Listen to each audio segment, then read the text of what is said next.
of 3 stages that coincide with the tournament: Group Stage, Survival Stage, and Grand Finals.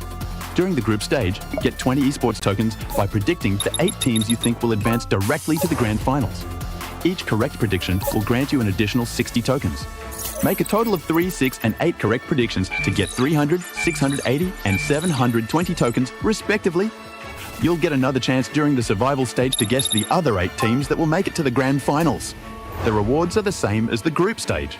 During the Grand Finals, you must try and predict the ultimate champion. Just predicting will grant 30 tokens, and a correct prediction will grant 400 tokens. If you're unsure about your predictions, you can let your friends' predictions guide you. Find someone reliable, copy their predictions, and wait to be rewarded. The 3 prediction rounds take place on July 27th, July 30th, and August 3rd at 10:45 UTC 0. Rewards are issued the second day after each stage ends at 4 AM UTC 0. You'll receive esports tokens based on your prediction results. Note, esports tokens don't expire and can be used in future esports events. Who do you think will be the ultimate champion? Join the 2025 PMWC event and share your predictions. Invite your friends to join the predictions and watch the tournament unfold.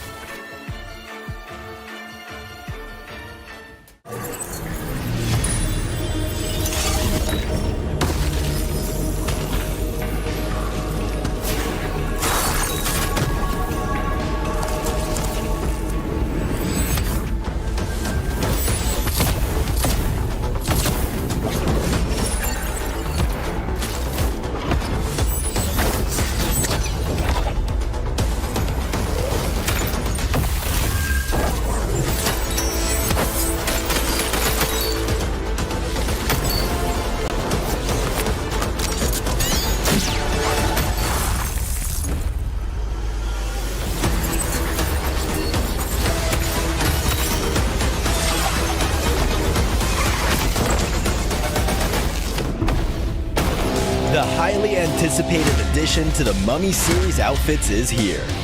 Paired with the new Ice Tomb glider, the Polar Spectrophage set is just what you need to freeze your enemies. Or send them ablaze with the Inferno Fiend set's new upgradable Chain Inferno Uzi.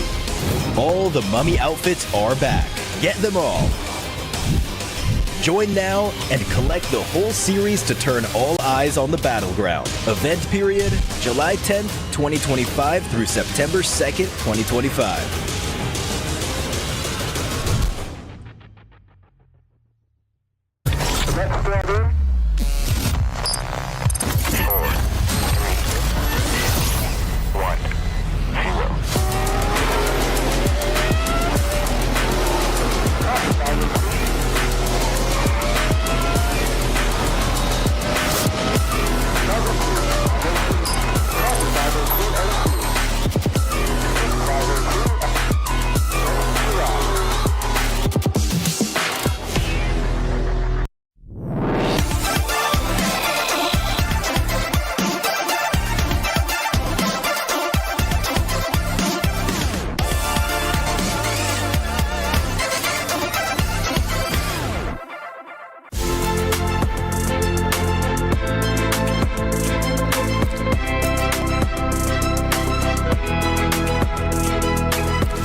New Pulsar Legionnaire available now. First outfit with special head animations and voice lines. The Pulsar Legionnaire set comes with its own super cute voice lines that can be toggled on or off.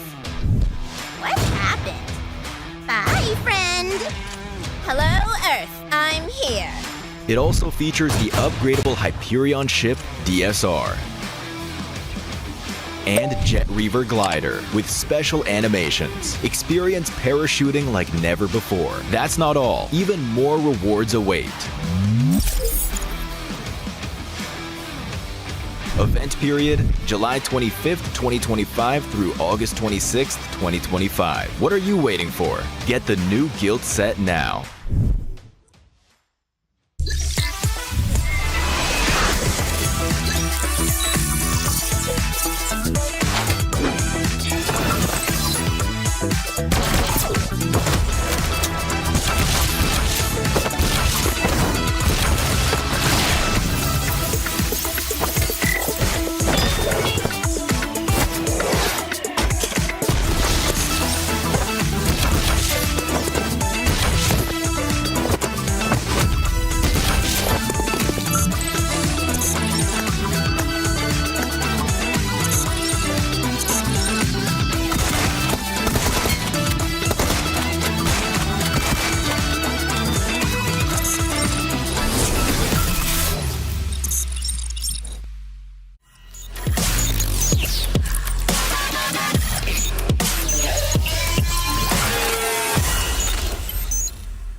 Cybertron's future is near.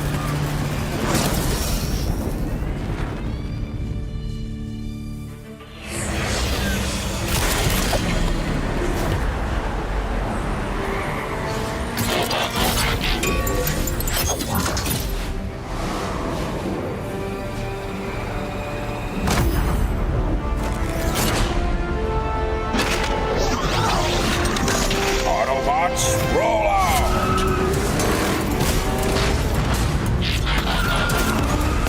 This planet reeks of weakness.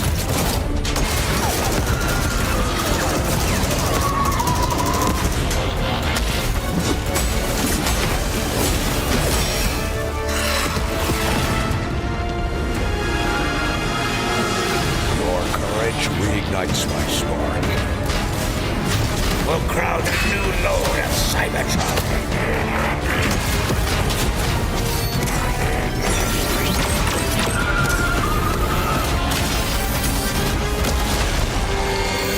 Roll for freedom. A victory for all sentient beings.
ဒီတော့ကတော့တန်းနေတာတင်ပေးတော့ ပြီးတော့ဒီကဆောင်းဆိုရင်ကျွန်တော်5ကိုပိုင်းပါတော့5ကကျွေးဒီကဆောင်း5ကိုပိုင်းပါကျွန်တော်ဘာလို့လဲဒီကတော့ကြည့်ရမှာပြောရငယ်ကျွန်တော်မှာပြောရငယ်ဆိုလို့ရှိရင်တော့အခုကလန်ဒန်နဲ့ချိန်တော့ကျွန်တော်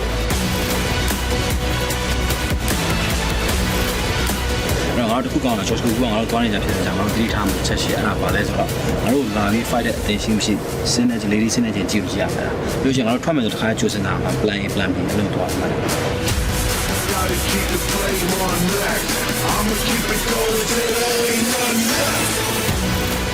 ဘယ်ရအခုဗရမန်ကြာမင်းဘယ်လိုစနာထားလဲဆိုတော့ ကျွန်တော်ကပစ္စည်းမြန်ကောက်စီခြင်းတယ်ဒီစုံနေရအောင်လို့အဲ့ဒါတကယ်လိုရတယ်ဟုတ်လားဒီမှာနောက်ကျရင်စုံရအောင်ပေါ့ဒီကအီရန်ကလည်းဆိုတာမြန်မာတော့ရအောင်ပေါ့ဟုတ်တယ်မြန်မာရအောင်မြန်မာတော့အီရန်ကပြောငါ့ကိုနေနေမြန်ကောက်မှရ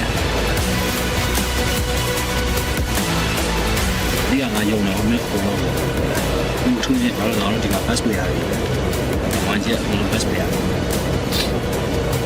ဒီကမနေ့က smart အောက်ပေါ်မယ်ခေါင်းကဒီ smart မလို့အားပြဖို့ဟုတ်လားဟုတ်ပါလား yes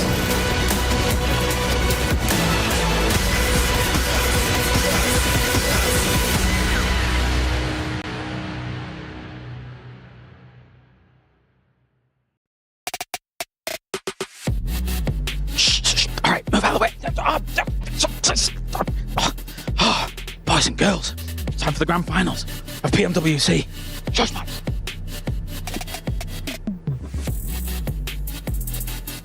Absolute cinema.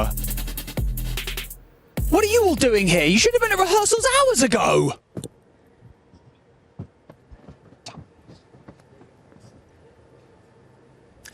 Sorry about that. Anyway, over the last 5 days, we've seen teams rise and fall. We've seen heroes emerge and others get sent back to the lobby. But now we only have the very best remaining. And so grab your popcorn because this isn't just any other show. This is the main event. This is the grand finals of the PMWC and the 2025 ESPORTS World Cup.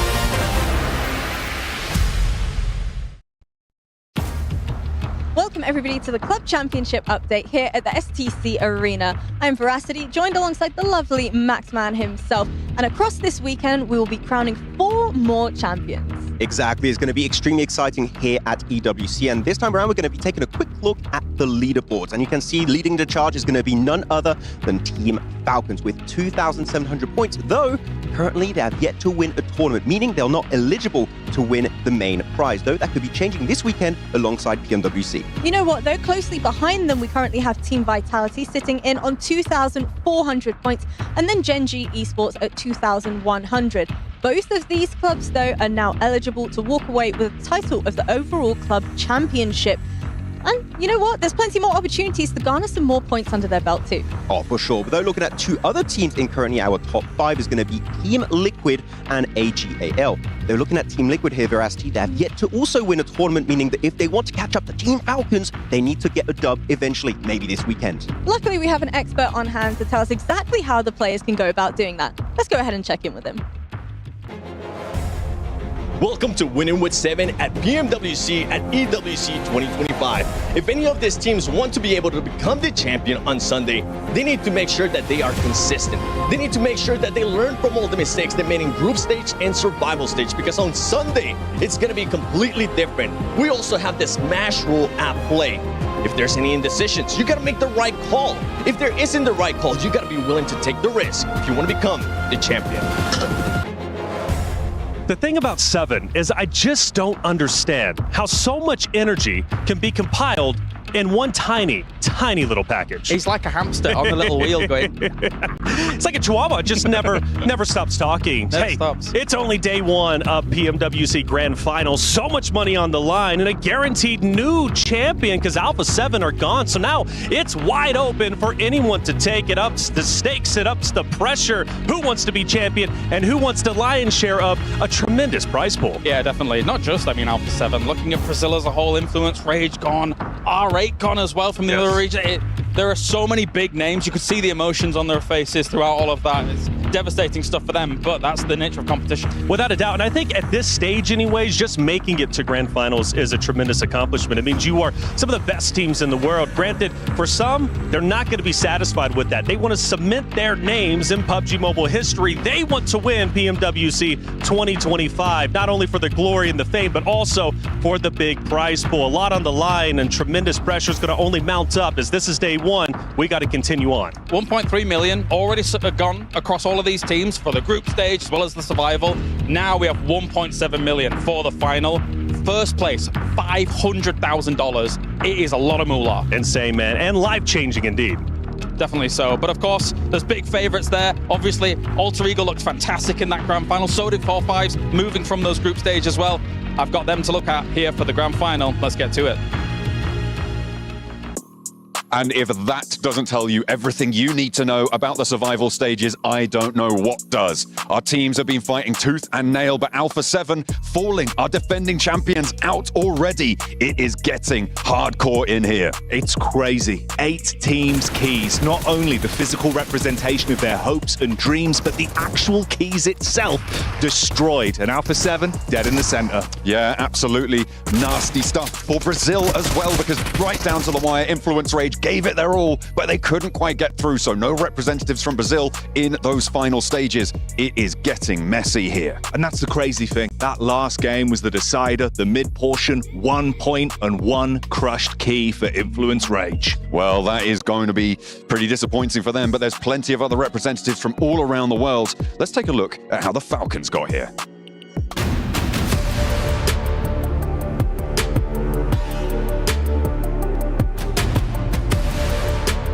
For me, I think the biggest reason why Falcons didn't do so well in the group stage is because they had a couple of big mistakes that were because of some bad info scouting, and that just caused a lot of disintegration in the team. A lot of second guessing came in from them. That is really what caused them to be down all the way down to the bottom. I think in the group stage, our rank is probably just bad decision making overall for me. And there wasn't a lot of pressure on us, so we didn't play our best or played our play style, I would say. Our team gameplay for the survival stage was what we practiced in the previous tournaments, so we tried to apply it in survival stage, and I'm kind of happy with how we performed, but we could have finished our games better, I would say. Their performance in the survival stage was surprising. I think they did the best they could with what they had at the time in terms of their mindset, but it was less than I expected from them, to be sure.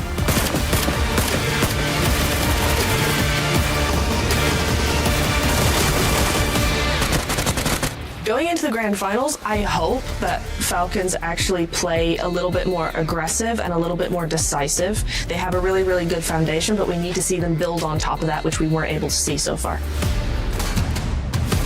I think in the grand finals, for us to say as former, we just try to take less risks and play more as a team, make everything as a team and not do solo moves, and hopefully it works.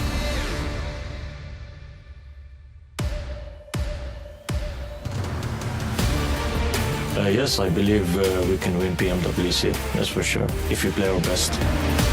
I actually really think that Falcons could go ahead and win the whole thing.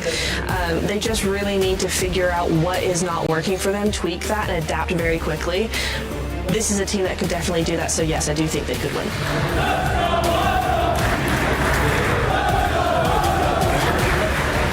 Fans supporting us in the grand finals. I know we didn't play our best in group stage and survival, but hopefully we do better in the grand final and make you happy, and we can make you enjoy watching us.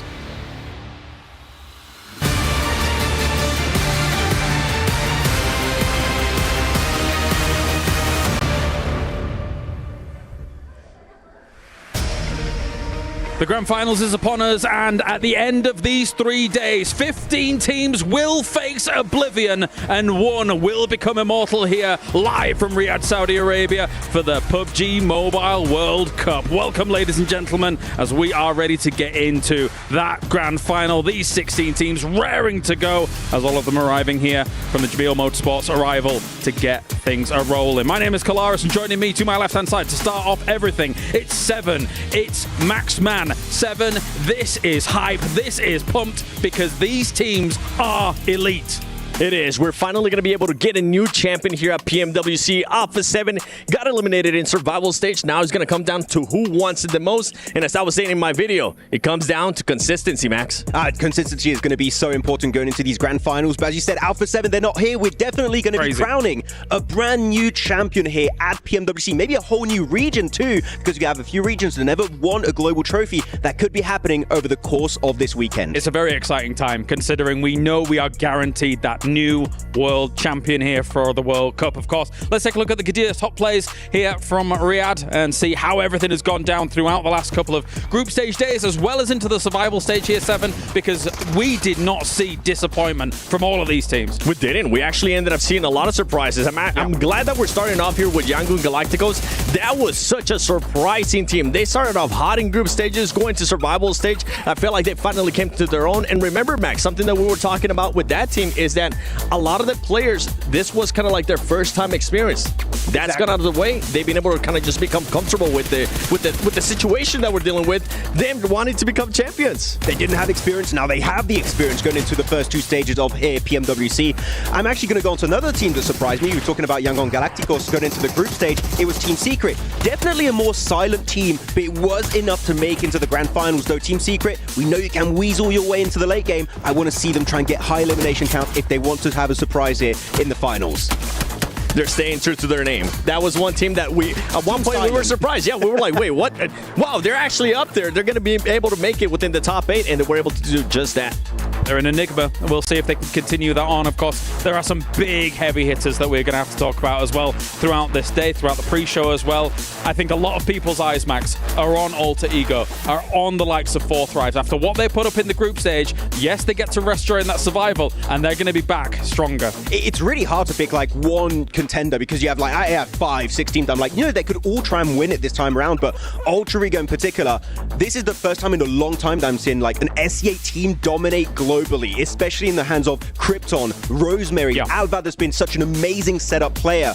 If any team can bring back a global trophy to SEA ever since BTR back in like, what, 2019? Yeah. Alter Ego could be the one to make it happen. Let's take other reactions from the Crunchyroll and see how all of these players were kind of figuring things out, because there were emotions riding high, especially in that survival stage. Of course, we did see some teams leave here, Seven, but for sure, those big heavy hitters, obviously, they breezed through when it came to that group stage, and they're looking fierce.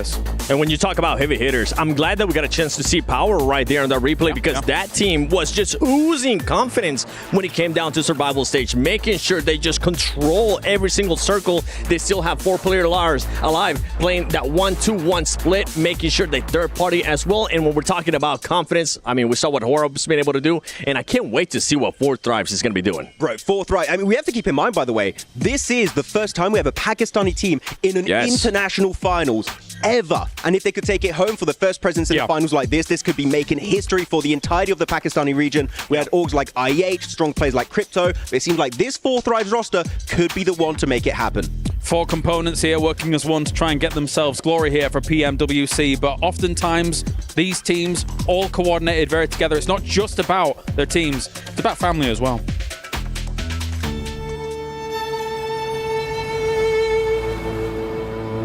يمكن كنت غلطان بأن الشجاعة ليس فقط بالفوز ولكن بعدم الاستسلام. الحقيقة عندما أول مرة قال لي أريد يصير لاعب أنا ما شجعت الحقيقة، وكنت أميل دائما للدراسة.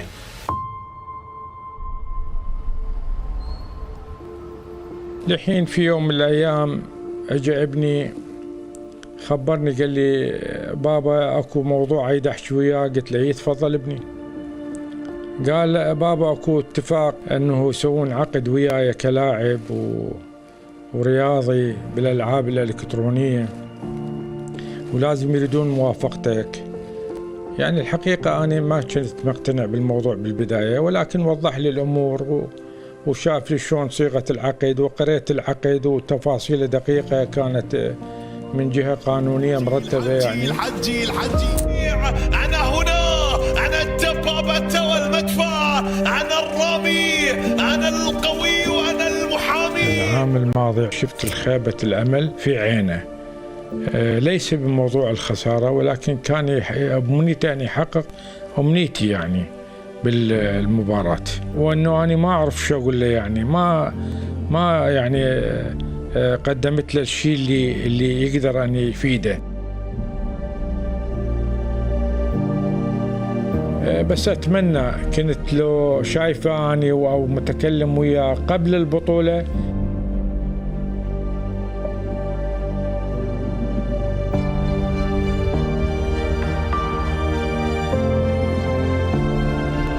أنا أقول له لابني الحجي إن أنا فخور بيك وبلعبك وبإمكانياتك، وأتمنى أن تتطور أكثر وأكثر.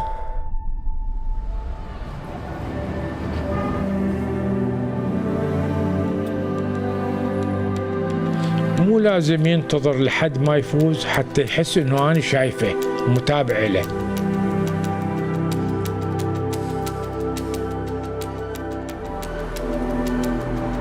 هو اللي خلاني أفتخر بيه من اللحظة اللي عاد نشاطه ووقف من جديد وأدى المباراة الجيدة.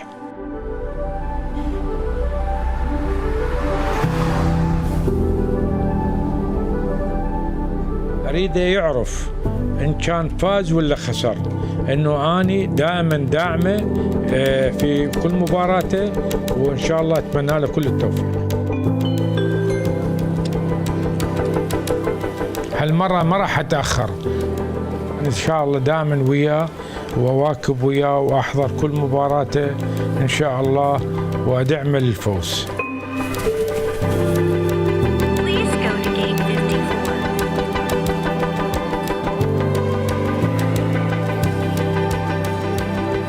وأنا متحمس أنا أروح وأشجعه وأكون دائما أول الداعمين إليه في كل مباراة يقدمها إن شاء الله.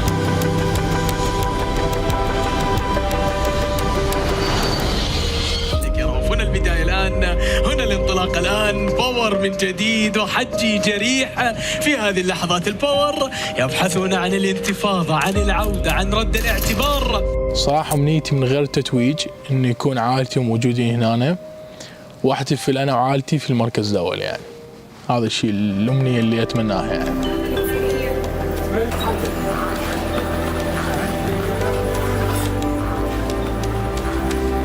هلا بابا، هلا مصطفى. الحمد لله وصلت والله، هسه خلصت من المطار.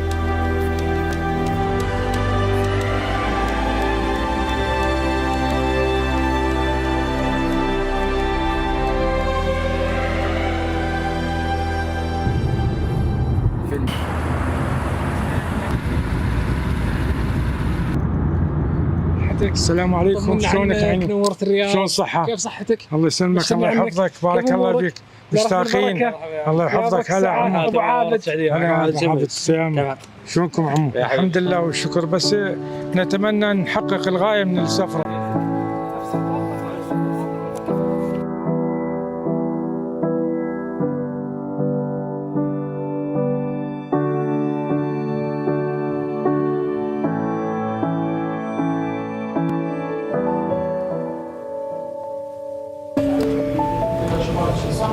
كلمة نقول طيب. قلبي الله يساعدك.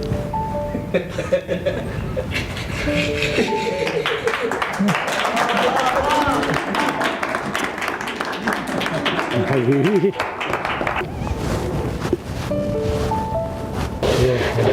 مشتاق لك حجي. هاي مفاجأة سويت لك اياها انا، جهودهم كلها مشكورة. الله يخليك. الله يسلمك حبيبي. خلنا نسلم على الفريق. خلنا نسلم على الفريق. يا مرحبا. حبيبي السلامة. حبيبي هلا حبيبي هلا حبيبي الحمد لله سلامة الحمد لله سلامة شلون هي البيزا احنا؟ شلونك طيب شلونك؟ يا مرحبا حياك الله شلون صحتك؟ زين ان شاء الله الحمد لله السلامة بس قبل كل شيء أنا الحقيقة الإنسان بلا صحة ما يسوى كل شيء. أنا أريد أهم شيء على حكاية المدرب الصحة. أنا دكتور إله جايب له دواء يخلصه من الحاشباشي والشغلات اللي هذا.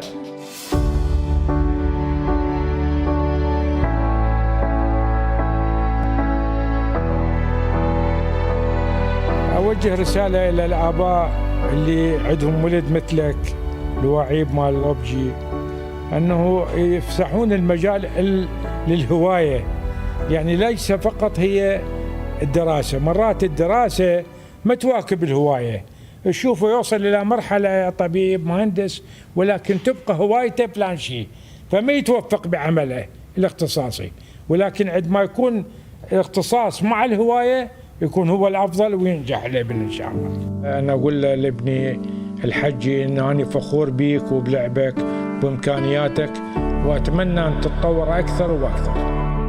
يمكن كنت غلطان بأن الشجاعة ليس فقط بالفوز ولكن بعدم الاستسلام.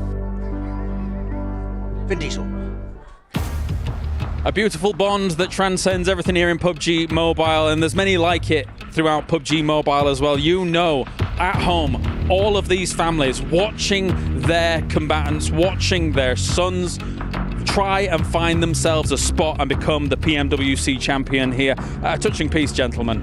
It really is, and I'm hoping that with all of this that we have put behind that amazing piece, that Power will actually be able to convert and show what they were able to do in survival stage. Because that team, I mean, they ended up surprising me how much they could just change from one stage to the other, from just a one-day break. Yeah, I mean, looking at Al-Haji in particular, this guy has been playing PUBG Mobile Esports for years now. He's been on top of his region in MENA. It would mean the world to him if he can finally claim an MVP award here at PMWC. And if anyone can do it from this region, Al-Haji is the man that can make it possible. He's definitely got a lot to think about when it comes to, you know, his father supporting him at home alongside the huge prize pool that is available here for PMWC as well.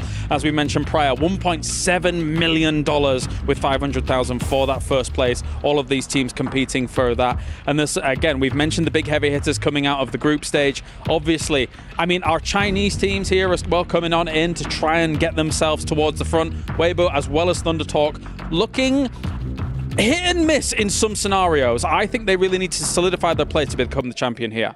The biggest surprise for me, I expected Weibo to be here. When it came down to Thunder Talk, I think I was expecting Thunder Talk to end up going to survival stage. Just based on what we've seen out of this team in the past global events, they always come in with a lot of hype. They always come in with just everybody thinking that they're going to smash through the lobby, but that's not the case. But for this event, it seems like they might actually be bringing it. Right. That could be happening. I mean, ever since Nova Esports, years ago, where they got the back-to-back PMGC championship, we've never really seen a Chinese team dominate in these globals.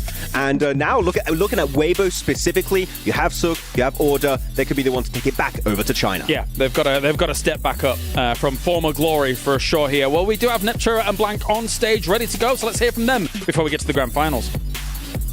We're here in the beautiful Qiddiya Esports Arena where the survival stages and group stages just took place. Yeah, at the end of the survival stage, we had 8 teams' keys crushed in this beautiful machine we got in front of us right here. And at the end of the finals, we have 15 more to be done. An absolutely terrifying contraption, which I'm sure you'll see more of in the future. Yeah, but thinking about those finals, we do have a brand new format coming to PMWC Blank.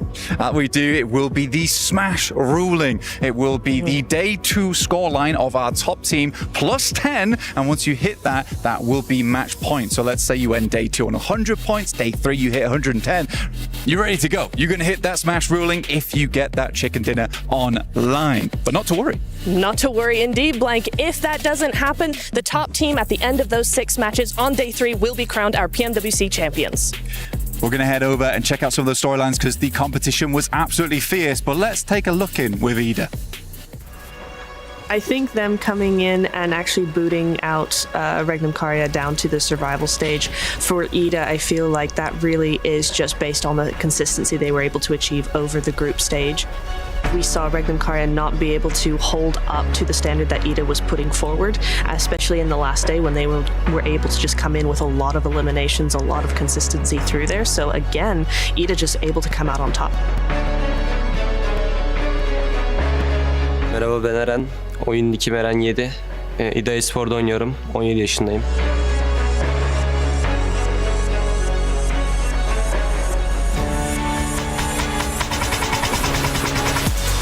Türk takımlar arasında en az deneyimli olarak biz son maç aldığımız puanla zaten çıktığımızı biliyorduk. Ama böyle biraz daha sıralarda bekliyordum ben. Yine 8. olarak bitirdik. Yani öyle bayağı iyi hissetmiştik kendimizi. Bence Türkiye bu konuda bayağı yani üst seviyelere çıktı.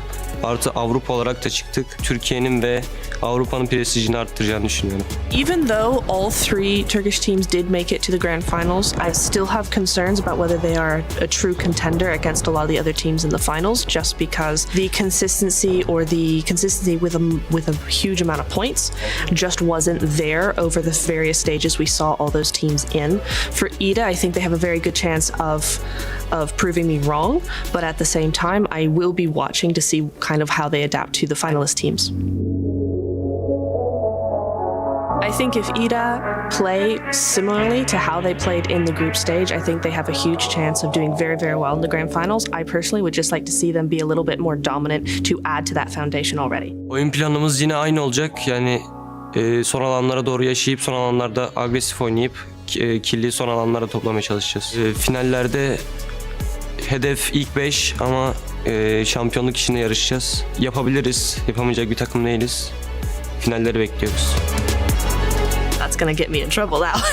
Based on how they played in the group stage, as much as I enjoyed their performance, I feel like in the finals with all the other teams competing now, I feel like they're going to have maybe a 10% chance of winning.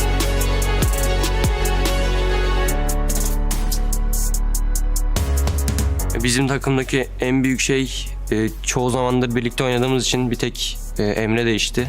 Ama aramızdaki uyum sayesinde bence oyunda nerede ne yapacağımızı bildiğimiz için kendi oyunumuzu sergileyebiliyoruz. Bizi destekleyen herkese teşekkürler. Bizi desteklemeye devam edin.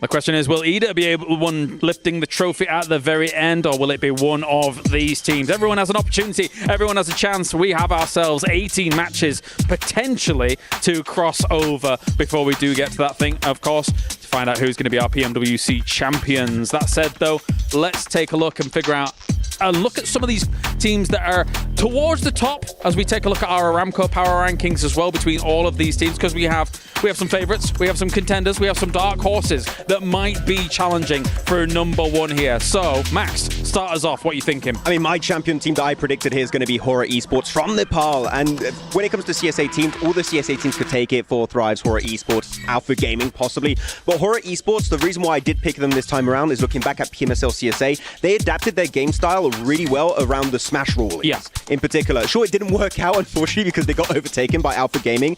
But teams that show willingness to change their entire game plan on the last day when you are in that smash zone to try and wrap up the tournament. Yes. It hypes up a lot what Horror Esports could do here in these finals. So because of that alone, and also how good they are as a macro team, they're going to be my pick to win it all. How many replies did you get to your prediction?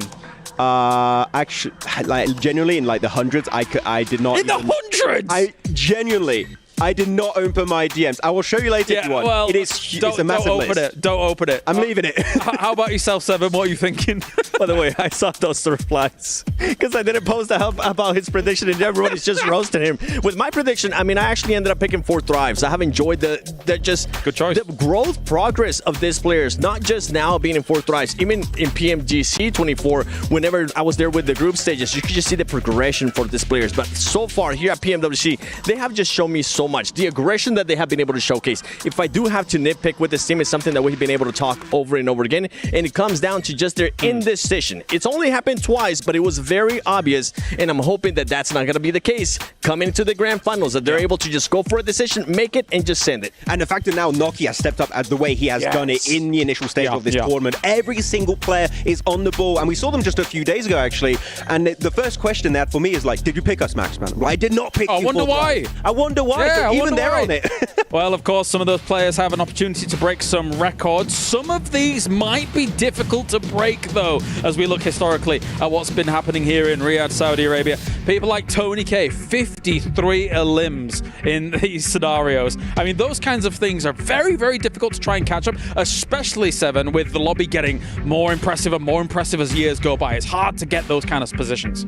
I'm looking especially at the wins in a day. We have had so many teams, especially throughout this tournament, get 2 wins in a single day.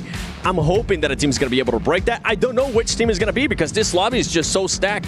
Yeah, at least Vampire can't defend their position up there anymore. They're not even not here. 7. Correct. So that's going to be quite tough to defend. But I feel like we're going to have a few broken, but the records are so high that a few are going to remain there for maybe a few years. Yeah.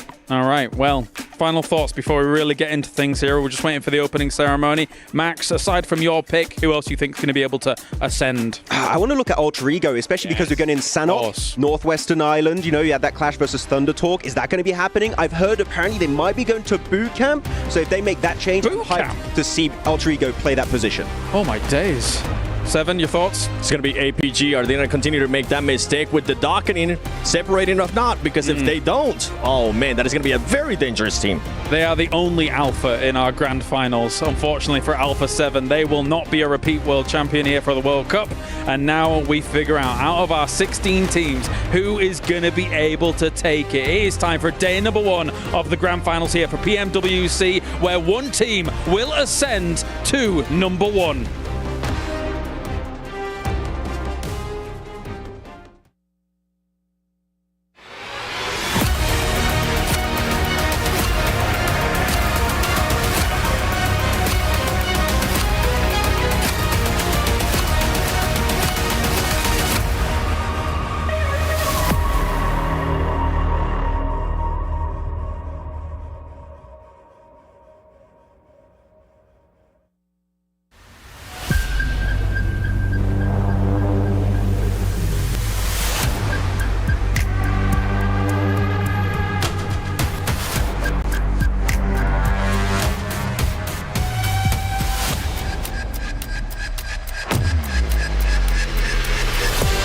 The defending champions will not be going through to the finals.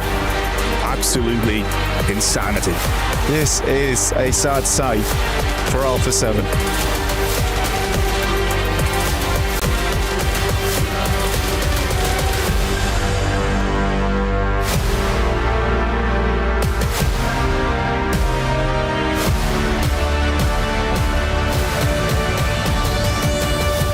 Thrives on top again and again. Power has more control over the circle. Alter Egos are looking like the top dogs here.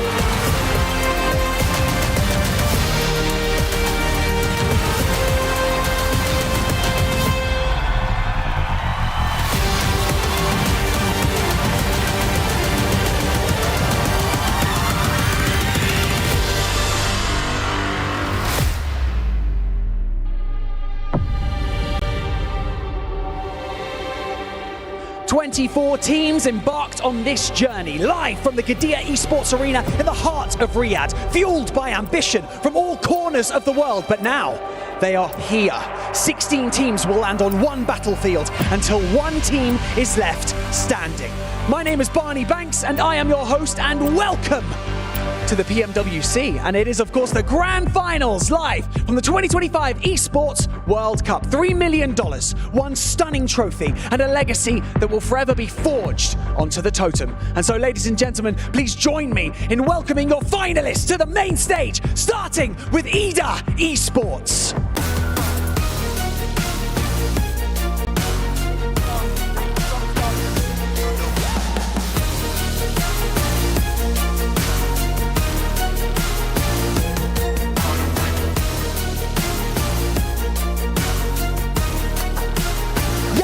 Galacticos.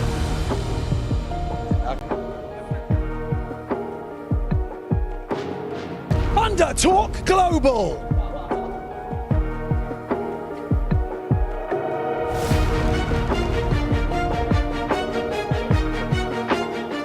Team Falcons.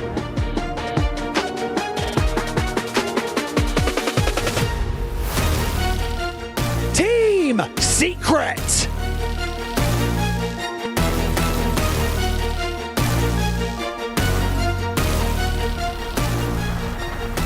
Non-Shim Red Force.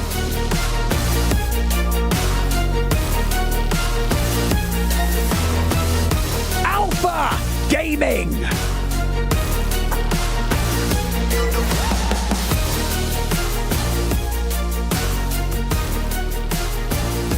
E Arena.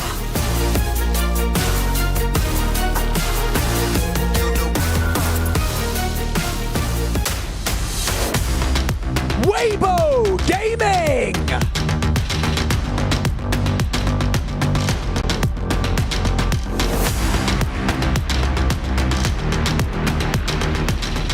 Regnum Carrier Esports.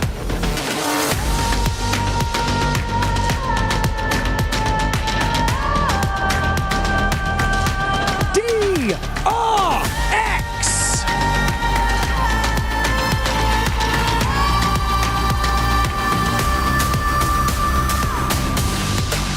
Power Esports.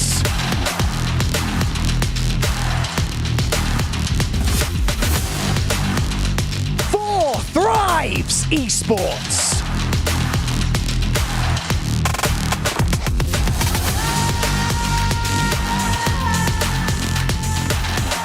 Fire Flux Esports.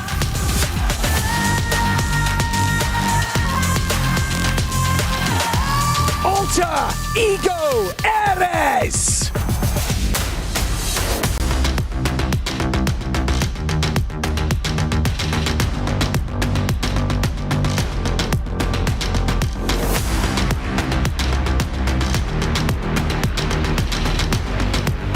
Finally, Hora Esports!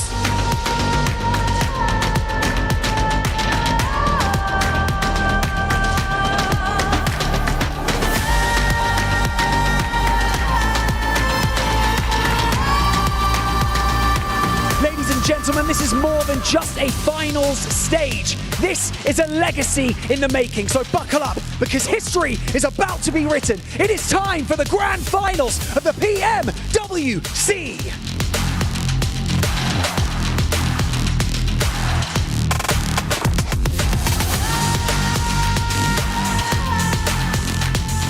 Every single one of these players, every single one of these teams has the opportunity to strike out at that trophy. Will they do it, though, across the next 3 days? We're about to find out. We're about to get the games rolling. Let the games begin as we start to break down what is going to be going on here for day number 1 of the Grand Finals for PMWC. Joining me, Seven as well as Maxman, to talk about these phenomenal teams.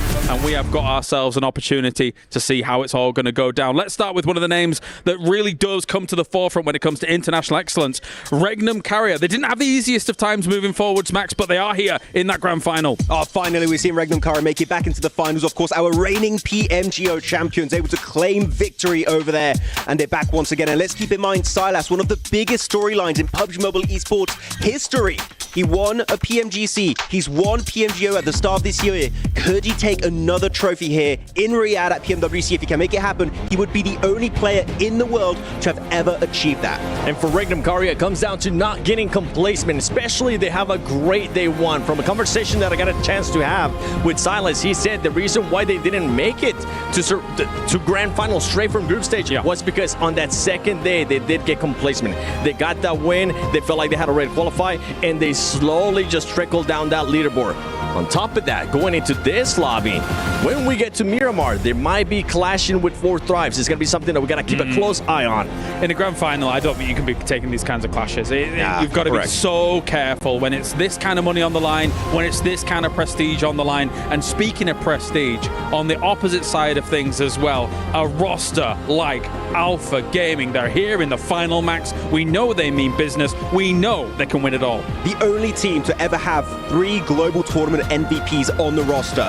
Doc, PMG MVP of this year. You have, of course, the side of Top. You have the side, of course, of Ziol that won over in Turkey the MVP award. This is a starred roster that can make anything possible. They still have some minute mistakes that happen, especially with Doc playing split. We're going to keep repeating it. But generally, if they can fix that one glaring issue, this team could be the best team in the world. And it's not even Doc just being too split from the team. Something that they were running into group stage, it came down to them not being able to regroup in time. At times, Doc was being able to play it perfect, but then the rest of the squad was actually even further away from him, and he was able to scout. Well, gentlemen, it's time. Let's get to it. Game number 1. Are you ready? Hold on to your seats, ladies and gentlemen, out there around the world. PMWC Grand Finals begins now. And Kolaris has hit the nail on the head. If you are live in the arena, it's time to click those seat belts in, strap yourself down and be ready, because these games are about to be intense. For the viewers at home, you need to be prepared. 16 teams enter the arena blank, but only one at the end of these 3 days will walk away our new champion. And you better strap in, because it's going to be a bit of a bumpy ride going through these next 3 days of games. Smash Rule will be engaged on that final day, but by no means is it out of reach right now in day 1, day 2. You want to be setting the pace, setting that scoreline over towards day 2 in first place to give you that big chance to end the whole tournament early for everyone else and crown yourself the victor. But let's reset, let's calm things down, let's pull it back. Remove that telescope from the situation, because we want to see the wider picture here in these games. Yeah, that's right. Attach the wide-angle lens and get your focus on the squads, what this event means, and of course, on a game-by-game nature, the shift in the standings. We could sit here and talk all day about what we saw in the group stage and survival stage, but the difference is, Blank, it's what you do now in the present moment. It's time to go mobile. Sandhawk to start things off. Ruins closest to the plane path. We'll see what happens over in Ruins, because it has been a contentious area of the map for Sandhawk for quite some time so far. This team starts to drop in very much a northwestern plane path too, so Thunder Talks over towards Camp Alpha. We know teams would like to pick up that position. Alter Ego drops similarly in position, but looks like this time around they're heading out to the east. Can't wait to see what the form's going to be looking like as well for obviously the teams that didn't have to play the survival stage. Skipping that, you mentioned 2 huge names there, right? 4 Thrives, they looked amazing. Great teamwork, setting themselves up for chicken dinners, topping the charts when it comes to the points.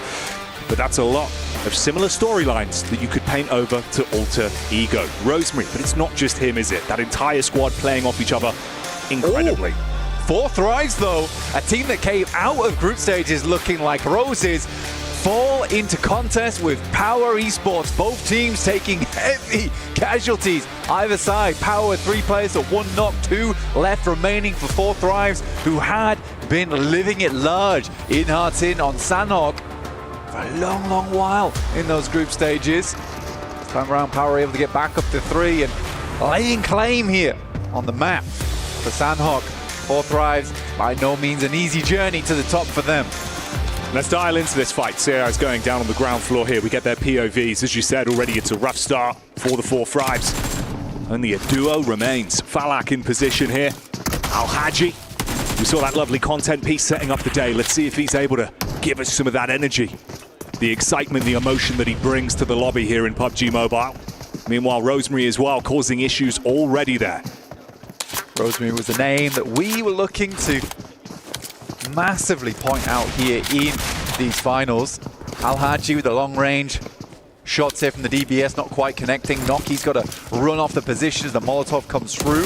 Backs them off the alley here, forced them into this building. It's good shepherding coming through from Power.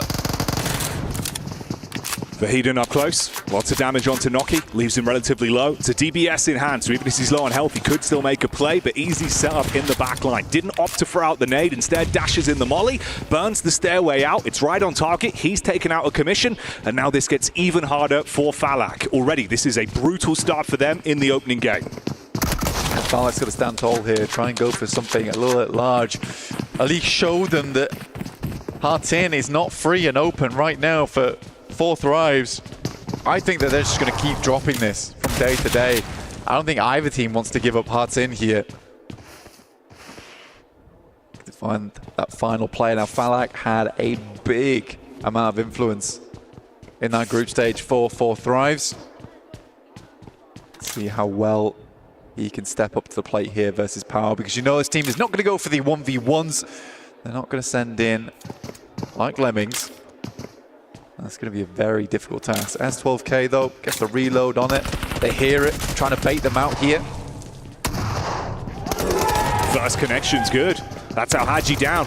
Baited in, looking to see if he get the follow-up tap off so he could literally remove him from the equation. The second as well. Ooh. Wow, that could have been real bad for Power. Chills there, damn. Yeah, that could have been very, very bad. Great setup though on the doorway, right? One either side. As soon as Al Haji went down, they completely changed up the game plan. They sent in the hammer first and it was not enough, so they had to go for something a little bit more strategic. But that was good. From Falak, at least that puts a little bit of fear in Power. Now that 4 Thrives understand that this is likely going to happen every game, they can be prepared for this next one. But Sandhawk is a great map for putting up big points early on and getting that initial lead, especially at the start of any grand finals. Oh yeah. Dream scenario for Power as well. You know, it looked like it wasn't really the true test of themselves in the group stage, but what we saw unleashed throughout survival stage, that's where they thrive. It's what we saw last year as well. It feels like they sort of dial it up a little bit. You know, they assess the lobby and realize, look guys, we just need to play to our strengths. So much of that carries on over here. It's a nice hard drop, good result in the end, only losing 1 player in Ragnar. Could have gone bad, but you avoid that outcome, so they're going to be happy. For 4 Thrives, that's an instant red mark though. It's one of those games where you're thinking, okay, got to sit here, watch the flow of the action, half an hour later we'll be back, and you imagine they'll probably have something to say against Power throughout the course of playoffs now. Yeah, it's a big blemish, definitely a big blemish coming through for the guys on 4 Thrives, but we know that they can bounce back. They had a little bit of a slip over towards their final matches. They still put up a huge scoreline, right? And I think if it wasn't for Alter Ego just blasting out of control, they would have remained in first place. So saying they had a slip is maybe a bit too bold from my camp, honestly. Fireflux, though, this is a team that did not slip up at all. They just kept on climbing. They were rung after rung on the ladder over in survival stage. That's why they looked fabulous. And it wasn't a case, in my opinion, that they looked great because it was weaker teams. I think for Fireflux, they had a real improvement over those 2 days. Oh yeah, you think about the positioning, the way they were playing off one another. Similarly to obviously what we were describing there and highlighting as a good setup from Power, right? Those close quarters crossfires, the way they're playing off one another. That's what Fireflux were doing very consistently, but the rotations were on point. It did feel like they were hitting a skill ceiling of there's a lot this team can give, and we were just seeing it. It was super cool to me because I think in a lot of Fireflux's games in the past, it's usually either a case of you highlight Scarface or you highlight Ketch. It's never both players at the same time. I think here at PMWC, it is a wonderful experience to be able to watch Fireflux and see that both Ketch and Scarface are both on their A game at the same time. It's a rare scenario, but they're bringing out where it counts here on the main stage. Weibo trying to rotate through here. This is over towards the eastern side around Yangon Galacticos. Already some heavy hits been sent their way.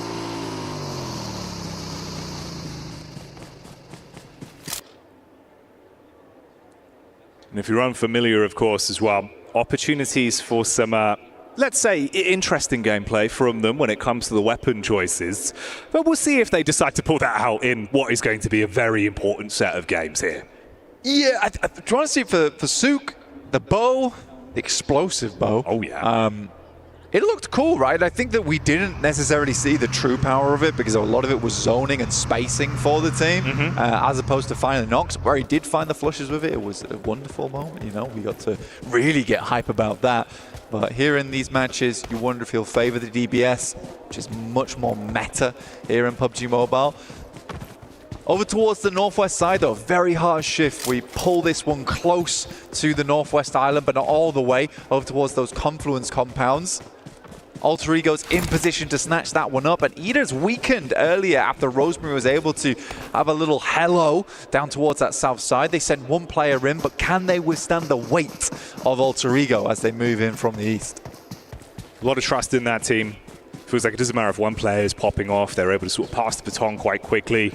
A lot of respect for one another as well, and obviously that can go the extra distance, but seeing Rosemary already be able to get the blood pumping a little bit, it bodes well for this roster. They've been very exciting to watch. Ooh, Fireflux taking a knock there as well. That's over from Hora. Eda finding Moana, though, which is a really, really good start for them. It depends whether Moana actually goes down or not, because they need to reset on this one, but it is Weibo bringing up the rear here as Yangon Galacticos opted for a wild rotate over towards that northwest side, trying to gamble on this one, understanding that it's going to be extremely packed down towards the south. They'd rather not play with that. Gamble on a northwest shift. Power finding Silas. That is Al-Haji coming into contest as Regnum Karya made a big rotate over towards the northwest side as well on that bridge, and Power was comfortable just to wait that one out. And Regnum Karya starting to get dismantled as Power puts more points on the tables. Easy got visual contact though, up towards the top of the hill there. The third party arriving, Yangon Galacticos, that catch whiff of this and want to see if they can steal away any points from the head-to-head from Power and Regnum Karya. They immediately try and reposition, play off the cover they've got provided. Easy's looking for the confirmation as well. Behind the tree, just tucked in for now. Hora from the sidelines, seems like Joker's showing up once again for E-Arena. This is a horrible push for a lot of teams on the southeast side. Your E-Arena, Fireflux, Hora, APG, and Team Seeker are all banding around Painan at the moment. And there's only so long until that starts to pop off and the tension snaps in that region of the map. Already we're losing more and more players, and that's Hora out, getting sandwiched between 3 teams. They desperately tried to fend off against Fireflux, and if they're able to do that, they could have maybe moved out west, but they were penned in. A horror story with Easy walking away with another pickup on that one. 6 elims already for Power. These are the sort of games they thrive on as well. It feels like this team very easily goes once they get momentum. You know, they feed that hot hand, keep it building. It's nice to see for the Power fans out there. It's funny coming out of survival stage, right? It's where they shine a lot of times. And it wouldn't really be a PMWC without Power making it through survival stage, so I'm glad they do make that happen. King finding a shot over towards Rita. Is that from Weibo? Oh, Thunder Talks here on the western side, yeah. So they do have good control. This is coming down from Camp Alpha earlier on. Eda, like we said before, did drop a player earlier on to Alter Ego, who have moved across, as you see here on the map. We'll check out where this next circle goes. Yangon Galacticos hopes it goes to the northwest side. It's not meant to be, though, as we start to come back down onto the South Island. Some fantastic compounds to play around here. Pretty difficult to get out from where Falcons is playing as you wrap around. They can be quick, though. They might be able to get some of these compounds down towards the south side, potentially play some of the ridges, but you can see DRX has clear sight lines over to them. And this is a similar early path as well from Falcons. Obviously, the Sanor games we saw in survival stage from then, they were opting to play far slower, avoid altercations early if they could, and that was working for them for placements. Again, here, though, you're going to have a lot of teams with targets on you. DRX losing a man very early into this one with their rotation, I believe, against Fireflux. Going to be in position to see if they can snatch away any points. Dealing some damage, chipping down the Falcons. Would be a nice way to get started for them. See the roam up from Power again as well. Always on our screens at the minute. Thunder Talks here playing inside the compound. You get one clean knock from King, coming alive already.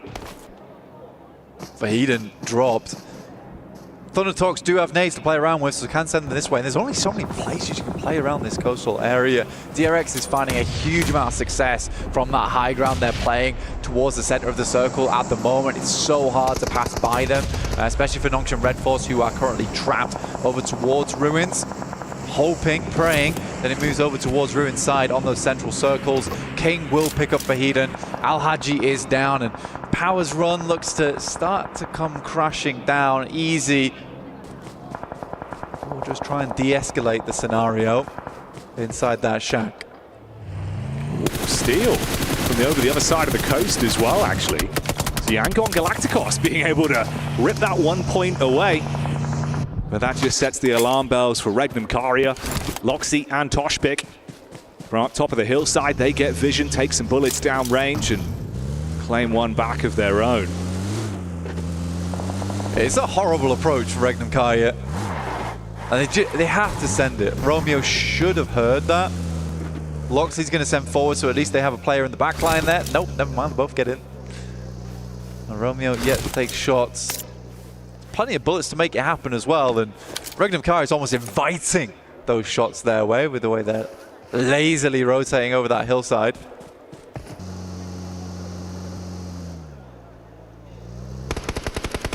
Regnum Karia on the drive-by. It's a very messy landing trying to get over the bridge, and this is Alter Ego that, of course, will bite the hand that feeds immediately. Krypton goes in to close the gap. Just Toshpik really low on health, easy maneuvers, and you shut them both down. So goodbye, Regnum Karia. Yeah, it's an embarrassing flop on the vehicle. Yeah. Getting that across the shallows as well, usually fairly simple to do. I think they want to stop off over towards the bridge, but I think in that scenario, most teams have got these areas locked down. It's not the easiest game to play out, but we head up towards that northeast side, and suddenly things get a little bit more difficult, a little bit more interesting. Ruins being a big feature in this one, but Thundertalks having this compound on the north side of it can cut out a lot of teams that want to come through on that western edge. DRX is going to struggle as they wrap around on that high ground over towards Ida, who will have those nice sight lines. I'm more surprised by the fact that Scarface, as well as Ketch, have been able to live this long on Fireflux just on the 2 players. I think that's fantastic work from them. Falcons have been biding their time. Saw an opportunity here to attempt to engage from underneath the bridge with the nade to cast that one out. Not directly on target. Romeo as well being nipped at by the zone, so he goes down. So effectively just a duo. You can see he's back towards the bridge side, not really in a great position whatsoever. And for the Falcons, vehicles to play with, good split, all 4 players alive. Smile priming the nade, resetting that one until he sees an opportunity to actually get some chip damage off with it if they go for the crash down towards the bridge. DRX as well, finally getting revenge on Fireflux. Scarface going down there is a bit rough. Ketch should be running into Reefus from APG soon. The rest of the team's a little bit further over towards his northeast, trying to hold out versus Team Secret. As well as the split Weibo Gaming. Falcons just rock over towards Noxian Red Force, and Narvalo's Elite's able to find one of them, but it was a quick descent into disaster here for the Falcons. And this could go even worse quite quickly. They're attempting to pick up the pieces. Doxy goes down with Narvalo responding, but look how low he is. DBS in the hands of Binny as well. Baiting out on the angle. A single shot is all that's required. Just trying to peek into it. Seeing if he can swing round. Dips behind the vehicle to stay alive. Alpha as well, shutting down Team Secret in the meantime. It's good from Alpha Gaming. They've been waiting for that push for a long, long time there. Finally make it work. Now they can start thinking about their next moves. Narvalo heads in, and what a performance so far from Narvalo. The rest of the team did not find the same kind of look, but again, it's like one of those scenarios where you had hoped the Falcons would make a more aggressive push over towards the bridge and over towards Thundertalks. Yes, there's an opportunity to push through here, but it's likely that Noxian Red Force is holding these angles. Even so, it's not the full squad from Noxian Red Force which is able to tear you apart. It's a little bit of a limp approach from the Falcons. Next circle pops over towards Weibo. A big old split coming through from Alter Ego, who have all 4 players alive. Now, boys placed them in Dark Horse territory, but I think me and you are kind of clear in favor of Alter Ego, enjoying their rotates. Max brought up a good point to me earlier, saying perhaps their playstyle's unsustainable. My only counter to that is that I still think they would have done great even on the games where maybe they didn't deserve to get all the points in the world because it was off the back of team mistakes, but I still think that they would have got great placements, great points in those games regardless, just because of the way they played them. Yeah, I think it's been very heads-up PUBG Mobile from them. Super cerebral gameplay. a lot more positives than really negatives to highlight whatsoever. Krypton here as well, even being able to snatch away the last man there. So Novalo goes down for Falcons. We do still have 2 solos, actually the 3 solos alive. Easy's still inside the little shed, bunkered down early. Kind of the secret agent in the back line of Alter Ego. Sakura as well here for E-Arena, spotting out onto Refus on the drive up. Couldn't get himself behind any hard cover, so he falls. Yeah, it's a really hard push. APG, they couldn't send all their players down either. Refus was sent in as almost a sacrificial lamb to try and get an opening knock, but they couldn't afford to have all their team down there just in case they had to pivot. They also don't know that Ida's a weakened squad, in which case maybe they could have put pressure there. There is so many sidelines as you're passing through, though. It is unlikely that Alpha gets too much further into this game. Easy's been able to get the backstab onto Rosemary. This is what he was waiting for so long. You kind of forgot he was there, and you paid the comeuppance because of it. Even more damage from Easy, actually. That's onto Thundertalks. For a solo dolo for Power, still being able to steal away some additional points is actually huge. I mean, finally gets taken down, but what a run from them. 9 elims on the match. That's a good result. That's a great result. I don't know if they just got into placement point range there, but even so, it would have just been the 1 point anyway. But that does drop Alter Ego from a 4-man down to a 3, and you're losing your main man, Mr. Rosemary. Not always easy. And then again, Alva as well as Krypton have been having a big step up. It is not just the Rosemary show anymore. There's plenty more to this team. Might actually be a good storyline for us in the booth and the viewers at home as well, because that's something we've been trying to hammer home, right? How important Alva's been for this squad. And I think this is the sort of game where this trio can prove, just like Rosemary said, it's not just me, it's the entire squad. We play off each other very well, yes, but if things go wrong, we can still pivot. Crazy maneuvers from Easy there, just before he's taken out. Harassing both Alter Ego and Thundertalks. The push up onto Weibo. Finish that off. So E-Arena snatching away the odd point here and there. 4 players alive for that squad as well, Blank. Could be a big talking point later. E-Arena had been a eye-opening squad in terms of we saw them earlier. We're like, well, this not a team we've got our eyes glued to. But the more they've played, the more they've had these moments of success here and there. It's a hard team to pinpoint of whether they're a team that could challenge out for the first place spot, or they're a team that's towards middle of the pack, because some plays are great, other plays not so much. It's hard to, I would say, pinpoint exactly how I feel about E-Arena, but there has been these good games, there has been some strong sweeps, and they're not a team that I think you could completely dismiss. No, I think that's really fair. For me, the litmus test has been how Joker's playing as well. Feels like if he's on form, the rest of the squad really gets riled up. Alter Ego still looking menacing. Bit of a chip back over, Sakura down.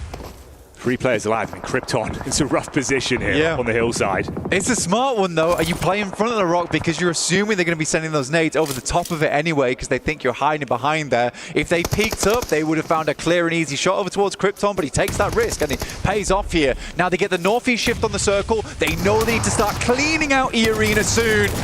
Oh, Mormon. The starter step round from the side is good for 1. Get the first knock onto Alva, but Krypton and Moana playing off one another. Instantaneous response. Look at the spray down. Joker trapped in position, pinned by the barrage of bullets. You can still get the save onto your mate as well. Yeah, this is a great time to reset, recalculate here for Alter Ego. They know they've got a prime position inside the circle to play off with the 3 players. Awesome nade from Eren over the top there. We'll take down Sakura. Perfect airburst on that one as well. Despite everything, it is Ida as well as Alter Ego getting it through to the late game. Good shots from Krypton, keeps going forward. Like we said, it doesn't matter. No Rosemary doesn't mean that Alter Ego's down and out. And I'm loving the fact that he kept the pressure on as well. Whilst the team was trying to reset themselves from the pickup and the heal, he was harassing. So you're still a little bit more paranoid. You can't take the fight to them. Ida have to stay tucked in for now. Rita's incredibly low as well. For Ida, their big opportunity here is the shack right in front of them, the hard cover in the rock. They can get over towards it. It's big news, and Krypton had to hit that shot over towards Darkin. Now Eren moves up into position, and they find a decent nade over the back. Not quite, a little bit short here. They have a very strong position now, and that reset you were talking about does hamper them. Yes, Krypton was in position. The rest of Alter Ego weren't quite there to take shots as Ida crossed, and that was the prime time to do it. Trying to force out the last man. And who find Doc? Okay, you remove him. Focus up on what's ahead of you then. This is a good wrap now as well. It means they can play off the back of this hard cover. Again, approaching this position over towards Ida is not going to be easy, especially with the fact that resources, utility, extremely low on the side of Alter Ego. But what a banger of a first game. 10 eliminations, as well as a chance at a chicken dinner here. It would be massive for them. Keep that energy going from the group stage. Show us that it wasn't a fluke. Chip damage there is going to be monumental as well. Oh my God, no beds at all. Moana goes down, there is one shot out. Eren very low and Krypton has to step back into cover. Rita playing on the back foot. You're being pushed upon now. The last man. Timing is absolutely everything on this. And Alba, we said to highlight him. He's got the DBS in hand, wants to close the gap, looking to harass. And that's how Alter Ego do it. Straight back, showing us that they've got the talent, they've got the communication, and they've also got themselves the opening chicken dinner. It's a great game from Alter Ego, and a promising one at that as well. We have it at home there saying that just because Rosemary down does not mean that this squad is not as fearsome as they come. That was an incredible match. Yes, they missed the rotate over towards Ida as they were coming across the road, but it was smartly played. A 3v4 versus E arena as well there, where it counted. Really good plays from Alter Ego all around. But there were other things happening around the map. Easy get himself into a late game position there, getting 9 elims off the back of that one is a big result for them. And 4 Thrives going down extremely early. It's a bit shaky. Oh yeah, the power head-to-head on the hot drop. Scary stuff, and already you can see the intensity. Join us for more PUBG Mobile action in a couple minutes' time.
Cybertron's future is near.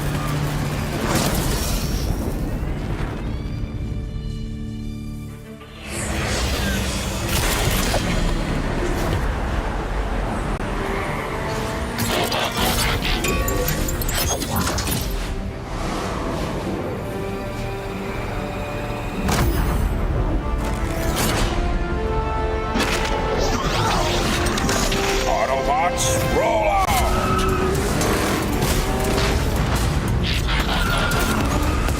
This planet reeks of weakness.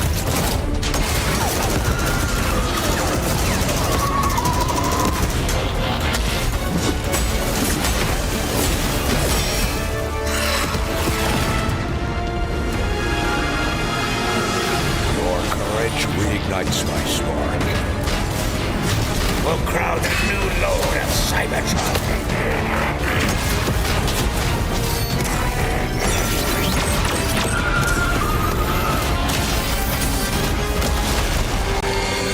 Roll for freedom. A victory for all sentient beings.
Gue ada prediksi sebelum semuanya terjadi.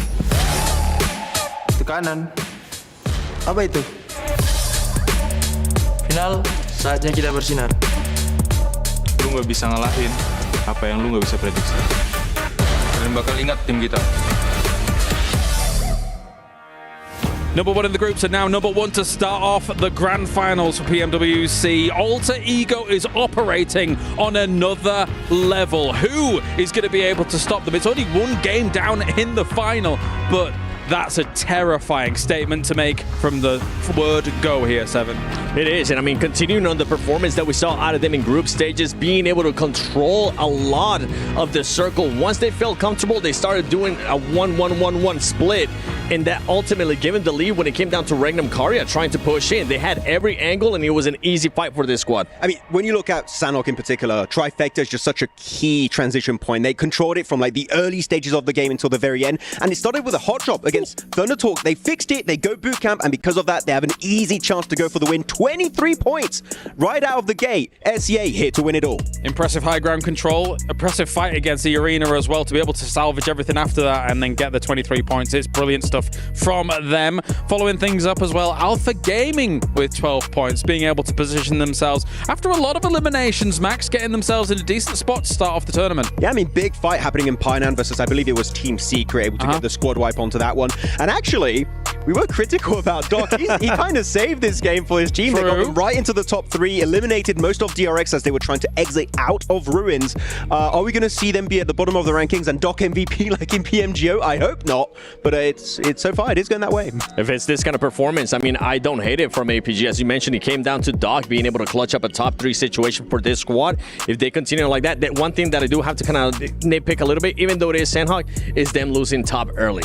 If they would have had a little bit more of those players left alive there towards the end, it would have been a lot better. Do you know, there were so many favorite moments from this game. Do you know what my... why are you already saying? Don't. Do you know what one of my favorite moments was from this game?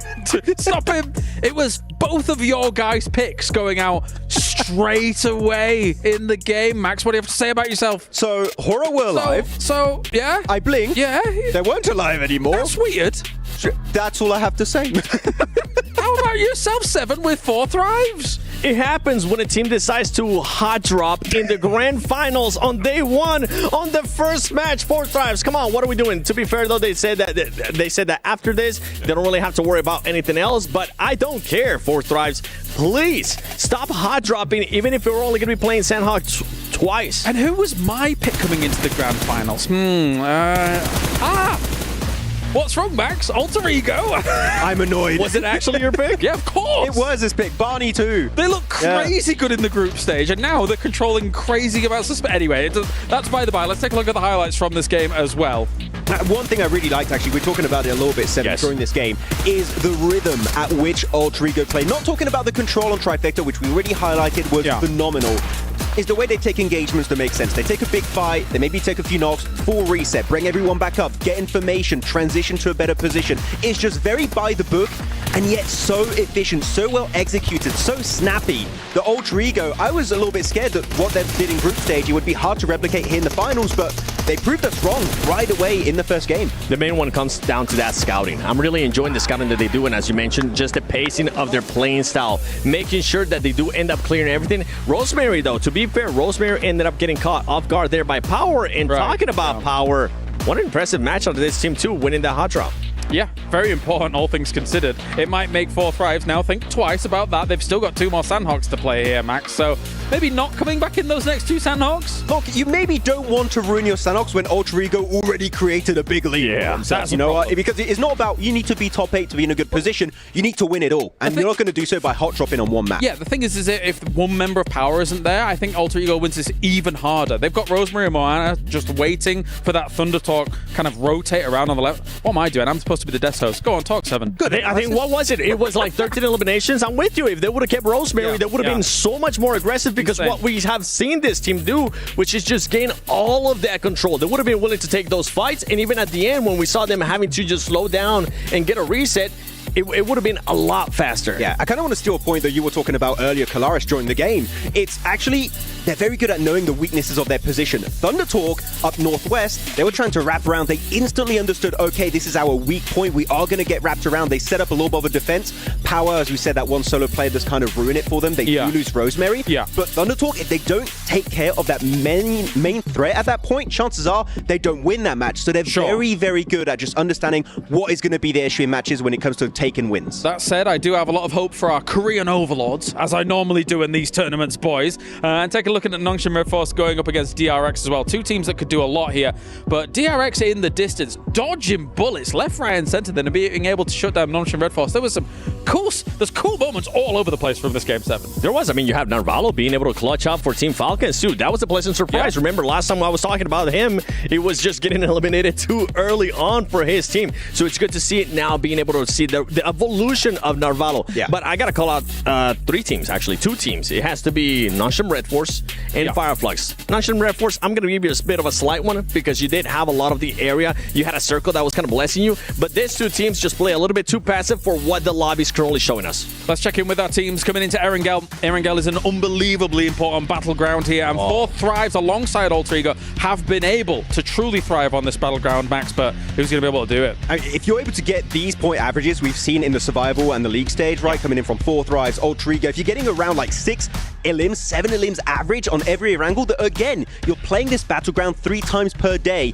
you're going to start creating an even bigger lead. And the fact that Alter Ego start with a win, and they are our Erangel top fragger, bro, they're scary right out of the gate here. Yeah, definitely. With 50% of the maps being, of course, Erangel here, you need to be performing on the grassy pastures. Well, I mean, for Four Thrives, as I was saying, okay, you know what? Let's get out of the way with Sandhog. You got that hot drop. Hopefully, you'll be able to learn for tomorrow. But now, going into Erangel, all their wins came in Erangel. Whenever we were in group stages, they ended up with, what was it, top 3-4 times out of 6 matches that we played this. So they need to make sure they take full advantage of Erangel. Yeah, I mean, hopefully they'll be able to make it happen. Again, as you said, Kalaris, 50% of your matches are on this battleground, on the grassy pastures. You want to try and have some good time over there, and if any teams can be making it, all the top fraggers we just saw on that graphic could be the ones to make it happen. Definitely. I expect we'll see a bounce back from Four Thrives. They're not going to go lying down.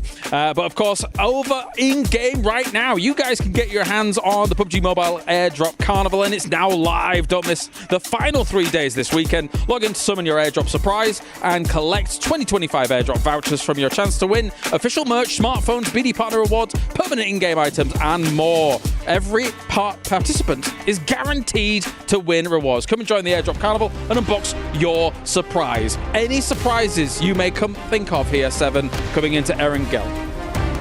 That I can think of right away? No, none. I just want to see some of those teams that I ended up calling out being a little bit more aggressive. Yeah. Especially even if they do end up in position where they maybe are blessed by the circle, I want to see them being a little bit more proactive. Try to get those points. Try to get those eliminations. Yeah, I mean, one team I'm going to be looking at, especially this game, is going to be Regnum Karya. They drop in Rozok. There's no contention. There's no hot drop happening over there. They did have a really rough circle this time around on Sanok, but Erangel is by far their best battleground. If there's any time Regnum Karya need to step up, it's right here, right now. And for the Regnum Karya, it's going to have to come down to just being able to rotate a little bit faster. We were talking about it during that last match, Max. We're saying they're rotating way too slow. It's going to end up hurting them. Guess what? Alter Ego was already set up. And when you have teams playing like how Alter Ego is, being able to control such a big area, if you're going to end up rotating late and not being able to scout, you're just pretty much going to get eliminated. Of course, you guys over at home as well can not only be watching the stream that's going on here, but make sure to have the map feed open too live, because obviously that is going to give you huge information regarding how these teams are going to be rotating, how they're moving. And speaking of that, I paid very close attention whilst I was kind of analysing the games from day to day, how Yangon was going to be rotating on things, because of course, coming from Military Island is not the easiest of things you have to do in this game, Maxpan. And sometimes it was by hovercraft, sometimes it's by cars across roads and things like that. So for them, there is always that potential challenge that you've got to deal with when coming from military. I mean, especially because, let's keep in mind, unlike in the survival stage, Four Thrives are here. Western Bridge, occupied. Alpha Gaming back in the lobby, drop in the military. Novo also going to be possibly occupied. I think there was even a potential hot drop happening over there. So Yangon Galacticos, this is going to be turned up to 11 into hard mode.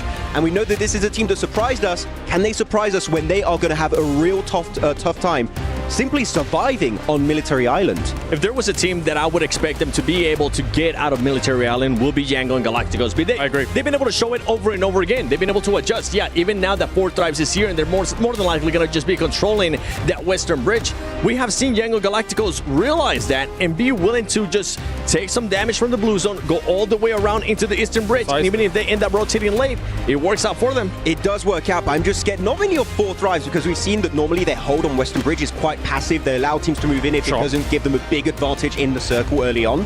My main issue is going to be when APG and 4 Thrive, APG and Yangon Galacticos try to rotate at the same time, and you're going to have this big bottleneck situation.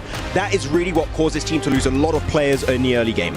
All I'm hearing here is a third-party opportunity for Yango Galacticos. And that's kind of scary. Just a really good... Anyway, let's by the by. It's time. The Grassy Pastures, Erangel, game number 2 of the day here for the Grand Finals. Impeccable timing from the audience there, and overall, Blank, you can see it's starting to fill out right. You've got fans, you've got family, you've got support staff, everyone in the arena ready for the anticipation that's going to continue to build as we make our way through these playoff games. And I tell you what, Blank, I'm going to throw it into the mix right now. Alter Ego take back-to-back chicken dinners. You think so? 100%. Straight on to Erangel with another Alter Ego win, huh? I mean, to be fair, yep, all the support staff are here, the fans are out in force. Al-Haji's father is here cheering him on as well. A little of extra pressure, you know. Oh yeah, the legend himself in the crowd. My dad was here, I'd be worried. I'd do a better cast. But yeah, we're heading over towards Erangel for the first time here over at playoffs. Starting over towards Quarry, heading up over towards Stauber. Very neat little playing path here for most teams, right? We'll be able to get out slightly early over towards Primos, very Pier, as well as Sosnovka, which gives you a little bit more time to figure out what your movement's going to be from Sosnovka, which is nice, especially if you drop down there. But meantime, teams heading over towards Yasnaya, Mansion, Lipovka, Prism. It's a little bit of a longer rotate that you're going to have to make. Time you have to spend inside the plane. I think for most teams, they'll be very, very happy with this kind of playing path. You can see how the standings are looking as well, of course, off the back of that opening game of the playoffs here. For Power, it was a very impressive hot drop, targeted one of the teams that everyone's had their eyes on, and that was 4 Thrives, who absolutely dominated back in the group stage. Is there going to be a bit of back for blood gameplay on that one? That's what I'm curious about. Are they going to have this revenge moment? You don't want to have 2 games for slow starts. That's a squad that needs to build. APG currently parachuting over the top of 4 Thrives. 4 Thrives already hit the ground running. We'll see if APG extends this parachute down towards Sosnovka. I think they have to at this point, especially now that 4 Thrives is already starting to get set up. We send over towards the eastern side of the map. Falcons in their beloved Pachinki, as well as Rozok being held by Regnum Kaya, as Maxman was talking about earlier on. Now, was a lot of indecision coming through from Regnum Kaya when it comes to Rozok. Teams often finding a better position in Rozok when the circle heads that way. Not sure whether to hold inside or send out. I think that they got hit with a little bit of an unlucky stick a few times on that one. There certainly can be improvements. We'll wait and see. Keep your eyes on the wheel and the windscreen, please. Instead of just on the map, so if you're driving, get direction from your teammates, possibly. Yeah, don't dent the Dacia. Keep it clean, Black. Paintwork on that. It's a nice cool blue. Matches the logo. Yeah, she works out very well. But everyone in this one all rotating together here for Thunder Talks, sending down towards Milta, which is free right now, so Thunder Talks can play that one out. Alter Ego sending far over towards Lipovka right now, which is very much out of the way, but on this kind of circle, it's completely fair. You don't want to send your entire team over towards Lipovka, though. You would like some scouts on the outside. Right now, it looks like the entirety of the team is just going up towards Lipovka, though. I think they expect that they're going to have time, especially on the plane path being so long over towards the eastern side of the map.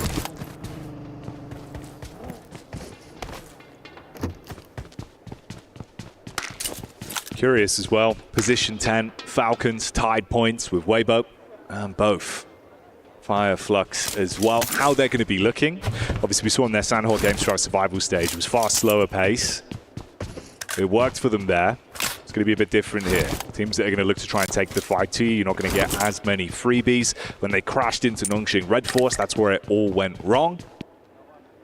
Hopefully they can avoid a similar outcome here. Forward scout on Ralph, farther up ahead. It's Regnum Karia, Fireflux and Power that are relatively close by. Power's getting a move on. Regnum Kaya also making that move, as you were saying, all in vehicles. They left Rozhok early. They want to pride themselves here, and I think that's fair enough, especially in the first circle. They don't want to spend too much time in Rozhok. They'd rather get a central position and then know that there is a chance to send back over towards Rozhok later on. So we're not doing any of these shenanigans where we leave 2 players behind, we send 2 players up front. They're going to play together. If it means they have to kind of work their way back into Rozhok, dig a tunnel back towards that region of the map, then sure, fair enough. But in the meantime, Regnum Kai is just going to try and take a central position, which they know they have priority on right now from the spot that they started in. Like you said, Power in a similar spot. Gondola here for Eren, as he will make the journey back down the mountain. This is over towards Stalber. This is intense. Eren, inside of the gondola. The ground shaking. It's not intense, it's in a gondola. Not as good as the horse, you know. I think horse, gondola, kind of, you know, different territory. Yeah, it's a completely alternate playing field, right? It's incomparable. Exactly. Yeah, exactly. Stop that. You can tell we're a duo. Yeah, we can.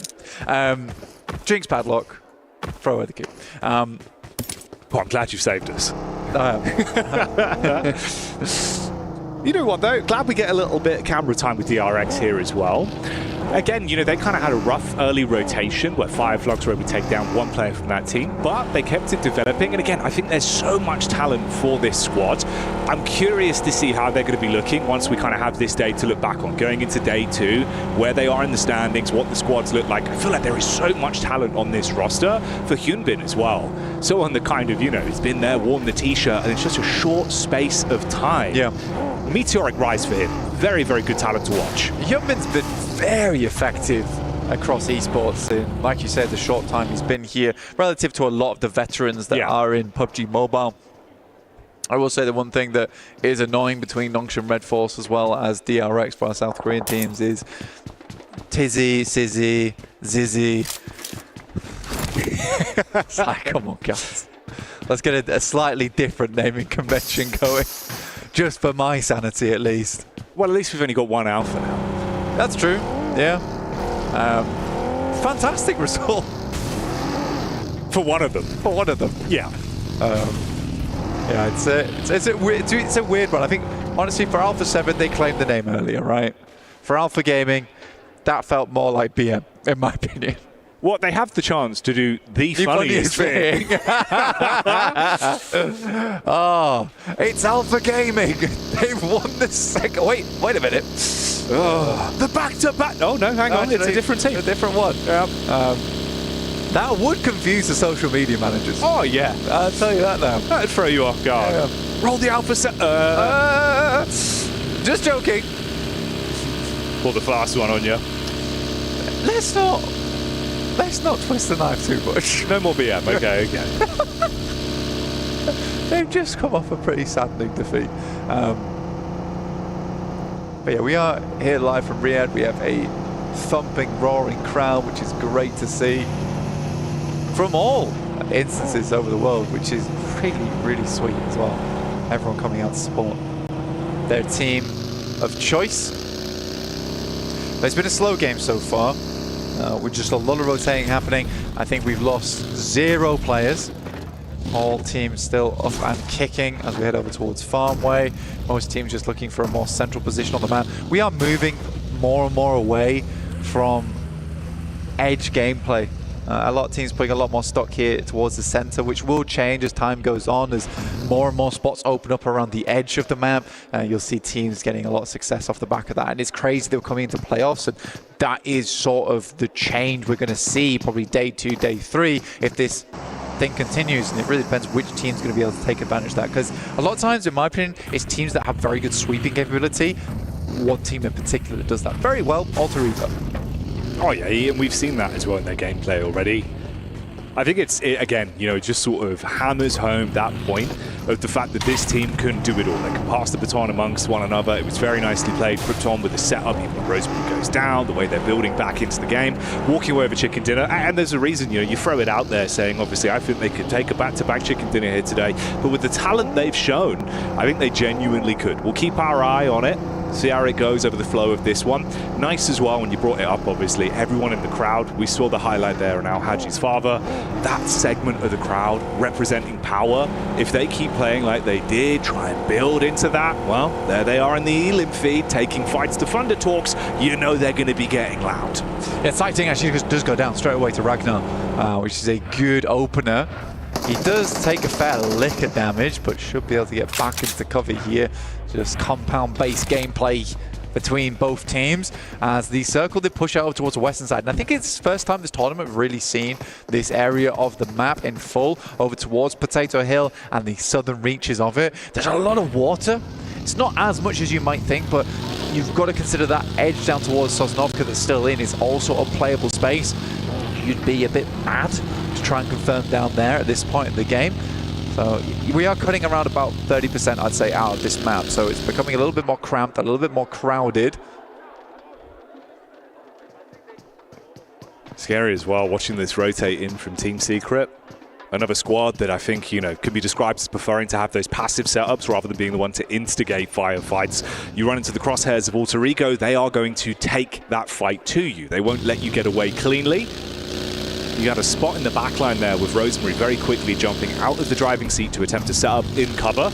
Didn't take the fight in the end. Hasn't fired out a few bullets to see if he can get a connection over, but they can still chase on this. For Rodrigo, they're sort of giving ground here to Team Secret as they get ahead, but it is Krypton who's been able to swipe around, get in front of them. Ida as well as Fireflux are in front. It's an awkward rotate, I'd say, because Horror does control a lot of the space over towards the northern side, and Alter Ego likely not wanting to pick up that position. Neither are Team Secret. There is potential, though, to just completely back off this angle. Make a very wide wrap over towards school side and play there. It is out of bounds in terms of where a lot of the high prio locations are, but it gives you a safe approach into the circle. Alva right now, the hound on the team of Alter Ego, looking to take a sniff over towards Shelter. You can get a good read on this as well with the placement of the squads round towards that side. You've also got another scout from Emre who's actually bypassed one another. Inside of the blue is Alva. Jumps out of the vehicle for a second, quick bit of looting. Rosemary in close position there as well. You see it established here on the map screen as we get that next zone coming in. Direx, E-Arena, both in good spots. I like where Mormon's playing. This is a really nice split coming through from E-Arena. They had the compound that sat on the eastern side of those fields, which means you can comfortably hold out Falcons, but they make this immediate rotate over towards Mormon, who held that spot, but Regnum Kaya will be coming through quickly as well. They understand this spot is extremely important to them. 2 down already. Sakura is out, and Regnum Kaya is cleaning house. Oh yeah, mop and bucket gameplay. Looking to close down on E-Arena and leave them nothing to fight back with. It's a nice start. Silas on the hunt. Player up on the roof, trying to keep his head down. Clean this out, make sure there's no opportunities for a bit of a stab back. Walk away with all 4 players still alive once they get the man picked back up there.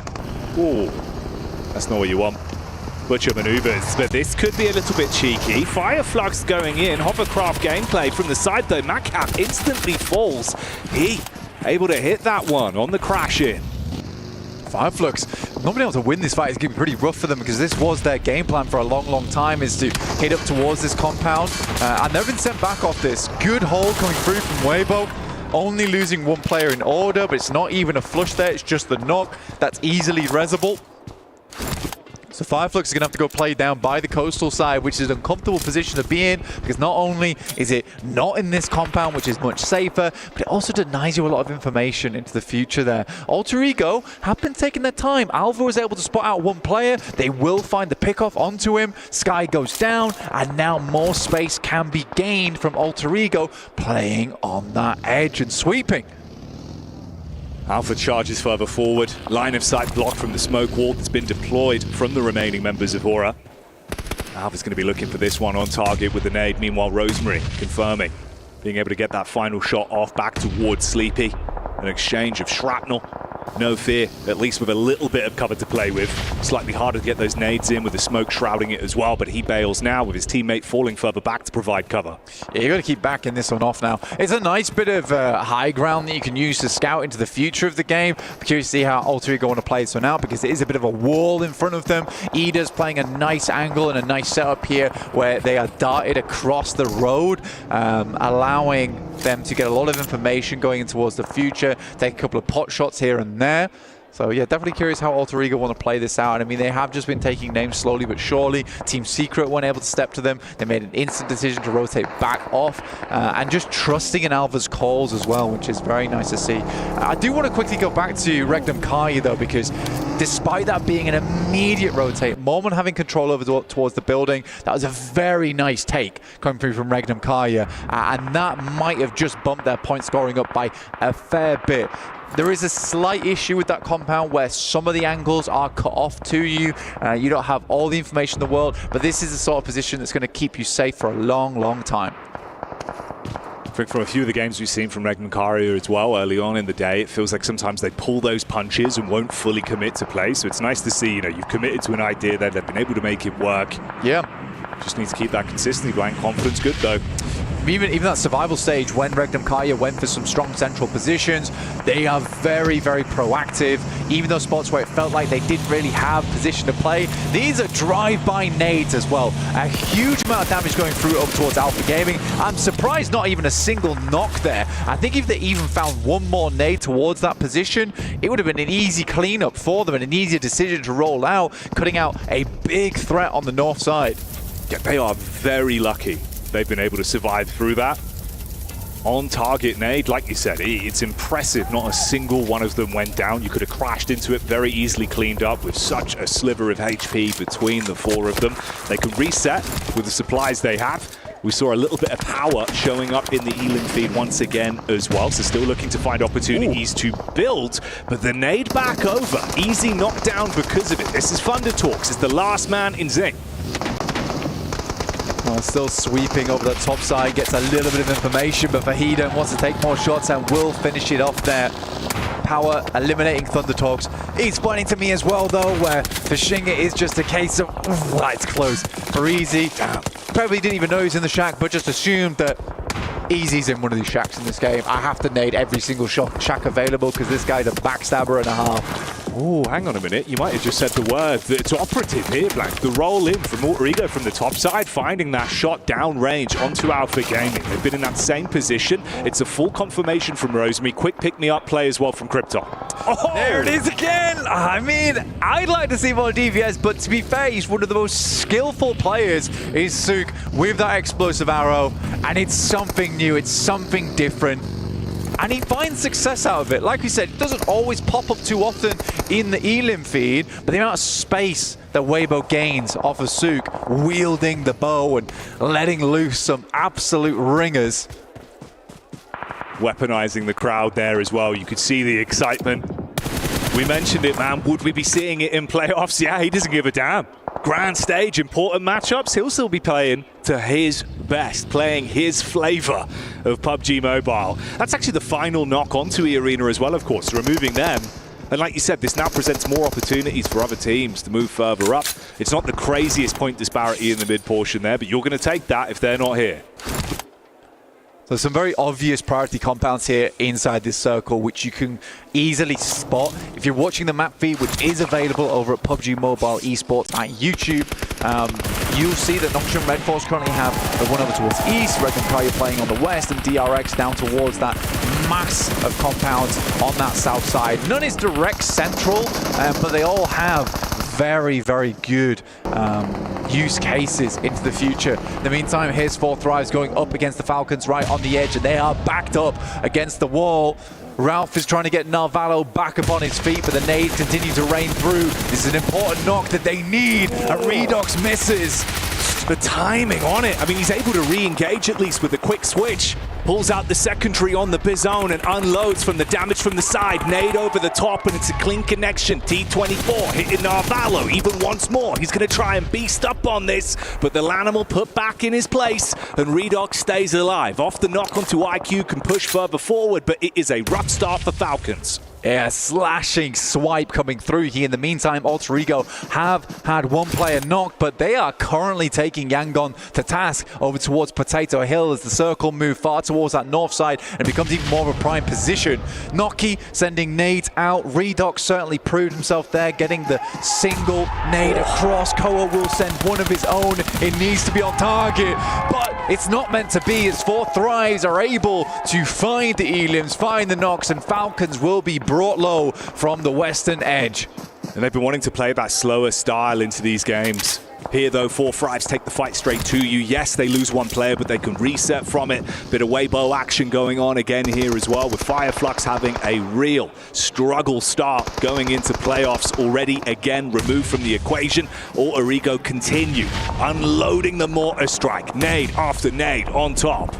This has been an extremely extended fight. I think we've seen knocks coming through across the board, but Ida starts to get involved now over towards Alter Ego. I think they just lost one.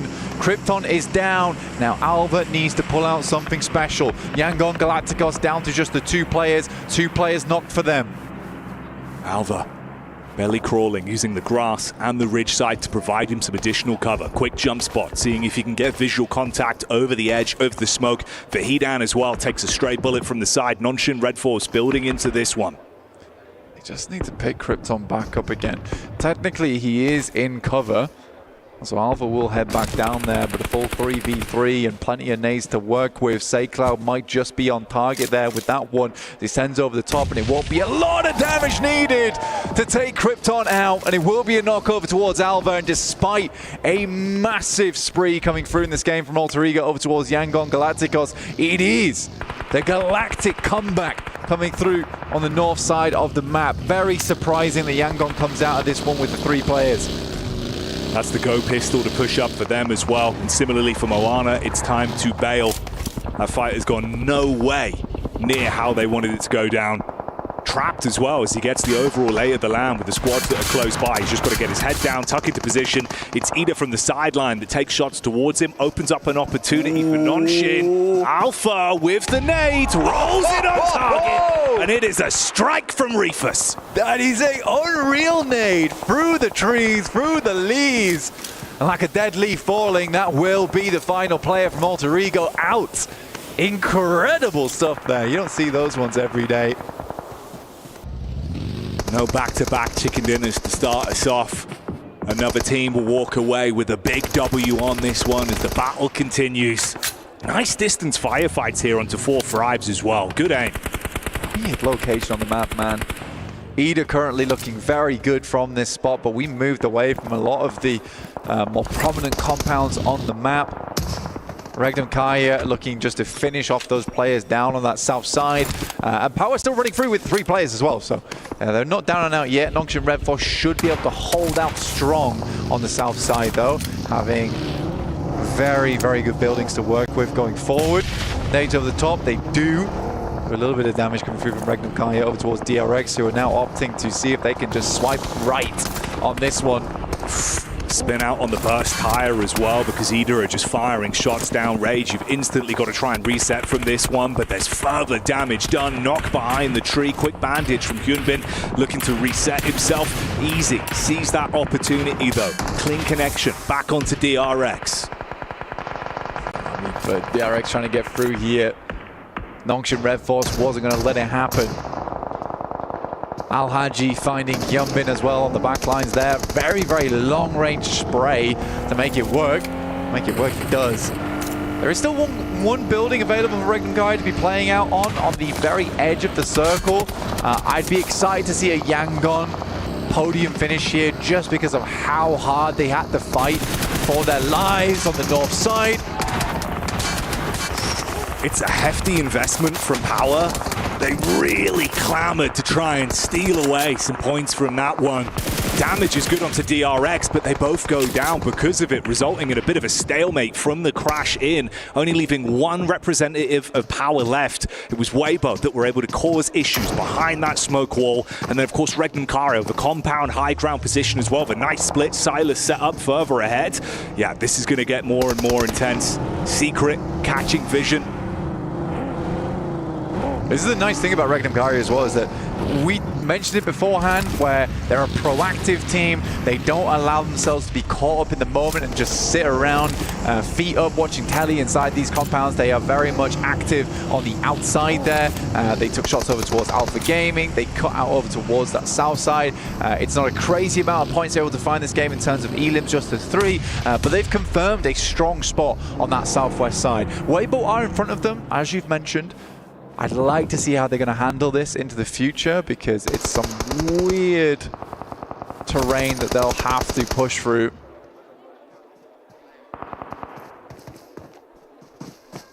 For Yangon, it could be uncomfortable if Secret can actually get the angle to arc those nades over, roll it down the hillside. Spacing could be problematic.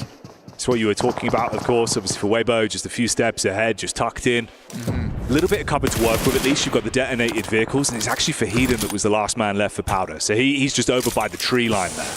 It's very, this is why I'm saying, ooh, wow, what a shot coming through from Fahiden. A fair chance as well, and he took it immediately. This is what I mean for Regnan Kai. It's very hard because you want to take shots down towards Weibo Gaming, but as soon as you leave this compound, you're in sight lines of Ida going forwards. That next circle doesn't cut Ida out either, so now Regnan Kai has to go for something very quick. They know the exact location of Alpha Gaming though.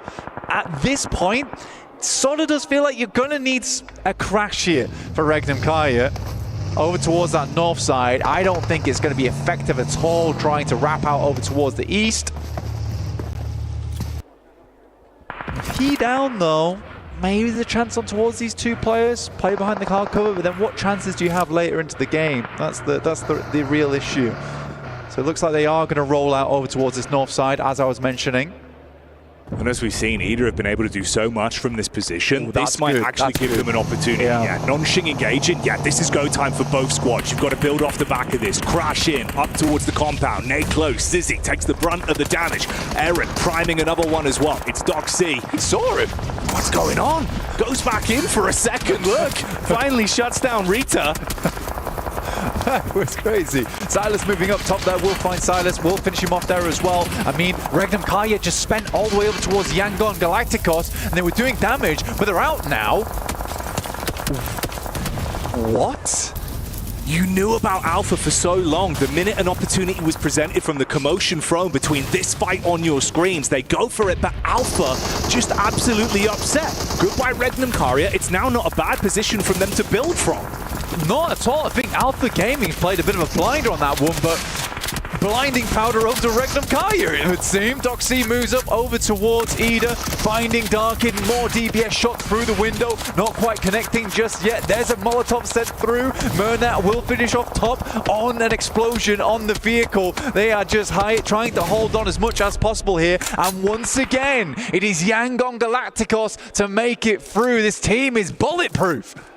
You got Team Secret as well, playing that classic slow build, playing from distance, looking to third party onto this one. This elongated bout between Nongshing and Ida.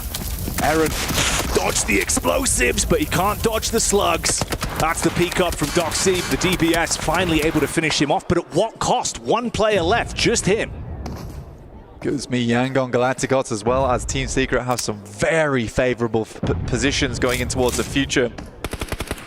They can effectively sort of ignore one another and rather take shots down towards that south side at teams that will be making their way up this hillside. I think it's going to be tough. Here's Suk with the bow in hand, just sending shots in, making life extremely difficult for Doc C. He is on the low ground though, and Suk may be just sending in ammo for no reason. I mean, with 20 arrows left, he could zone you for quite some time. Just make it impossible to go for a peek out. He's got to leave at some point as well, is the thing. Oh, they're getting close. Just consistent bombardment. Foxy's struggling. Now moving forward, Sook will see a nade come his way. A little bit upset about the nades coming down though. Might pivot off. Spotstock C isn't quite as effective with the assault rifle as he is with the bow. The team will support him there, still make it happen. Awayable attempting to move up, but it's those two angles. Like I said, it's an efficient, I don't want to call it teamwork between both teams, but it's an agreement, right? You both have an extremely strong position. Let's get rid of the teams that could cause problems for us later on before we engage in one-on-one combat. Yeah, you know to prioritize first. Don't poke the hornet's nest until it's time to engage. Frankie with the move up. Wow. Damage back over. Slapping him there. Forcing him into a bit of a rough spot. 3 squads going head-to-head, of course. And Alpha Gaming only have the one man left alive. That's Reefus that's further down. This will be the second game in a row that Alpha Gaming have been able to get themselves a podium finish with a solo player towards these end circles. He's going to make a break for it. Murnat definitely saw him, was wondering why he went for that play. I don't think he had much choice in that situation. Murnat had actually pushed off that position as well. It's just unlucky that he comes out at that timing. Trang will go down. Shots back and forth, trades on either side. Intensity building. SayCloud looking for the angle. Murnat from further back, able to assist. They can focus fire on Frankie. He's removed, cauterize it and reset. 2 players alive, focusing on the pickup as well. Grab Romeo. I mean, just make it as hard as possible. A 3v1. There's absolutely no way that Jaiki should be able to get himself out of this one with Yangon Galacticos starting to move up. And the map is enveloped by space as they suffocate out the rest of the teams from the high ground, pick themselves up a big chicken dinner. Not only against some of the hardest spots in the lobby like Alter Ego, but Regnum Kaya, who sent their way up there earlier, who did get backstabbed by Alpha Gaming, but what can you say about that one? They knew where they were. There were some weird plays this game, but it was terrifying terrain to play around with. You see the celebration and elation from the team as well. Some nice solid slaps of the hands. Everyone congratulating one another. The arena starting to get excited as well with the way these games have been going. And yeah, they should be celebrating. They played some great games. Heads up maneuvers again as well. Some crazy stuff. It's a good point. That's what you bring up, man. Alpha Gaming being able to drag that one out, even that fight onto Regnum Karia. Crazy scenes here, Blank, but the action keeps on going. Join us for more in a couple minutes' time.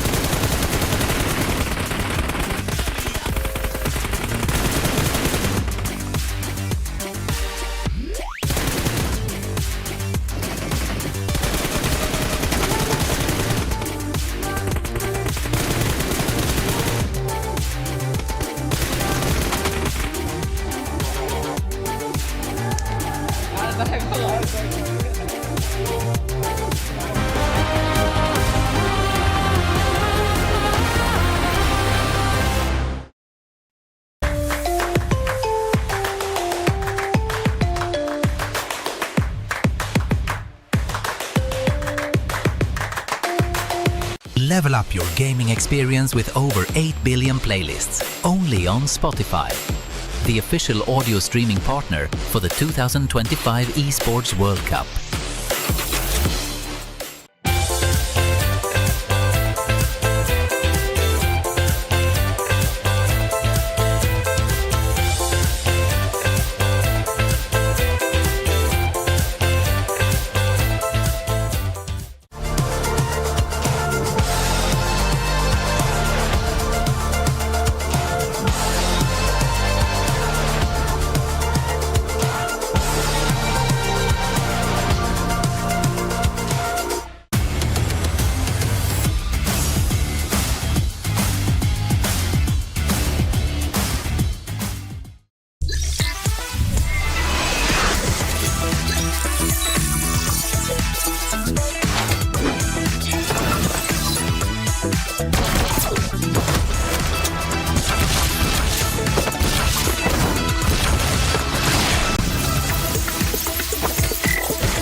Yangon Galacticos blasting off at the speed of light. All the other teams better surrender now or prepare to fight. We have got ourselves Seven and Maxman here to talk about this victory from them, coming in from Potato Hill, looking really cool, looking strong, taking out the previous winners from the previous games. Maxman, Yangon.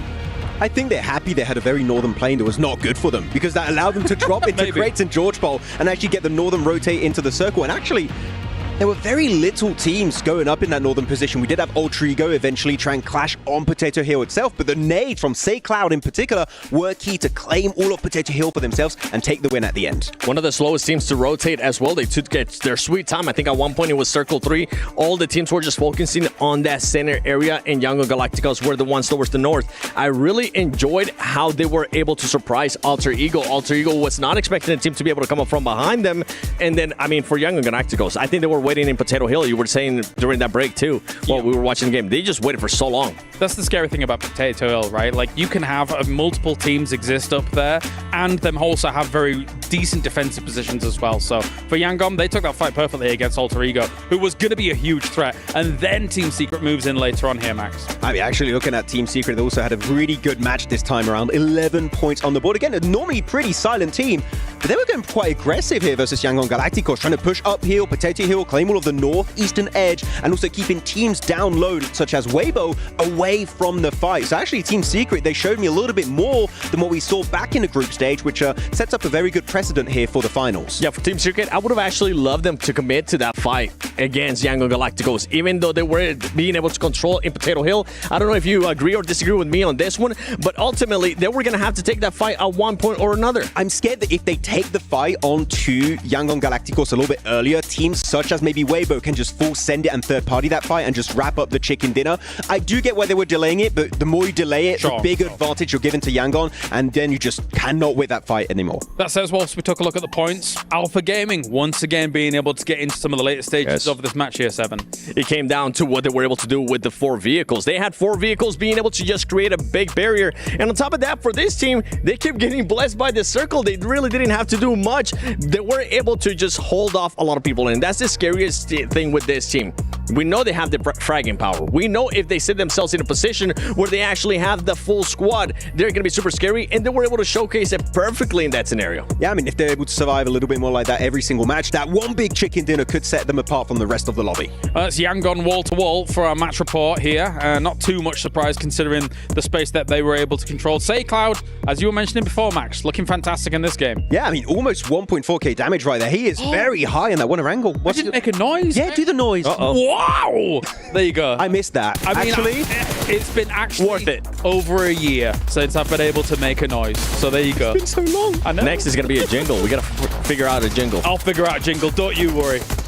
I don't know who for. I thought it was going to be on the spot, man. That would have been insane. Look, we're seeing some replays actually of the Car 4 here from Alpha Gaming, and we don't have hovercraft. We've got hovercraft at home. It's just a 4-car fortress created on the edge of Potato Hill, and it was really good to get them in that podium finish at the end. So Nongshim Red Force, I think that was a team that you and me both wanted to talk about here, actually, Seven. Their breach onto Ida's Harry Potter Tower, I like the idea going for the breach, but it took so long to wrap up that fight. Big third parties from Weibo in particular did come through at the end. That's the thing right there. I was talking about this too. Fireflux and Nongshim Red Force, especially with Nongshim Red Force. I was talking about how this team just tends to play so slow that they might not be used to just making those quick pushes, and I felt like it showcased perfectly in that scenario right there. And then on top of that, for Fireflux, they were also trying to do a crash on WBG. They seemed like they got ahead too. They ended up getting a knock, but they were just too slow to react and ends up backing away. For this teams, they got to be able to adjust on how aggressive the lobby is. I think Nongshim was happy to gamble on that compound, right? Because if it does go to that compound, the circle, then it's so hard for these teams to push into that. So they were also thinking about where they were going to transition and how they were going to transition, Max. It gets dicey trying to go up to the Wizard Tower, trying to do something there and keep yourself going in the later stages. You cannot say the Nongshim don't know the terrain. They know in that specific circle, that compound with the 3 buildings is just exceptionally strong and able to defend it quite well until the very end of the game. Then they do have to go onto the Harry Potter Tower. Though if we go on teams that try and crash on those positions, I kind of want to pivot the conversation over to Power. Sure. I think we're very indecisive.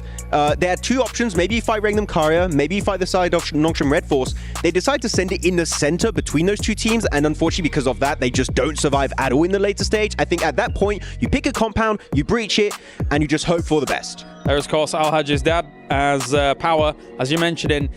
It was kind of a damned if you do, damned if you don't kind of situation, Seven, right? Like, even if they choose another option that isn't that kind of road through the middle of those compounds, it's still going to be very difficult to make those crashes happen, but maybe it could have yielded more points. It is. I feel like they would have just gone for the crash. At least you're not going to have so many teams looking at you. You're not going to be letting yourself open for so many third parties for this team. And the only thing is, like, we're able to kind of say this in hindsight, right? We're seeing everything that's going on. But for them, if they would have been able to make that crash with the firepower that they've been able to showcase in the previous stage, in survival stage, I feel like they might have been able to etch them out. Look, it's all you go for compound crash, or you're in between Regnum Karya, Nongshim Redfalls, and Sook, where the explosive bow is going to keep you at bay. I would take my chances on the compound crash. I have a bone to pick with Sook and the explosive bow, because you and I have been talking about this for the longest time. I really enjoy it.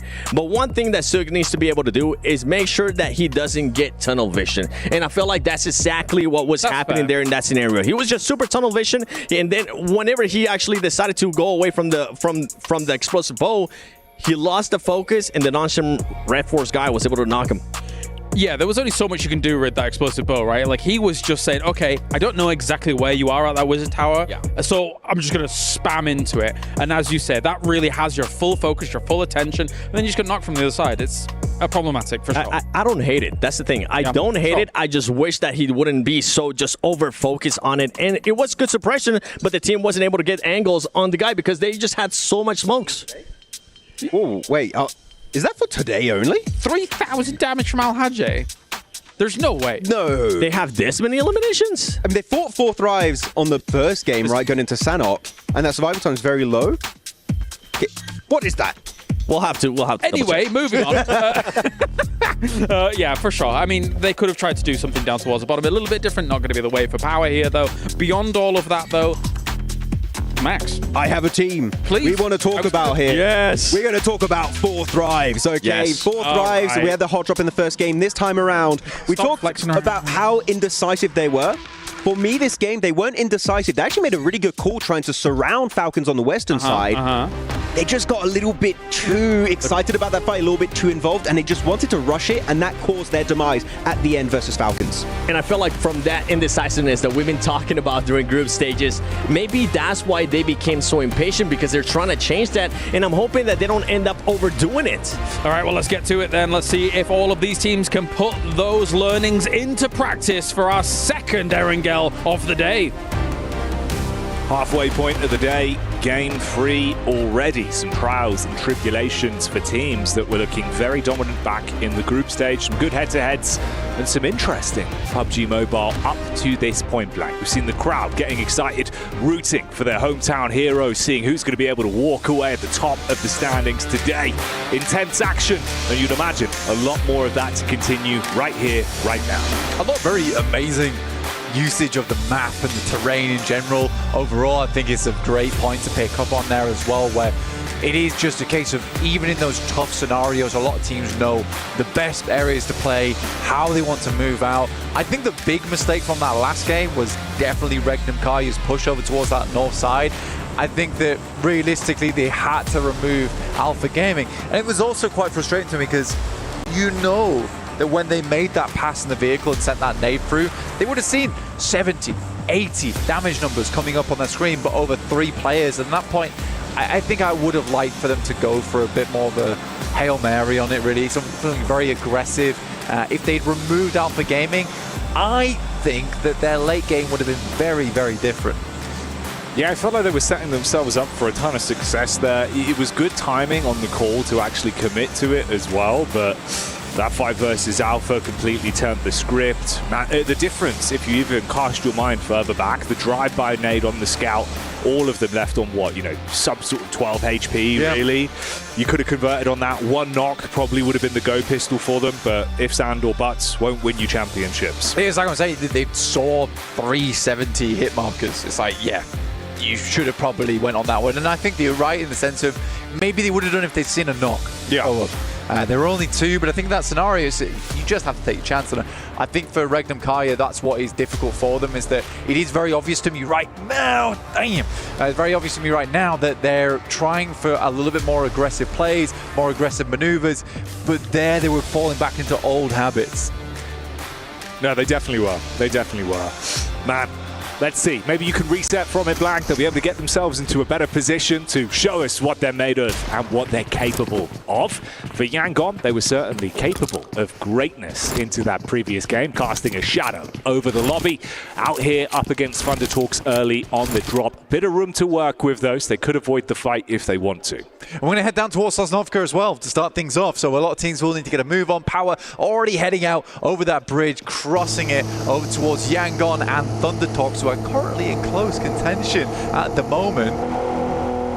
See how that fight does pan out between those two teams. Yangon Galacticos obviously coming off from a big high from that last game. We'll see if that momentum does bleed through. Power Esports going to send even higher to the heights from last game. Seen some good signs from Power as well. You know, individually, I think the gun skill's certainly there today, playing to their strengths. Not in a bad spot whatsoever. Tied at the minute. Ooh. This is back over towards our drop fight that we were mentioning, of course. Thunder Talks out with the Tommy, teaching you lessons from distance. Where art thou, Romeo? I think he should have just kept crawling. I get a moment of, if I stop crawling, maybe he'll miss the shots. Maybe I need to like fake him out a little bit. Instead, just made it extremely easy to line up that shot. Still impressive with the Tommy as well to hit at that distance. Origo aren't done yet either, as they pick up an initial knock over towards Fireflux, which is one of their most difficult rotation contenders, right? Where Origo need to come out from the Povka. I like that they send a player out early in Rosemary, I believe it is, who is a player that you would desperately want in your front line. It's Krypton, in fact, that's sent out first, who has been stepping up, right, to the plate. So it's nice to see him get an initial knock, and that's going to make their rotation down towards the south much easier playing against a 3-man squad. That changes their rotation. It changes their plan on this entire map. Scary as well for Fireflux as a roster overall, because I think that squad, you know, we were sort of talking about this idea of being able to build your confidence, feed the hot hand, keep that momentum going. They've been hitting dead stops again and again, where it feels like, you know, the floor falls out from underneath them. They're not able to build themselves, not getting too late into these games, and that could come back to haunt them. Oh, you're just bullying on the exit as well. They're literally trying to retreat from this, and you still find a second knock into a full takedown on SayCloud. Wow, that's a bit of a rough start, considering you've just taken your opening chicken dinner. Yeah, King living up to the name of the weapon used there, doing a nasty mark over towards Yangon Galacticos with the Scar.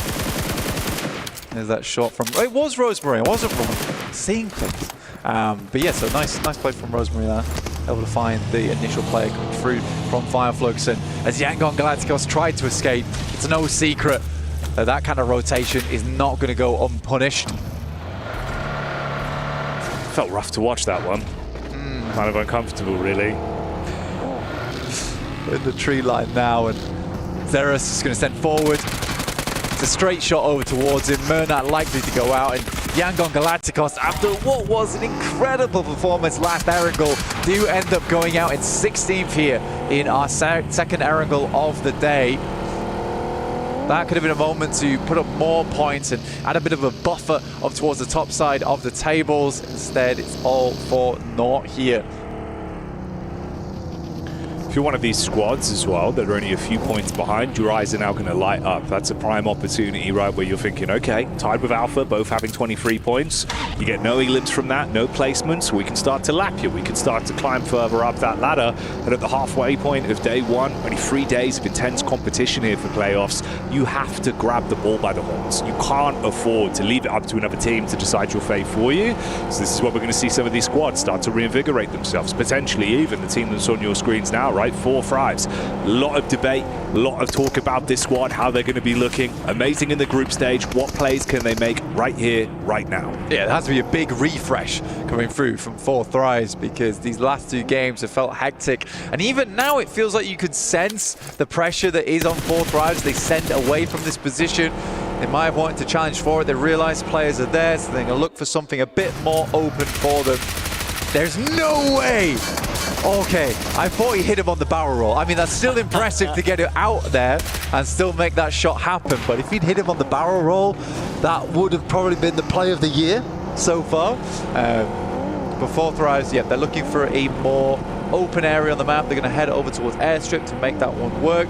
For Alter Ego, though, this is an important game for them, in my opinion. Setting that marker really high early on in the tournament, super important, because with Smash ruling, day 1, day 2 become a bit of a sprint to get towards that top side and at least get as close as possible to first place or be in first place to open up match point on day 3. It would be the dream scenario for them. And I think potentially even change the flow of the lobby with the paranoia that will set in when Smash comes to play. But right now it's Koa that's on screen. Barrage of bullets goes out on the drive-by. DRX trapped in position here. Bit of chip damage onto 2 players. Trying to take some shots back. Make it uneasy for them to just hold, locked in position on these angles. I'm surprised QZZ actually got through there. Yeah. Obviously, he was snaking it a little bit, but the shot didn't seem too hard to hit, and I think that he was playing so wobbly that it caught even Falcons off balance there. Now they have to send back over towards a more secure location. Can't afford to hold up DRX for much longer. They're going to all jump in the water and rotate across to their buddy, who is on the north coast, playing around the beachhead. Only a couple of teams still yet to make their way in. It's Ida as well as Regnum Kaya. The upstarts from Turkey versus the Titans. Going head to head here in Rozhok, both teams will need to leave soon as there's a lot of squads already confirming over towards Sosnovka. Late aquatic rotate as well for Alter Ego there, keeping themselves distance on the wrap round the back. And like you say, Regan Karin and Ida potentially thrown into a bit of a fist fight where maybe only one of them limps away. Ooh, limited space inside of the zone as well. Large body of water removing play space between these teams. Horror can just move across, should be able to move across pretty comfortably as well. I don't think this is too treacherous of a path for them. No Indiana Jones style type of traps on that bridge right now as Scarface starts to move over towards the west. So this is a real easy rotate for them. For Regnum Kai Ida though, yet less of a ease of access. But they could head over towards the coastal side on Erangel main island, swim across or just send the vehicles in and try and play on that beachhead, which is definitely a possibility, especially as we start to move further north on this circle. Teams could try for that one. DRX had... It's just a surprisingly easy approach. Hardly any clapback coming through from the Falcons. Vahiden from a distance, able to keep them pinned at bay on their rotate over. Meanwhile, you've seen in the Elim feed that 4 Thrives took the fight straight to Team Secret, forced them out of position, but made it really uncomfortable here. Down to just a solo player, handling them with ease. Confirming onto those knocks as well, 1 by 1. So stealing away a couple of elimination points, which for them could be a good start to get them dialed into the actual action. Over from the sideline, that's the final steal onto Team Secret coming out from Thunderdogs. Yeah, Secret are struggling. Yeah, they really couldn't figure out anywhere to go there. Constantly bumping into teams left, right, and center, and it turns out their over-aggressive push down over towards Yangon Galacticos is the thing to force that final nail in their coffin. Power still hitting some nasty shots over towards Weibo, playing on that coastal side. I mean, that drops Weibo now down to just the 2 players. Don't think they're getting Suk back up again. Al-Haji is going to wait for this fish to resurface. He knows he's got to come up for air at some point. He can sit pretty and wait to finish that man off. So Power looking to just take away points where possible. He'll just commit to it. Left in the blue, gone for good, down in the deep depths. Regnum Kai's still in Rozhok? Lost school now, actually. It's crazy on the indecision where they're happy to send straight out when it's around Rozhok area. But when we get Sosnovka finished, they decide that they're going to stick on the northern side of the map for a long time. We'll see how they play this one, because the play area is getting very limited now. Especially even over towards this north side of the map. Grandma's pretty much taken for Fireflux. The small compounds that are available on that side. Pretty much going to be playing around the tree line, but potentially over towards the western side, or using that ridge as cover, as we do confirm even further over towards the north here. I think we're on zone 3 now, so the circle and the blue will start to tickle quite a bit before we head towards stage 4, where it's advisable not to still be in that blue for too long. You do wonder if that'll be a bit of paralysis by analysis there for Regnum Caria, taking a very slow approach this one. A snail's pace that could come back to bite them in the bottom. We'll see. They're starting to get a bit of a move on now, though, and so are the remaining squads on the periphery of the zone here, slowly advancing further forward. You were fragmented down towards the south side. It was a bit uncomfortable. A bit of a push up now. Alpha Gaming coming over, 4 Fribes in position there as well. Nongshing Red Force feels like they've been really willing to take a good majority of their fights, so I wouldn't be surprised if we see some sparks starting to fly, especially with this rotate coming in from Ida. Oh, Nongshing Red Force has a real glint in their eye during these games. An aggressive team, a hunger for team fights. And you're right in the sense that they're a scary team to come up against, because you just never know when they're going to pull that trigger. It might just be you that faces the ire of Nongshing Red Force in the end. Falcons find themselves a nice central position on this circle, though. We'll see what they can get done with it. Usually Falcons can find themselves over towards the late game with 4 players. Tend to do quite well. It's that interim period of getting to around about zone 7, which is very shaky on the side of Falcons. There's some big nerves before they lock in.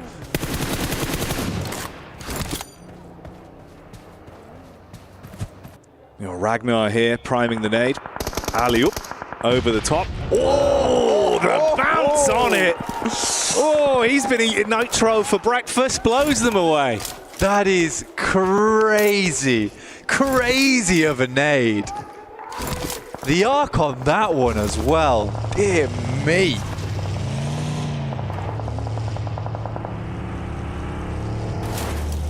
You love to see it. The Power fans are going to have their eyes light up at that one. Already 4 eliminations for the squad, topping the charts at the minute in the lobby. In a good position to keep building, especially with Yangon going out early as well. There's room for Power to ebb and flow their way through the standings. Hora turning their attention back round. That's Moana from Alter Ego that takes a knock. Alter Ego was always going to struggle. They had to play all the way to the eastern side. A lot of other areas were taken. They dropped the smoke over towards Moana. But Rosemary's worried whether this is even worth going for. The res on this starts to back out and allow Rosemary time to crawl back through that smoke. But I think it does feel like a little bit of an abandoned ship here for him. And Sleepy will draw him low and put him back to sleep. Not sure what E-Arena's game plan's been here, but they have taken a nasty punishment on that south side. One player even going down towards the blue there. Get a replay on this one, because this was disgusting. They lined up at the right time, start to turn it, and pretty much as they turn, the nade fumbles through the window. Very Maxim-esque on the nade. Maxman's going to be loving that one. Thalak getting thrown into the action here as well. It's Alpha Gaming, but they're taking some serious damage. So 4 Fribes continuing to attempt to build here. Get themselves into a position where they feel handy with their steal. This was always going to be an issue for Alter Ego as well on the rotate. You had Power ahead of you. They go for the wide berth round back through the blue, kick off the engagement. It's the third party as well, with Fireflux being able to find damage from the backline. So easy suffering there. That was unreal. Steps out onto the side C. We'll find one. Rosemary gives his life for the rest of the team to get further into the circle. And Fireflux will take the reins off the back of that fight versus Power. Now down to 3 players, but 5 elims. Not a bad start for them this game. Heading up towards 15 minutes into this one. Soulless attempts to hit the shots, but he's off target. Yeah, bullets just whizzing by. None of them connecting, and the problem is that opens an opportunity for the counterplay from Power. So instantly on target, they respond back over and stop what could have been a hell of a scorer there from Fireflux. Instead, in reality, it's just Ketch. At least he's got some heavy armor to work with diving inside the hovercraft, but he's got to peace out, got to give up the goose. has to leave it alone. That could have been a great third party. It could have been an amazing third party. You're right in terms of the roaming wall in the hovercraft being the biggest boon here for him. Has to wander back, let it explode. This is not the most ideal location for him to end up. There's these shots coming through from earlier. Falak with some fantastic maneuvers. Again, such a precise player. Never over-egging the pudding as well when it comes to those peaks. Really, really nice to watch when he's on form.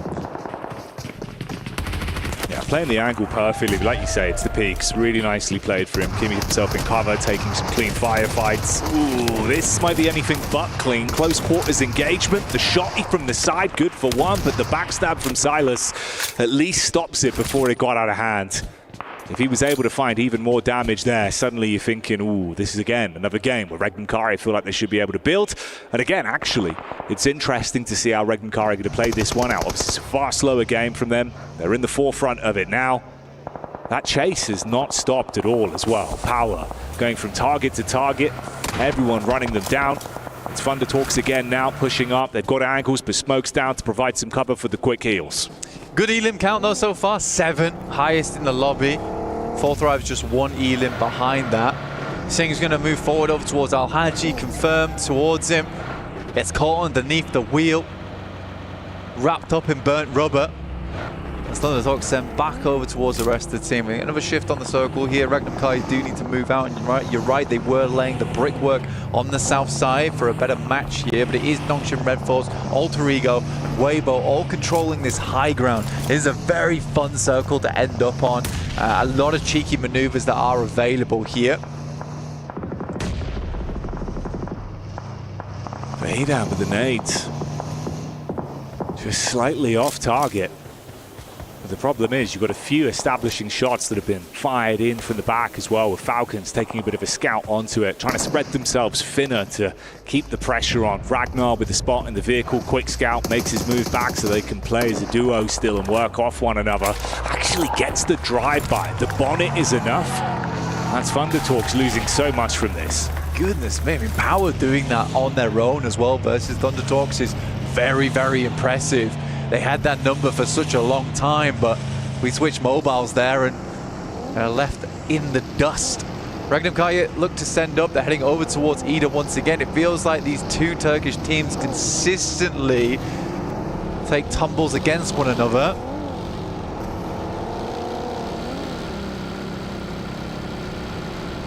They're going to send far over towards Alter Ego, Alva, as well as Krypton.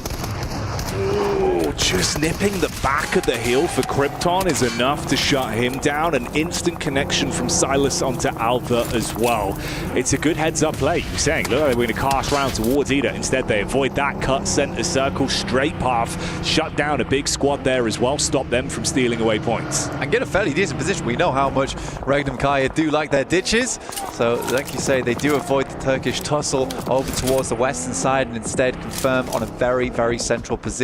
Regnum Kari are down in 12th place right now, 4 points total with just the 3 elims on this game. They desperately need a big one here if they want to stay in the conversation over towards the top side of the lobby.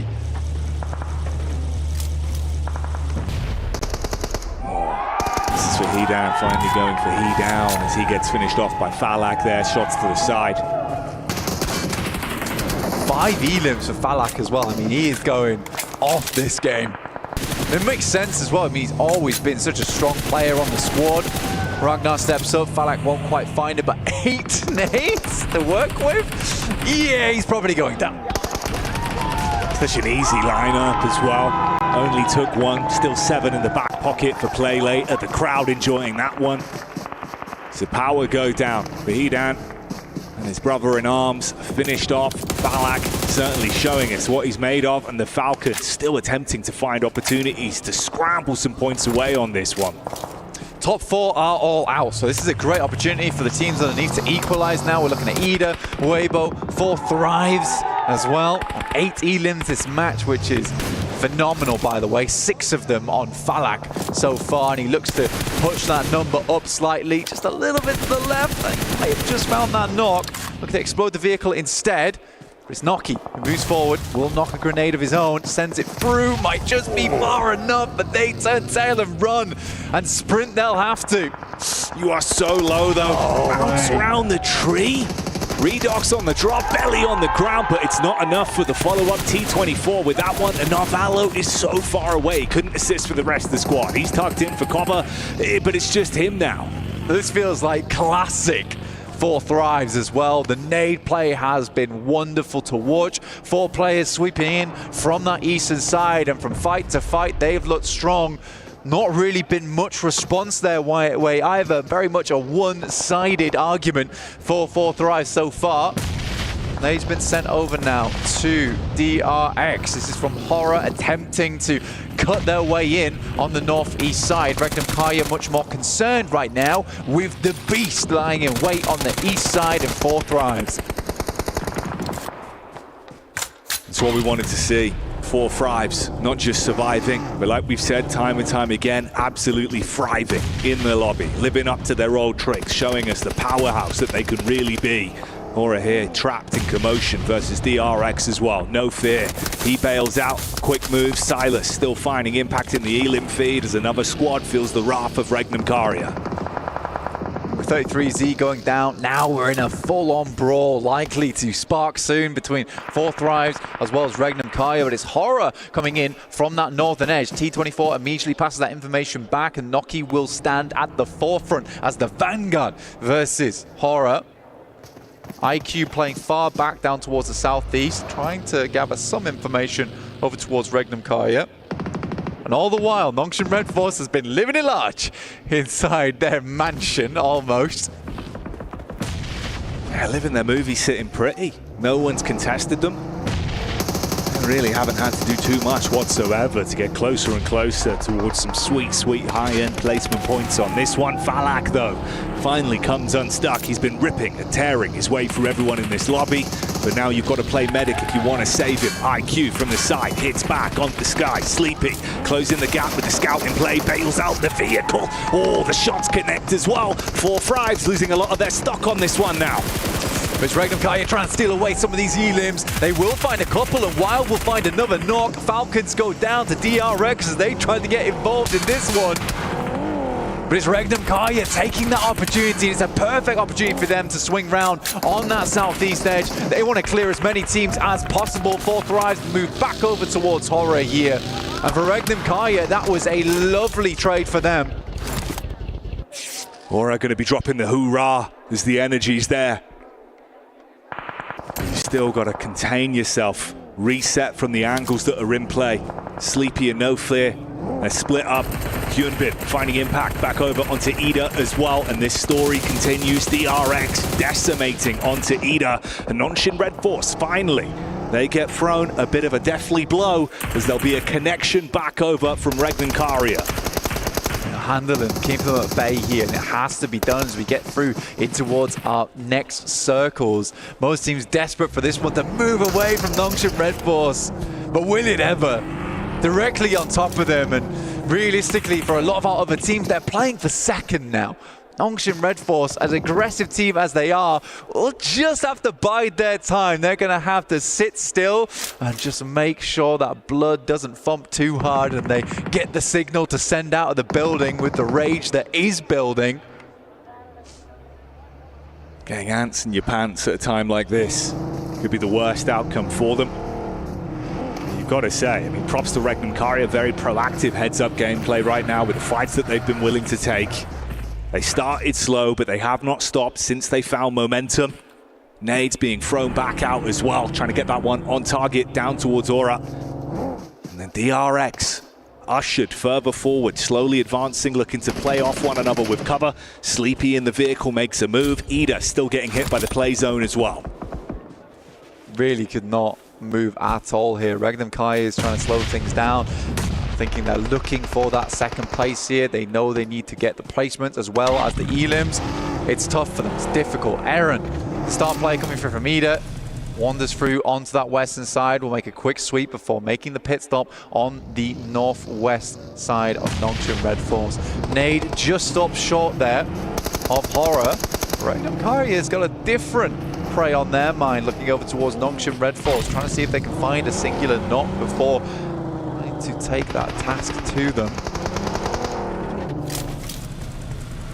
Aaron can just keep his nose clean as well. He's got some hard cover to work with the airdrops that are close by, so just tucks himself in position. Straight down the middle. Here's the push up though from Regnum Karya. Instant engagement from Bloxy, who locks on, and Sleepy is down and out. No fear, barely standing tall as well.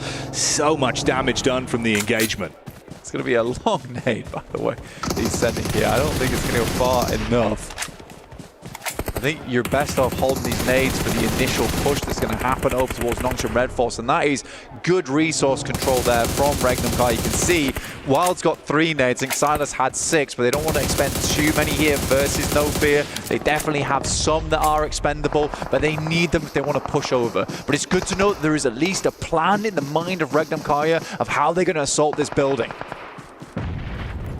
Got Aaron as well, throwing out nades on the push-up from Hyunbin. That's what I was saying. He tucked himself into an angle to actually make it kind of uncomfortable. Ooh, Nongshim Red Force baited into this one potentially, though. Looking for a look over the top of the ridge. Aaron trying to keep himself down. Nades coming in. First's on target. Follow-up's good. Doxy dismantles Ida. They're out of the running now. There is a slight distraction here. Going through up towards Nongshim Red Force. I think that Regnum Karya is going to try and play this one out for Zone 9, honestly, and hope that this is not central. I don't think it is, and it will force Nongshim Red Force out. But Toshpik sends in first and will manage to get towards the backside here. Nongshim Red Force weren't able to control it, and Nongshim Red Force, they see red. They move out of the building, and Regnum Karya's picked up position. DRX are dealing damage and handling themselves up close and personal. For Nongshim, it's going wrong. Binny now with a thin veil of smoke to protect himself, but look at all of the nades. Everyone priming these from the top of the roof, dashing them down. They had such a power play position for so damn long, but the minute they advance, DRX makes it uncomfortable. And Binny, you're living on borrowed time. Regnum Karya, if they find this one, they're setting themselves up for a huge chicken dinner. 10 points on the game and plenty more eliminations to be found here for Regnum Karya. Like we said before, they've been holding on to these resources. They knew the angle they'd need to take. Silas goes down, but not before a nade sent through. Sizzy goes out, and it will be Regnum Karya looking for the big finish here versus DRX Jackie. They just need that final knock. Convert this one, close it down. The slow build-up. Oh, and that's enough. All it takes, the push-up from the zone, being the 5th man in the lobby for Regnum Karya as they're able to convert that one. A great game, good decision-making. The third parties were on point, and they walk away with a chicken dinner here in the playoffs. It's a big game for them, a much-needed match. The top 4 went out early as well, as we talked about, so this will bump Regnum Karya back up towards that top side of the tables. But for Nongshim Red Force, like we said, that force from them builds quite a bit. The rage needs to be contained. They can't always be looking for these massively aggressive plays. They could have sit still for a little bit longer, but that leg was jiggling and they wanted to get it moving. Yeah, baited out by the last man from Ida. Aaron just behind the box causes problems against DRX. They swoop in thinking we could just clean up on this one, take it all home, but it was not a spilled drink. They did not clean it easy, and it presented opportunities for this team on your screens to run away with it. Regnum Karya make it messy towards the end zone. But we're going to clean up right now, and we'll take you to a break, in which case we'll come back with the desk.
This land is calling.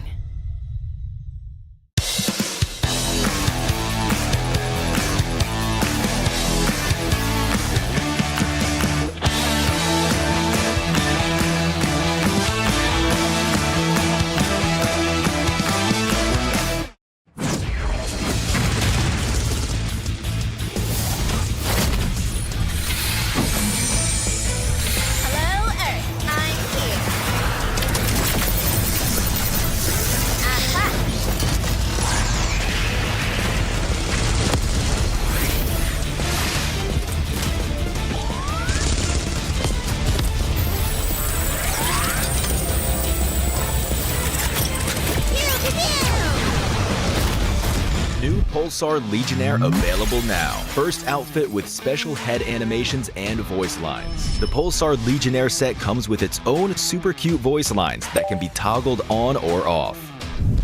What happened? Bye, friend. Hello, Earth. I'm here. It also features the upgradable Hyperion ship DSR.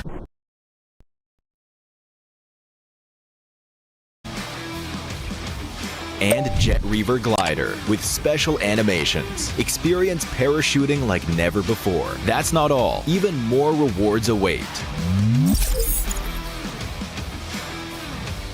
Event period, July 25th, 2025 through August 26th, 2025. What are you waiting for? Get the new Guild set now.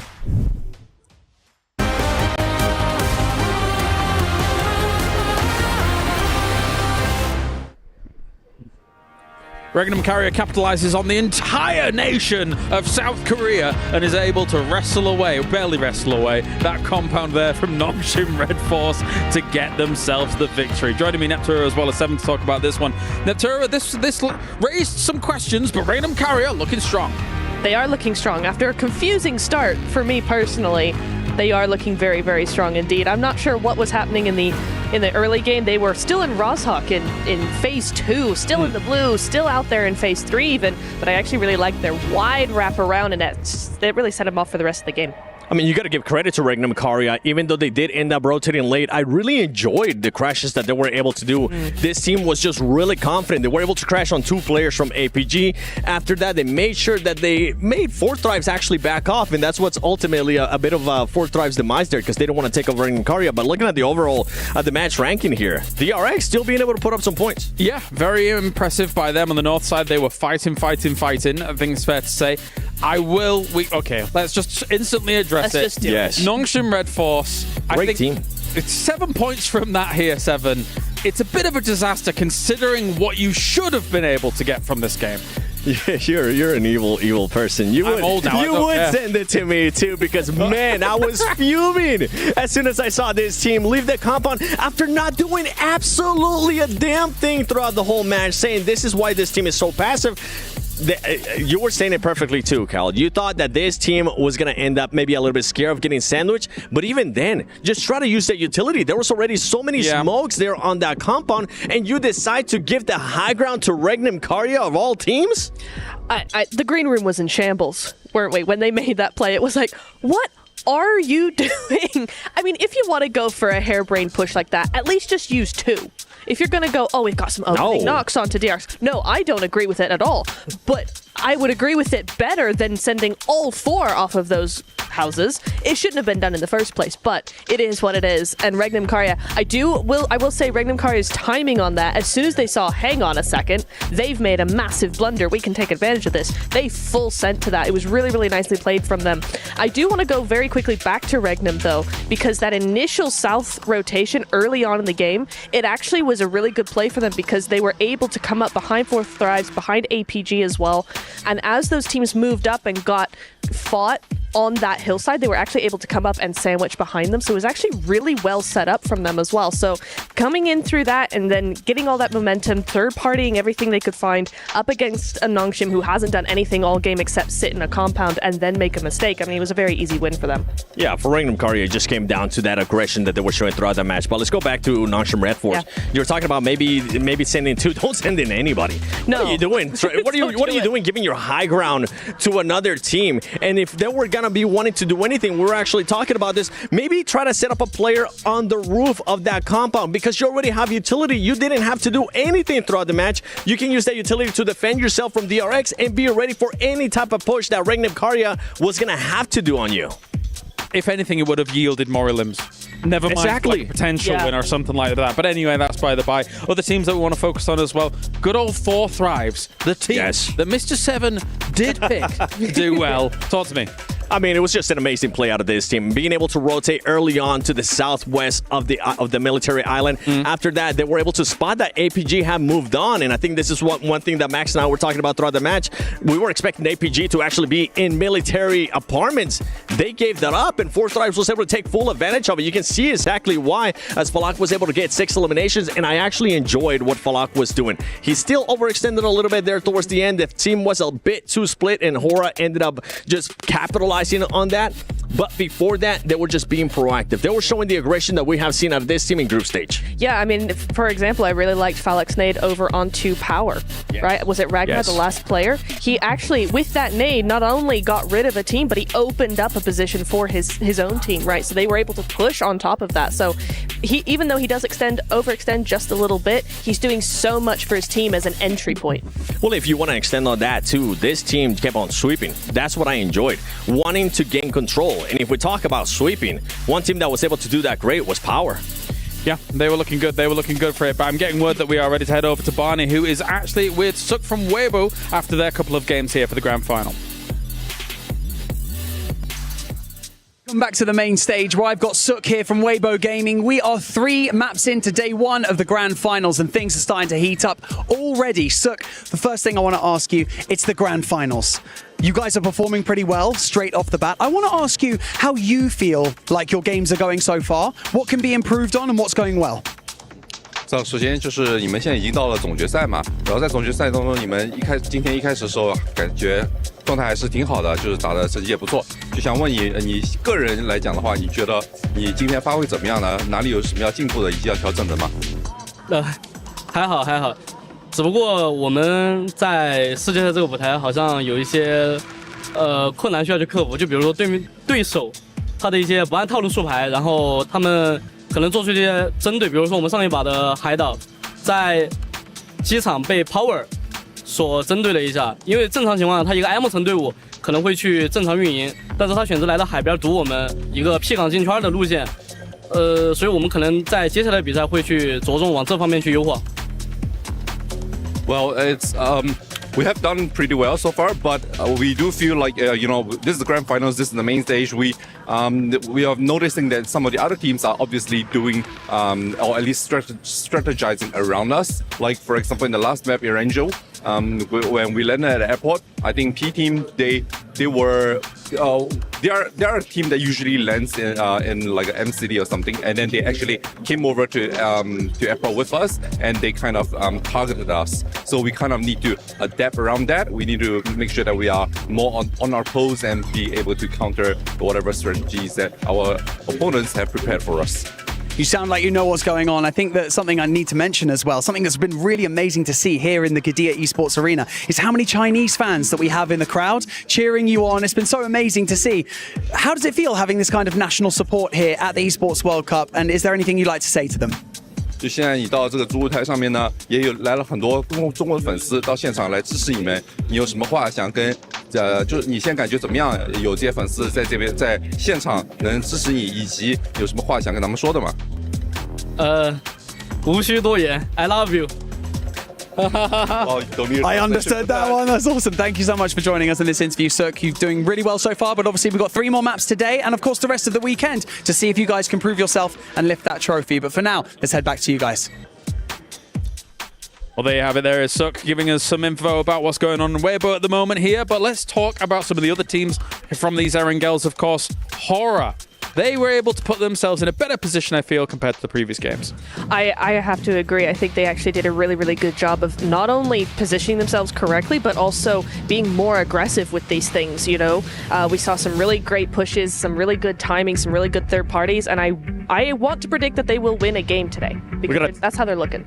Yeah, we'll go back on Hora in a bit. We will. I'm actually impressed at just first place to 8th place, currently only being separated by 8 points. Whoa. This might be the closest first 3 games we have ever had at an international. Before we even move on, I want you to take a look at Power. Power's all points are just coming in from eliminations. I've never seen that before, especially for a team that's in top 4. Well, it's consistent with their brand, right? Because let's be real, in the, I think it was either group stages or survival, I think it was like 40 elims compared to about 10 or 15 placement points. So we know that they can frag out. And usually Neptura, as we take a look through a 9th and 16th, when a team is able to frag out like that, eventually placement points will come. So maybe this is a good omen for Power. I should hope so. I've really enjoyed how they played so far today. I do agree that I think we are going to see probably a lot more placements coming their way because we've seen it from them before as well, haven't we? Certainly in the survival stage, they were doing a lot in terms of those placement points, really able to control those end zones and getting a win a lot of the time. So it's bound to happen.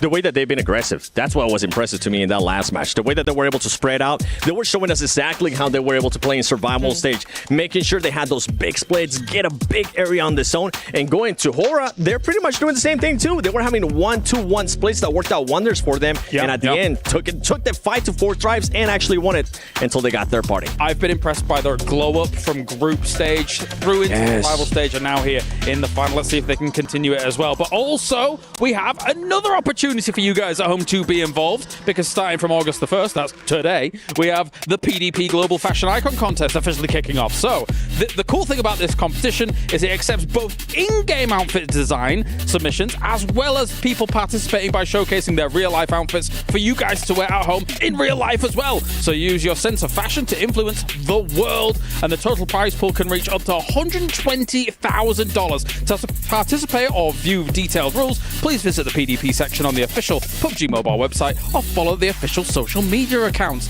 Exciting stuff. I think, Seven, you've got a great fashion sense. You could win. I'm just lying, of course. All right, well, let's head on over to Barney now, as well as Veracity. They're ready to kick off the half-time.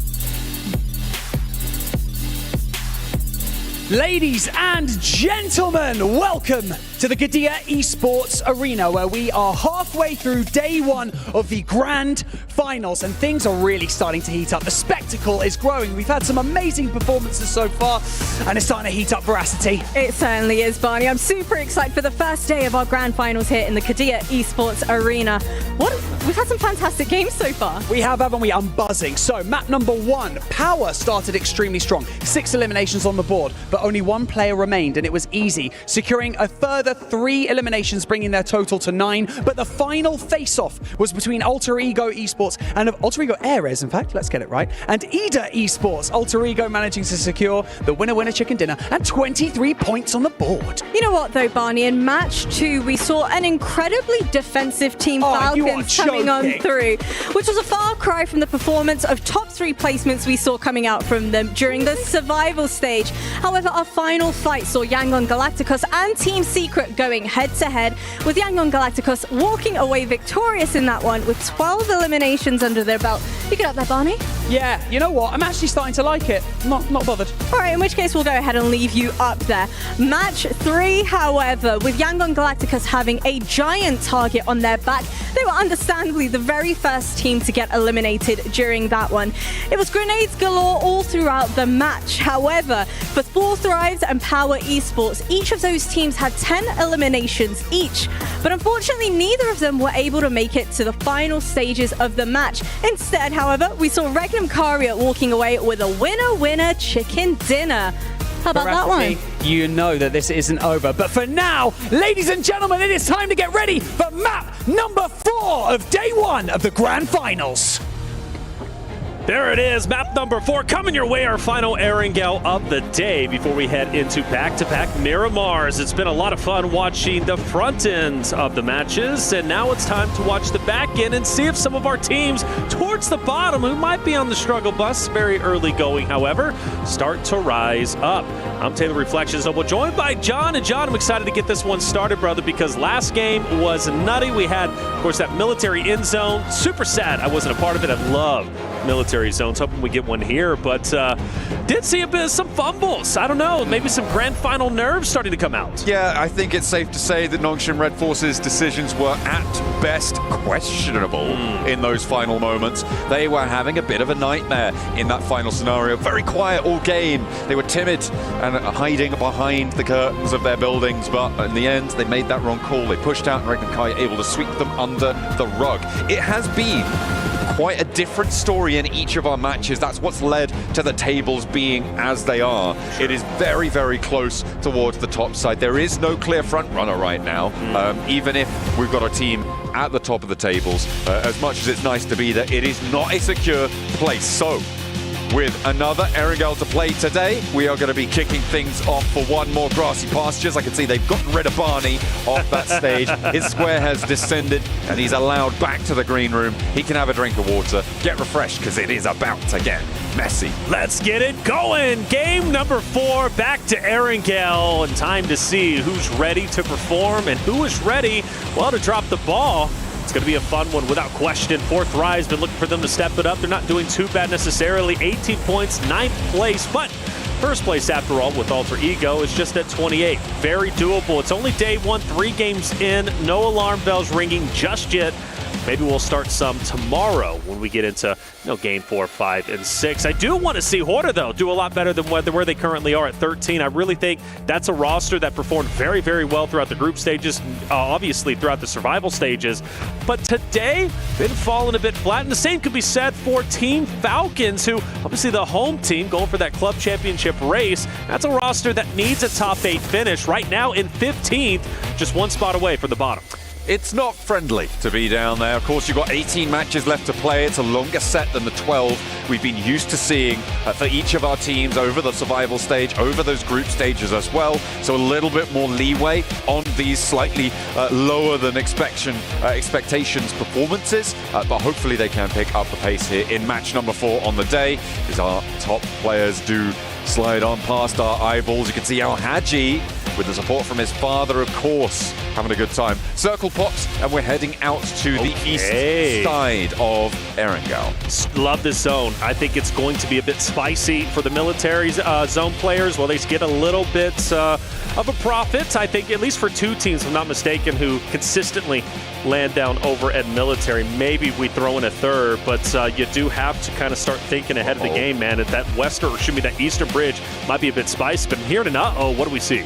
Fireflux and Horror both will come into contact with one another on their, maybe not a hot drop, but on those vehicles, they are going to get contested. At the moment, there is a knock sent over towards Horror, but Fireflux playing on as 3 as they have had a player confirmed down and out. That is not good news to kick things off, especially given where the circle has fallen on this east side. Yeah, without a doubt. And for Fireflux especially, being all the way at the bottom, I feel they have had some shining moments throughout our tournament, but today they've fallen very flat, and already losing a player is going to put their backs even further against the wall. What looks to be getting their teammate back up into the fight, so that's going to be good news for them. A team, again, that performed very well throughout the previous days, looking to step it up here. Sleepy is going to be split off in the distance. Luckily for him, he's going to be just fine. Nobody looking to contest. We do have Power and Ragnum Karya relatively close. Now, we did notice one of the interesting things about Power is no placement points, but they're still up there in the top 4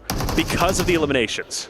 Ooh, maybe another elim for Ida, but no, not quite able to connect. Yeah, absolutely correct. The desk was highlighting it as well, of course, with Power not able to get into the placements on any of their 3 matches, but still being in the top 5 is insane, right? And they are right on the doorstep of potentially doing a little bit more. So if they're able to do this in these early game scraps, a much more heavy elimination focus, taking inspiration from the likes of IHC a couple of years back and making sure that they are primarily focused in these scenarios. If they can get into these late games, if they can get a chicken dinner or 2 on board, bolster up those placements, it is a fearsome roster to be worried about. As we hop on board with the Falcons, though, up towards Pachinki. They don't have any contest here, but it has not been a nice sight to see if you're a Falcons fan, and I know there's plenty out there in the arena. That's right.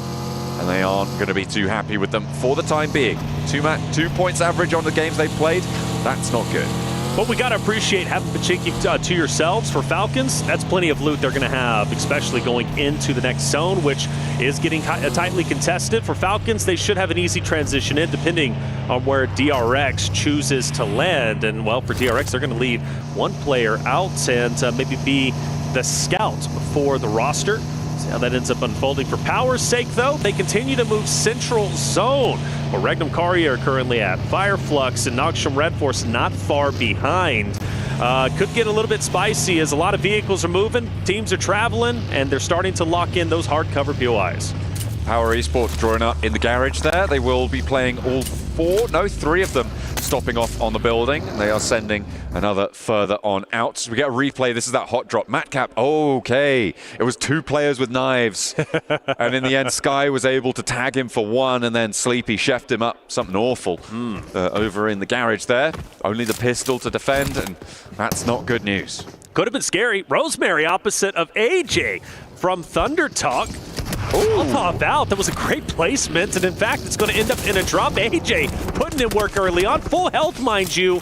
He could truly do a lot of damage to this Alter Egos roster up ahead. Thunder Talk bolstering their position as well, with King sidling on forwards. Alter Ego trying to pull Rosemary back to his feet there. And they are going to put a lot of investment into it, but Moana, goes for the nade and flushes his own teammate out. That is not a good start for Alter Ego to try and defend this top spot on the table.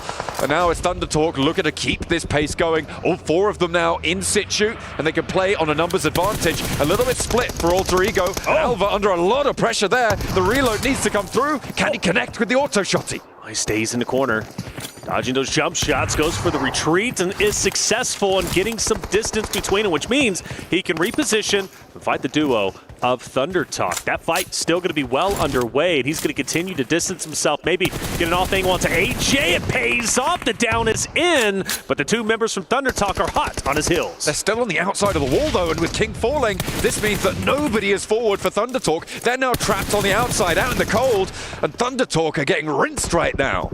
Rinsed indeed, but I love that angle from King. Alva, play this very, very carefully. Even if Thunder Talk wins this fight, like you said, they are in dire straits, and I really do think that's a huge oversight.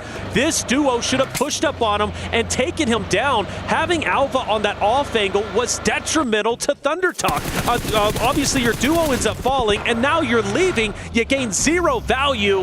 The 10-minute fights do not work out if you want to be a champion.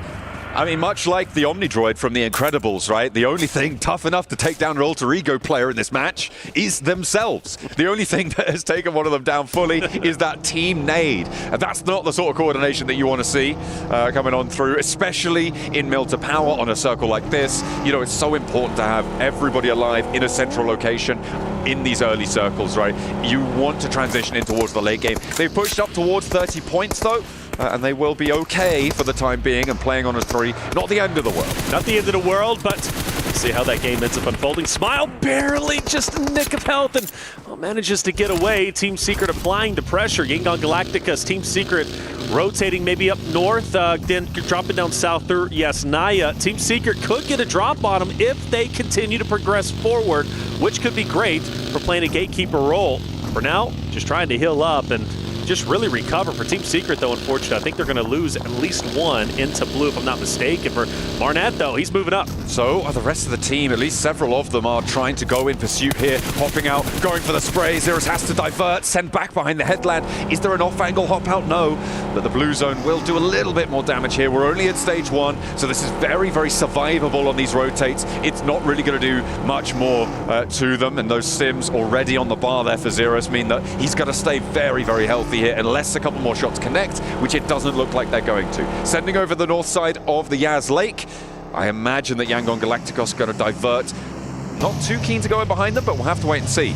The plane path, sorry, the next circle just about to come on through. Yeah, Yangon Galacticos, I thought we're going to take the roadway and then cut through, but Say Cloud has stayed up top. He wants presence behind Team Secret. Meanwhile, the other 3 are in fact going to go in succession down low, and Say Cloud does deviate away, maybe wanting to stay in Team Secret's mindsets, but getting tightly contested in the southern portion. And E-Arena versus Falcons, a team that's been on the struggle bus, or E-Arena. I love the way that they've been playing. Granted, today, they've been falling flat, so this fight critical for both rosters.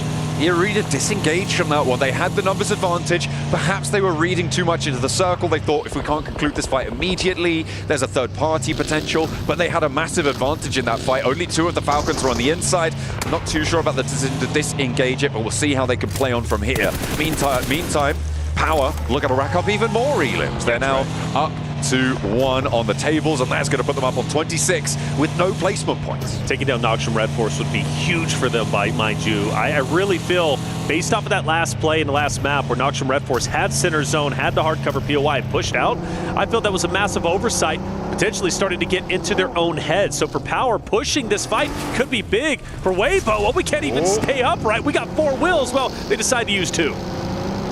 They're going to maintain course though, self-righting, going all the way out west for a wide wrap from Weibo to go out on that west side bridge. APG, they're ahead. Alpha Gaming will send over that east side bridge, fairly uncontested now, and they are sending up north. Yeah, this is just the continuing long rotate from Weibo to go out to all the way on that west side. They're getting across the bridge. They'll be pushing in from around Potato Hill, but don't expect to see them for another 2 minutes. That's right. We won't see them for a long time. For APG, well, you saw what the game plan was. They were setting up to gatekeep Weibo. So this long rotate, in my opinion, was critical for Weibo. They only had one choice, and that was to take the western side bridge. For APG, they don't see any Weibo members. Okay, we move on out and start to progress towards Milta, maybe towards Power. Meanwhile, though, we do have Regnum Karya potentially setting up a trap on Hora, who's going to be up just ahead. A team that played so well through the early stages, now struggling today. I mean, they're sequestered right up into the cliffs over Prison. It does severely limit their sightlines here for Regnum Karya. They're going to have to try just gather that info from the sound. They have got that outpost Silas a little bit disparate from them. We'll be rotating around, feeding back a little bit more info. But for the time being, they are a little bit crunched in here. Hora a little bit less so. They've got a little bit more leeway on the side of that Prison cliff face. Teams trying to get central. Nobody really getting too aggy with it just now. It's only Thunder Talk who have lost 2 players and a couple of those earlier elims coming on through as well. See DRX off in the distance. They've got a couple of teams in their line of sights. Like you said, nobody getting aggro just yet. We see a zone shift up towards the north. For the majority of teams, they're already pretty much sequestered where they currently are. For the rosters like Power, APG, Thunder Talk, the duo, Alter Egos. Weibo finally starting to get their first member out of the blue zone as they head up towards north through school. Maybe even towards Yangon Galacticus. But everybody rotating in. I'm hearing a lot more shots this time around. No surprise for Falcons. Oh, I'm hoping Regnum Karya does not crash into him, and it looks like they're not going to. Even Silas taking too much damage for his own good. Yeah, crashing in on that position with the number of third parties available. Maybe a death sentence, but instead they turn over towards the dip, and it's 4 Thrives who are eating lead left and right. That is nasty. The team from Pakistan is going to be eliminated very, very quickly. 4 Thrives get melted off the map. You know, a team that dominated throughout group stage, struggling today. We questioned those days off throughout survival stage.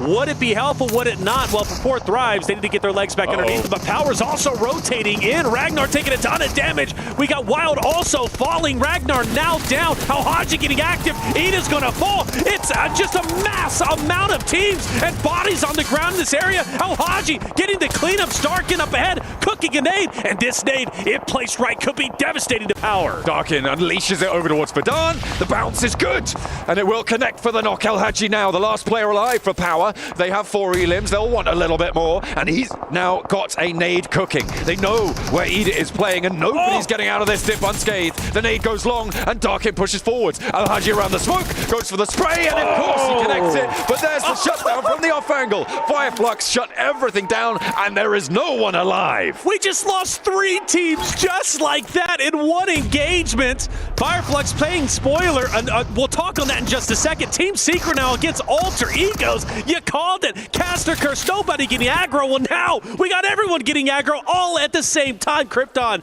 going to pick up Ayala over in the corner, and another team has been lost. We just lost 4 teams in the span of about 45 seconds. That was insane. 4 teams went into that dip, and none of them got out of it. It was insane. Wow. It was being held, I believe, originally by 4 thrives. Yes. Then both Regnum Kaya and Ida crashed in at the same time, and then Power lapped in over the top. Wow. Fireflux were just like, this is ridiculous, guys. You need to chill out. They put them in the cooler, and it's going to maintain Power's record of getting no placement points, but they still got 5 elims on this match. It's such a bummer, though, for Power because Al-Haji is the last one standing. He's the champion of the team fights, 4 teams in one area, and then Fireflux says, hey, good job, buddy. I got you. Take some right down. Either way, like you said, 5 elims. You got to be happy with that for Alter Egos at 5 themselves. And, of course, another zone shift going to be taking place. But, yeah, that was probably one of the craziest fights we've seen today. Absolutely insane stuff. A hard south shift, and this is going to help out teams like DRX, like Falcons, if they can hold their nerve out in the open. A lot of open ground, right? We saw how difficult it is to approach this Falcons position. When it gets closer and closer on the circle, it gets slightly easier, right? Because there's fewer and fewer positions that sit around them that can take those third-party shots. There's fewer teams that are potentially going to third-party on towards you. So Falcons, their strength is really good right now in terms of position, but that will start to falter when the teams around them start to get involved, start to get dropped. But I'm expecting to see them into this one deep, potentially up to stage 6. I was looking at this Thunder Talk. We see a replay coming in. This is the Team Secret fight versus Alter Egos, and Xerus is putting in work, but it was Krypton who was able to even up the odds, silence Team Secret, and send them packing to the next game. Weibo, Thunder Talk finally back on your screen, and, well, not for long as one is taken down immediately. PEL derby right now between Weibo and Thunder Talk, but it seems pretty clean, done and dusted. 3 players alive for Weibo and 1 for Thunder Talk. Together they make a full team, but there's no cooperation here. It's Xing sending off into the horizon. Xing is gone. Thunder Talk's been in survival mode since the early goings of this game. 2 eliminations. You're not too happy with that. Maybe some placement points will help you out. Doc with a great angle. Maybe surprise some members from DRX up ahead if you can get a line of sight on them. Nobody can be seen just yet, but Doc is a guy that's sneaky, and if he sees you, he's taking you down. Nongshim Red Force, they've got 2 players alive, 1 further back. Let's hope that they can do a little bit better, although with only 2 players right on the edge here, it's going to be difficult. That shelter position can keep them alive for quite a while. Xing takes a couple of shots over towards Seoul, who's actually going to reposition away from this one, but Xing has to push a little bit further in. He's going to go into the wake of APG, so Alpha Gaming going to actually allow this rotate to happen. He fired a couple of shots, nearly getting it down. The fact that he's still alive is incredible. This is where Doc was, I believe, and actually, excuse me, Doc's going to be on the opposite side. And so this Doc will stay where he's currently at to overlook everybody who's going to be up. You got DRX still up in the distance. So DRX in a pretty precarious spot, if I had to say so, because Nongshim Red Force is over there. They have a presence. And then you also have another one from a distance. Xing narrowly avoiding getting squashed. 33Z hops out. And finally, Thunder Talk will fall. Again, surviving for the longest time. But one by one, they were picked apart until they were finally eliminated. And in their wake, this rotate will be pursued down by Hora, who are going to move out now to this southeast side. All 4 of their players are alive, and they're looking for a good game here. Having underperformed so far in the first 3 matches, they're going to try and take on some PEL representatives as they are going to try and find that rat back around. The smoke's keeping them safe, but both of these 2 teams are actually right up and against the blue zone. Hora overextending now, and they are going to fold back in towards themselves, play that east side. They actually lose a player to Krypton over on that north edge, so they can't really afford to place too much pressure on this south side.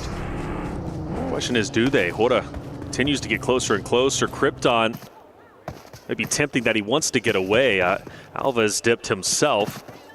But Krypton will continue to fight, and you know, he's a scary player. 4 eliminations already, John, and a guy that can very well take down the entirety of the Hora roster if they're not careful. For Sky, he needs to keep his head on a swivel. He's going to be the one to truly shut down Krypton if he makes an attempt to maybe challenge No Fear and Sleepy up ahead.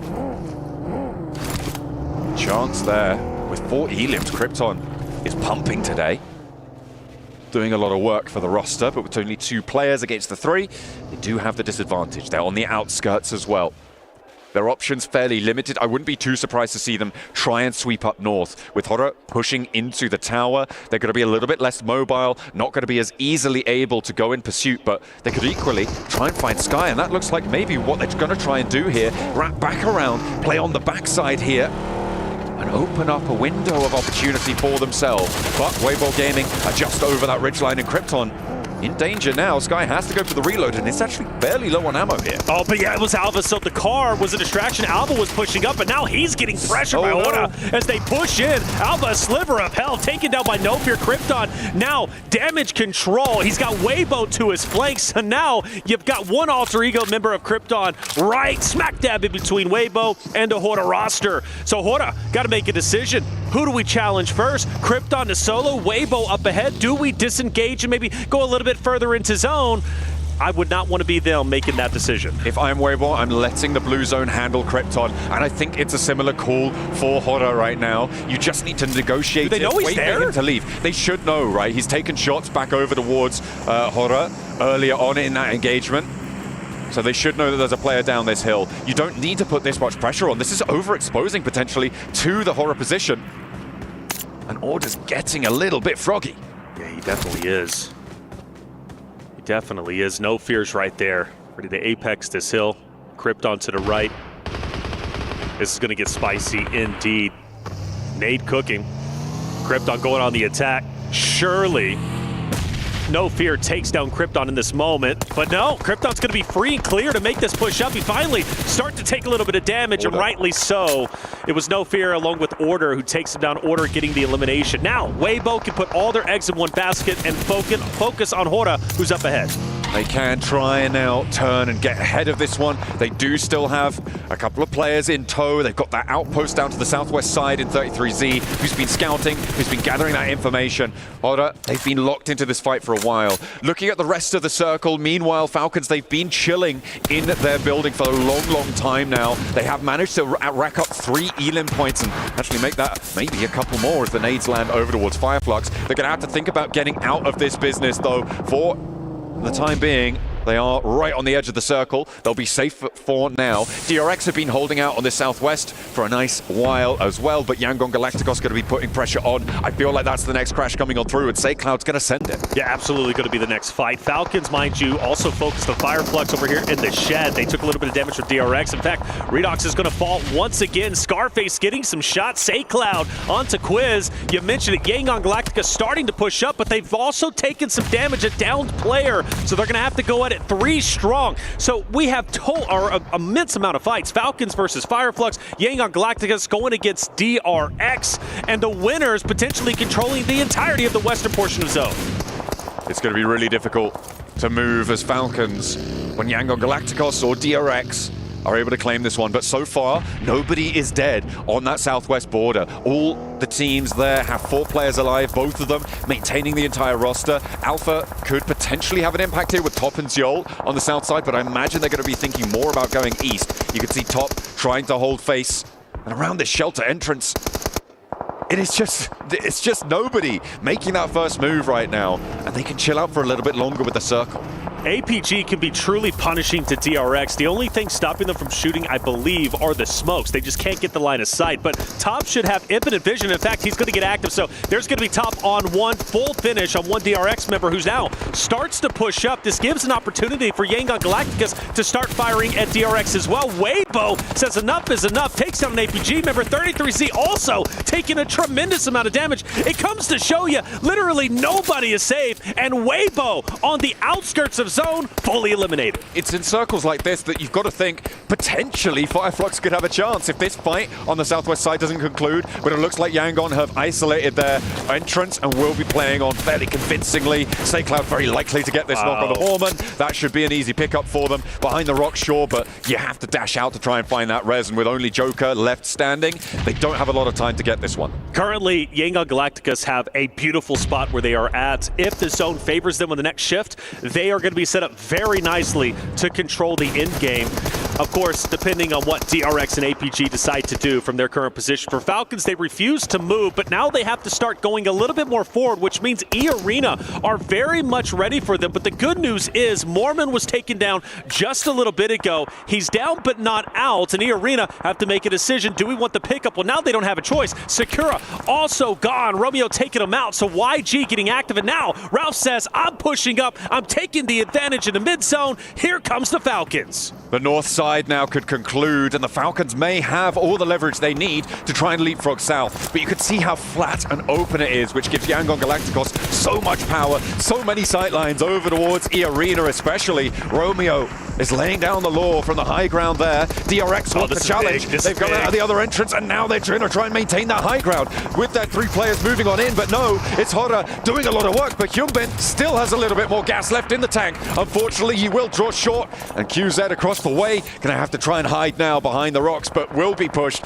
by that blue zone. DRX on the precipice. And it looks like Falcons E Arena are also popping up against each other. Joker is going to fall, so is Sakura. Fully eliminated. E Arena are out of there, and now Falcons have a good foothold on the northern part of the zone. So really, Falcons, Yangon Galacticos in an absolute power spot, you would have to assume, unless the solo from DRX can dismantle piece by piece the Yangon Galacticos roster just up ahead. And let's not forget Scarface, another solo for Fireflux, who's going to be dead center. Falcons get blessed by zone. Yangon Galacticos now have to push up, and so does Hora. With this zone, it keeps this little hill that you can see in front of Koa inside this zone, and you're right, they are getting blessed. But if Redox keeps going down like this, it's going to get a little bit more tenuous here on the northern side. Redox not happy. Behind the wall for Falcons to flex back out. I don't know if they can commit to this. They'd have to expend a lot of smokes. In the meantime, Yangon Galacticos, they are going to have to make a move. Yes, they got to push forward, and there's a lot of open space. They've been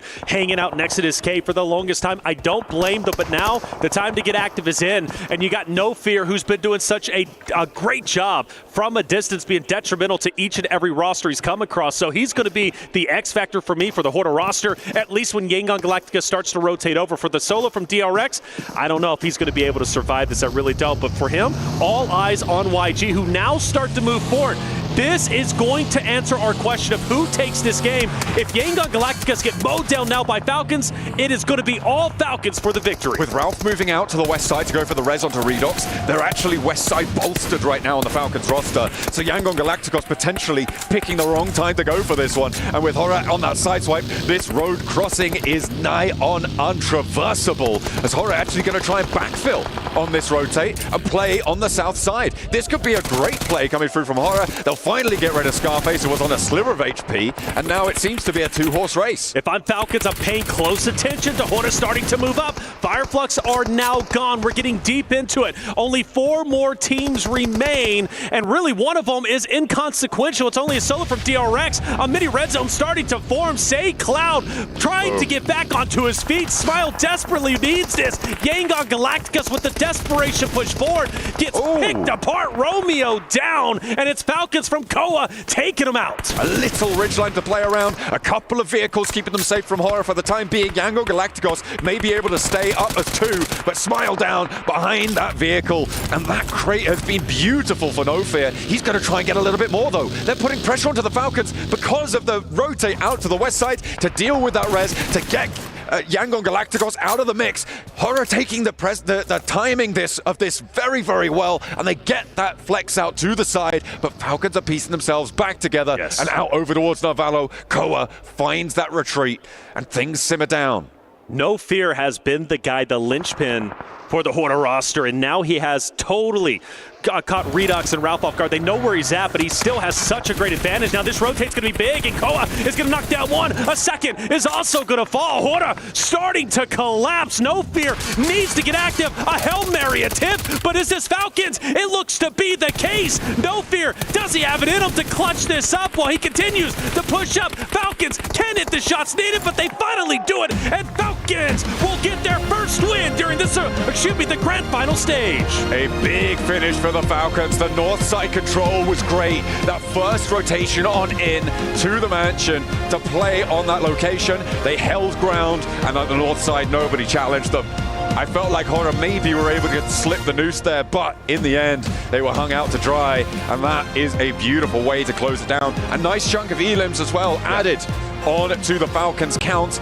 But not only that, Yangon Galacticos, they're pulling down numbers in that final circle. Without a doubt, and you can also give their flowers over to Hora. Hora needed some points. They were down in 13th place at the start of the game. Getting that second is going to be massive. And while the same thing could be said for Fireflux, surviving as long as they did, yes, it's not going to be a tremendous amount, but it's at least a start. It's something. It gives you new life. It's only game number 4, 2 more to go today, and therefore a big chance to rise up the ranks. There it is. Our final Erangel has concluded. Team Falcons on top. 2 Miramars coming your way after the break.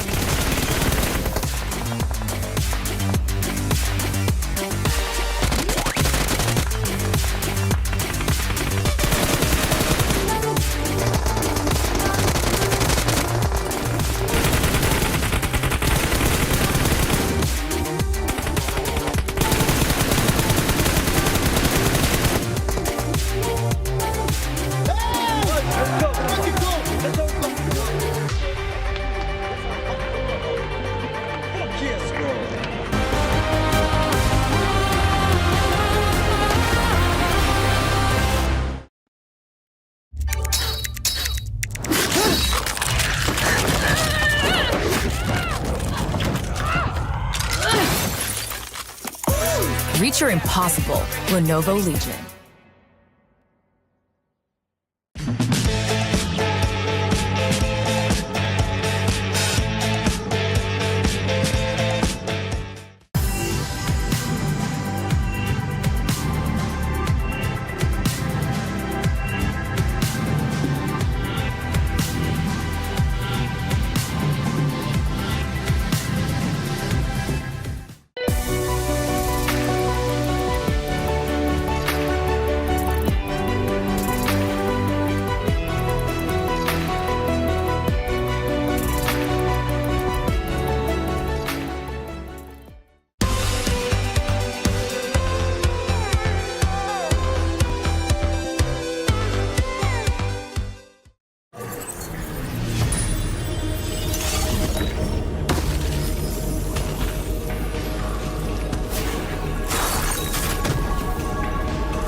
The highly anticipated addition to the Mummy series outfits is here. Paired with the new Ice Tomb Glider, the Polar Spectrophage set is just what you need to freeze your enemies. Or send them ablaze with the Inferno Fiend set's new upgradable Chain Inferno Uzi. All the Mummy outfits are back. Get them all. Join now and collect the whole series to turn all eyes on the battleground. Event period, July 10th, 2025 through September 2nd, 2025.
Falcons flying high for the last Erangel of the day for day number 1 of the grand finals and looking to be one step closer towards that trophy. Joining me, Neptura, as well as Seven, to talk about this game. Neptura, Falcons had a good compound and they were able to play it out nicely in the end. Finally, it's about time we see something from the Falcons.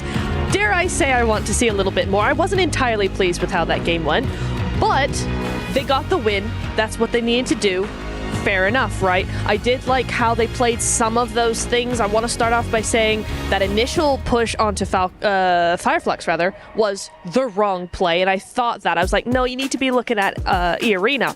They did in the end on the circle shift. They were able to take them out completely. That frees up the north side of the zone, really able to then do what they want. I will say, Seven, Hora really tried their best. Some really nice controlling angles that they got there, but I think Narvalo in particular, able to have that off angle, really helped. For me, the Falcons, I think that they should have done a little bit more play. They still played a little bit too defensively, but in the end, they started to split off a little bit. It was much better. Well, here's the head-to-head brought to you by the Saudi National Bank. Team Falcons versus Hora from this previous game. Hora doing quite a bit of work, doing quite a lot of damage here, 7 overall, but not quite able to keep up with Team Falcons, mainly thanks to that circle shift towards the end.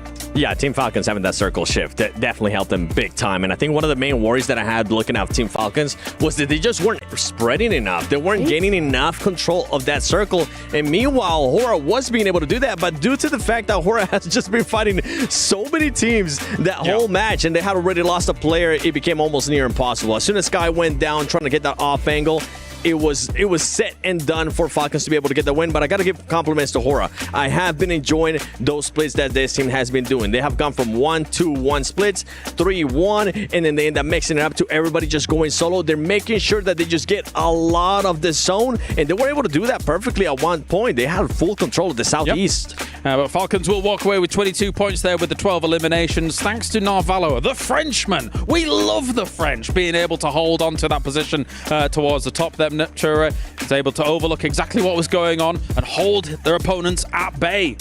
You know what's so interesting about the overalls being so close as well? Is Falcons were at the bottom of the leaderboard with 22 points. They are now looking at the top 8, which is a really nice setup for the last 2 games of the day, going into tomorrow as well. This is exactly, I think, the right timing for them to get a win, because now that mindset should be super refreshed. Did Power get a lot of eliminations and no placement points against Evan? Power's like placement points. What are those? We're just going to go with, you know what? Let's continue to be aggressive. Yeah, they ended up with 5 eliminations. No surprise there out of that team. DRX, I was actually really surprised at the push that DRX ended up doing on Young Galacticos. They thought that maybe they were going to be able to just win that engagement, but little did they know Hora was looking to third party that fight, and it kind of opened later the area of just for Hora to try to gain more control of the circles. Yeah, that's kind of the important thing when you get a shift like that, right, Neptura? The fact that those teams down in the south, they're very likely to not win out that game. So focus on those eliminations down to the south with the Yangon and the Hora situation going on. And Hora was able to do that brilliantly, I think, in those final moments. They were. I mean, I think Yangon did the only thing they could do. It's so open. It's such a wide area to use. They did what they could. Hora were very, very proactive. I love this new Hora that we're seeing, that they're able to not only control and be passive, but also be super aggressive and take those fights. Yeah, and for Yangon, I got to give them some props, because as you mentioned, they did exactly what they needed to do, which was making sure that they were proactive and backing people off. They made DRX back off early on. DRX ultimately wanted to take that fight. It didn't end up working out. And for Young Galacticos, they were looking at E-Arena. They were making sure that they made the rotations hard. They were just trying to get any point possible getting those eliminations. I wish they would have made a sooner decision on just making a full push towards where Team Falcons was. That would have been the winning play for that squad. Potentially. And now, though, with Erangel done, we move on to Miramar and see how it's going to play out for the last 2 games here of the day. Let's take a look at the breakdown of the numbers, see who's able to perform. And you've got teams in there like Hora. I think Weibo as well still needs to do a little bit more here. Neptura overall. Alter Ego, strong in that first game of the day, but so far beyond that, been a bit more quiet, I think. They have. It's almost like they're waiting for something. which makes me nervous because last time they just kind of held their peace and waited a little while. We saw a very strong day from them, so we'll see about that. I am interested as well, though. I'm kind of surprised that APG are not here. Alpha Gaming, not on this list. Historically, a team that's very, very good on Miramar, just not making those numbers. Yeah, one of the teams that I'm going to be looking at that was there towards the top is going to be none other than Rangam Karya. This team has been so aggressive. I feel like going into Miramar, I'm hoping that we get to see a little bit more tactical play out of this squad, being able to actually take their time, Scott, because right now it's just full go, go, go whenever they do end up pushing. And you can see Young and Galacticos with that play doing just enough, being in first place. Just 11 points between number 1 and 8th. But yes, as you say, Yangon Galacticos being able to wrestle away number 1 from Alter Ego is definitely a big move. What are you laughing at? What's wrong? I just find it insane that we are in the grand finals of PMWC at EWC 25, and Power Esports somehow has managed to find themselves 4th place, 0 placement points, 30 eliminations. It bears repeating. I'm worried in case they do start getting placement points here. Right? They could rocket up the leaderboards with also the elimination power that they're showing. And this isn't the power that I saw in the group stage. I was like, okay, they're sitting pretty, they're waiting, they're sitting in Milta, they're moving out and getting themselves a win, a slow win as it were. But they're just all guns blazing at the moment, Neptune. It's crazy. They really are. I think it goes to show again that sometimes going to survival stage is incredibly beneficial. They've had those 2 extra days to really get their stride, get that momentum going, and now look at them. Definitely impressive stuff. We'll see if this can continue. Imagine if they finished it with just like no placement points, but like 90 limbs. Please do that. That's what I want. That'll be me unboxing a surprise. You'd be very excited. And let's all unbox together because the PUBG Mobile Airdrop Carnival is now live. Don't miss out the final 3 days this weekend. Log in to summon your supply airdrop and collect 2025 airdrop vouchers for your chance to win official merch, smartphones, BD partner rewards, permanent in-game items, and more. Every participate is guaranteed rewards. So come and get those unboxings done. All these players, they can't unbox right now because they're ready to get into Miramar. So without further ado, thank you very much, guys. It is time to head over to the Dusty Dunes. It's Miramar. Let's get it for the penultimate game of the day. Falcons are able to rise again with a chicken dinner in match number 4 on the day, but they need to keep pace now. Oh, goodness me. Try not to swallow the water next time. Yeah. But either way, they are going to have to try and keep pace with the top page because they have managed to breach there. But, you know, in Power, currently, no placement points, still ahead of them, right? There's a little bit more to do. And if you want to keep track of exactly what every single one of our players is doing during the PMWC, you can on our official map feed on the PUBG Mobile eSports channel. You can see where everybody's rotating all the time, all day. It is useful if you want to break things down, if you want to get a little insight as to what teams are doing at every step of the match. That's it, isn't it? Well, hey, we're getting into Miramar, and you mentioned Falcons, but I love what the desk said about Power. It's insane how high up the standings they are purely based off of eliminations, and you do raise the question, they start getting placement points, I think they're going to be the champions. I really do, at least based off of their performance over the 4 games that we have witnessed. It is spectacular, and I think a rarity, really, to see how well Power is doing, and, well, you got to appreciate it. You got to love it. Falcons jump up the standings. Power still doing very, very well. Yangon Galacticos taking over first place for the Alter Ego Eris team, who was there for the longest time. Things are shifting about, and the most important thing, right, is to make sure you are the team going into day 3 setting the threshold. With 6 matches to play today, getting anything over 50 points will be great news. I mean, the biggest games that we've seen, or days rather, that we've seen for teams like Nongshin Red Force, I think, they were able to get over 60 points in a single day. That's right. So getting up there would be phenomenal. But the fact is, this table is looking really flat. You can guarantee that there's going to be a little bit more volatility towards the top side of these tables with how close things are. I mean, from first place down towards, getting on towards 8th, right? There's an 11-point difference. That's really closable, especially in these stages of the tournament where teams are able to take those risks. that's one big game, and all of a sudden, you're on the top of the pile. Well, to put it in perspective, what Falcons, I believe, was in 14th or so place going into that last game. They end up getting the winner chicken dinner, 12 eliminations, putting them all the way up in top 6. And mind you, they are only just 3 points away from breaking into top 3. That's how close it is. So a lot of volatility. Things are going to continue to shift within our top 5. And, well, with Alpha 7 not being here, the championship is wide open. Anybody can take it. The question is, who wants it the most? The players themselves are the ones that control their destiny. Map number 5, we're heading into Miramar. Where are we going? Ooh, playing path on the south side this time around, from Valle de Mar over towards Impala. So north entrance a little bit difficult. El Pozo potentially tricky to get towards. Of course, now uncontested because Alpha 7 did so badly that they weren't able to make it into this stage of the tournament. Falcons would be alone on there, but they have to get there first. And the question is, do they want to get out there? It's about 3 kilometers away from this plane path, maybe a little bit more actually. So it could be difficult to get up towards. But that western path rotate can be nice and friendly. It's a question of getting those vehicles on side though, as we head on in. Our plane now just crossing Chumasera.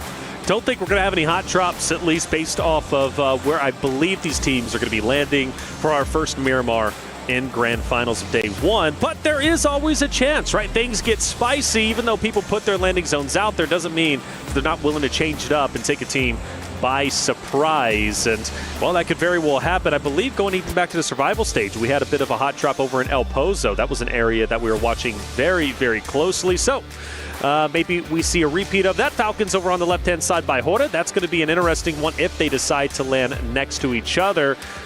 Very curious where this next zone, or first zone, I should say, is going to pop up, because that's going to tell the true story of what we can expect. Ooh, I'm looking at Picardo right now. There's a lot of teams in the air over it right now.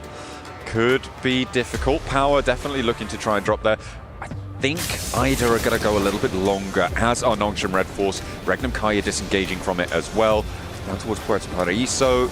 A little bit close by for DRX and Weibo, but they will chill out. So nobody getting too aggy right now. West Coast, though, could be Falcons getting spotted. Yeah, I'm thinking so. Falcons, Hora, well, they're relatively close to each other. Obviously trying to land on those vehicles so they can have them rotates, maybe even we're taking high ground a little bit later on, but they do separate themselves. I always gets concerned when I start to see some split drops, and at least coming into this, I was expecting at least 3 split drops, which we do get a couple of them. The Falcons by far taking the cake with Ralph all the way in the south, forced to go up north to join Narvalo and Koa, which he's going to be doing exactly that. Horner, though, not far behind necessarily. I'm curious if they decide to challenge the solo of Ralph, that they choose to get spicy. I don't think this is a good idea. If Oro want to head up towards the north, I wouldn't be surprised to see them send all the way to a place like Cobraria, currently unoccupied. I think chasing down the solo, if they can get the shots, sure, but if Ralph can get over towards El Pozo as soon as he goes in, I don't think if you're Oro, you want to commit here, right? And the fact is that there's about 600, 700 meters between these two teams. I don't think that they're going to be able to catch this one. But I think heading up to La Cobraria on a circle like this is potentially a little bit better of a decision to make, right? In this scenario, you'll be up on that north side. You know not too many teams are going to be there. You'll be out early over towards that north side on a circle like this, and they're going to be able to find it. Okay, hang on a minute. Maybe they are going to try and clip the back of Falcons, but yeah, I don't rate the decision to chase this one down. Right. You don't want hot drops, right? Right. Sure, you might be able to pick up a point early. Oh, they're close. Valo actually, who's already had some looting time, might actually take some shots out. He should. This is why you don't want to pursue too far. Oh, gets a little bit of damage onto Jiggle, but not enough to drop him. If Hora was wanting to pursue Falcons, I believe those shots ringing out is going to change their minds, and they'll continue to go up north. And for Falcons, they'll continue to distance themselves, go towards El Pozo, and loot up. So this fight most likely not going to happen anymore. Maybe Hora was thinking about it, but the shots were enough to deter them. Now we start to look more into the stage, and Nongshim Red Force, great spot central. We also have Alter Egos, who are set up quite nicely. They've got the 2-2 split, plenty of loot between them. And I think Alter Egos are due for a pretty decent game. I'm kind of feeling, I don't know, my sense are telling me Alter Egos, this is their game to take. Now what's going to happen is Power are going to get a chicken dinner with 0 eland. Oh, show 0 eland? Yeah, then anyone looking at the table would be like, oh, that's a normal amount. But no, it'll be the weirdest 10 to 30 split you've ever seen in your life. That's right, that's right. Goodness me. No, I'm not entirely sure, of course. There's still 16 teams, 64 players who are in this one. However, Power are in a very central location on this, just out to the east of Hacienda del Patron, with Thunder Talk out to their further east as well. They're in a nice little compound and they can chill out for the time being. We're up to about 5 minutes now, which means looting phase should be over for a lot of the teams that hit ground early. So teams like Power, who dropped Ricardo, they should be done and dusted. However, teams like Aura and Falcons, they're going to be out and looting for a little bit longer, maybe up to minute 6, 7 potentially, if Aura actually don't settle down. Yeah, they are moving and grooving. The good thing for them, the entire northern zone of this stage is wide open, including those hilltops that they can take over if they so decide. I do start to look towards Fireflux, however. Regnum Caria, E Arena, Team Secret, relatively close, and DRX is getting very close to E Arena, mind you. They are pushing straight in. You notice on your screen top left, there will be an E Arena member. If DRX can keep their head on a swivel, they might start taking some shots, taking some damage. Looks like they're going to keep things nice and linear. A nice spread out train. Good spacing for DRX on their rotate. Keep on the southeast flank. And of course, we always advise against all rotating in the same vehicle, especially early and especially on Miramar. Getting spotted out can be disastrous. So taking this 4-player convoy is exactly how you want to be operating. If you guys are home and trying to pick up some tips, that's a good one. Early on, playing split, you're very, very mobile. You're a little bit more flexible. And that's what DRX are looking for as they head to the east of Minas Generalis, up towards potentially where Alter Ego and Team Secret are playing. And also for Fourth Rives in the same path as Ida as they continue to move up north. So we take a look at Yangon Galacticus, a team that has been performing incredibly well, currently first place off the back of a third place game number 4. They've been highly consistent, been waiting for this roster to truly show what they're made of. I think today has been the shining example of what we can expect Yangon Galacticus to truly be. They'll be rotating up north kind of in the same fashion that Horda did a little bit earlier, opposite of Falcons, probably most likely going above where Falcons are at. But I do have some concern if that is going to be the case, because there's not going to be a lot of areas they can truly park the bus, because Falcons and Horda are controlling that area, and there is an opportunity for Yangon Galacticus if they go a little bit too far north to get pincered between both of those rosters, so they have to play this carefully. Fourth Rives taking up position on the high ground. Fireflux, they've caught the arena, and that's 2 of them going down very, very quickly, and that's a 3rd as well. Oh no, this is nasty news for the team at the bottom of the tables as well. Oh dear, that's 2 players now remain for them.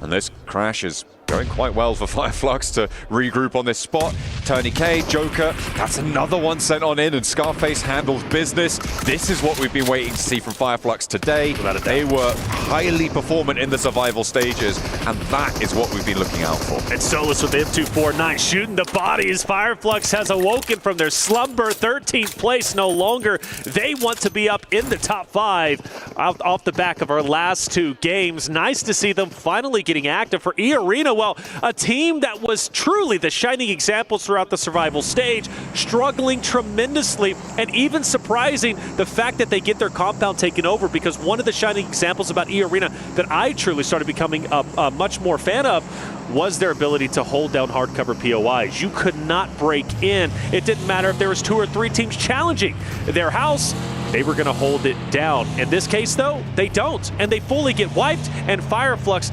stays up nice and strong, and they've got a great spot in the current zone. Let's see what the next one holds. Hey, you know what? E Arena still have the moves. Have you seen those walkouts at the start of the day? I saw the moonwalk today, hitting them with the MJ. Was it good? Yeah, the mic was well.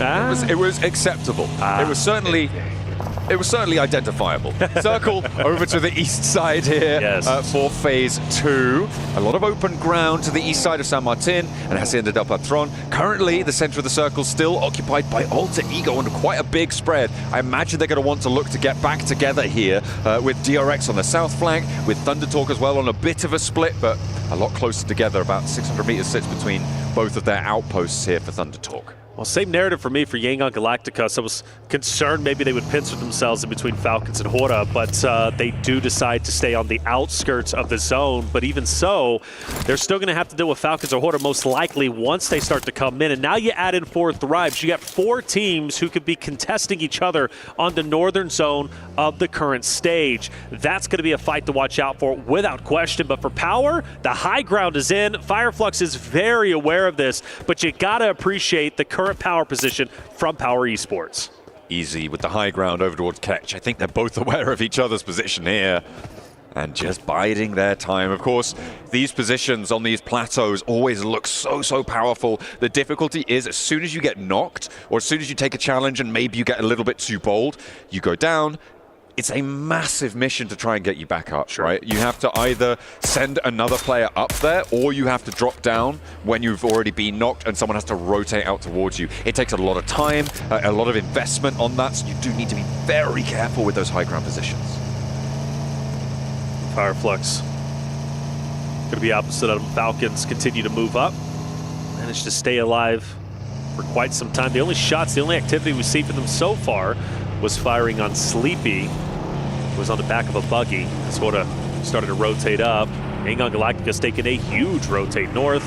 They'll most likely drop south. A lot more distance between them than I was expecting. I really thought they were going to be closely contested. You do have 4 Thrives with Naki and Co, who's going to be very close to the Falcons roster. They start to huddle up and potentially crash in on each other. For Weibo, they do have Team Secret in their line of sights, but this 4 Thrives Falcons fight, yeah, it's going down.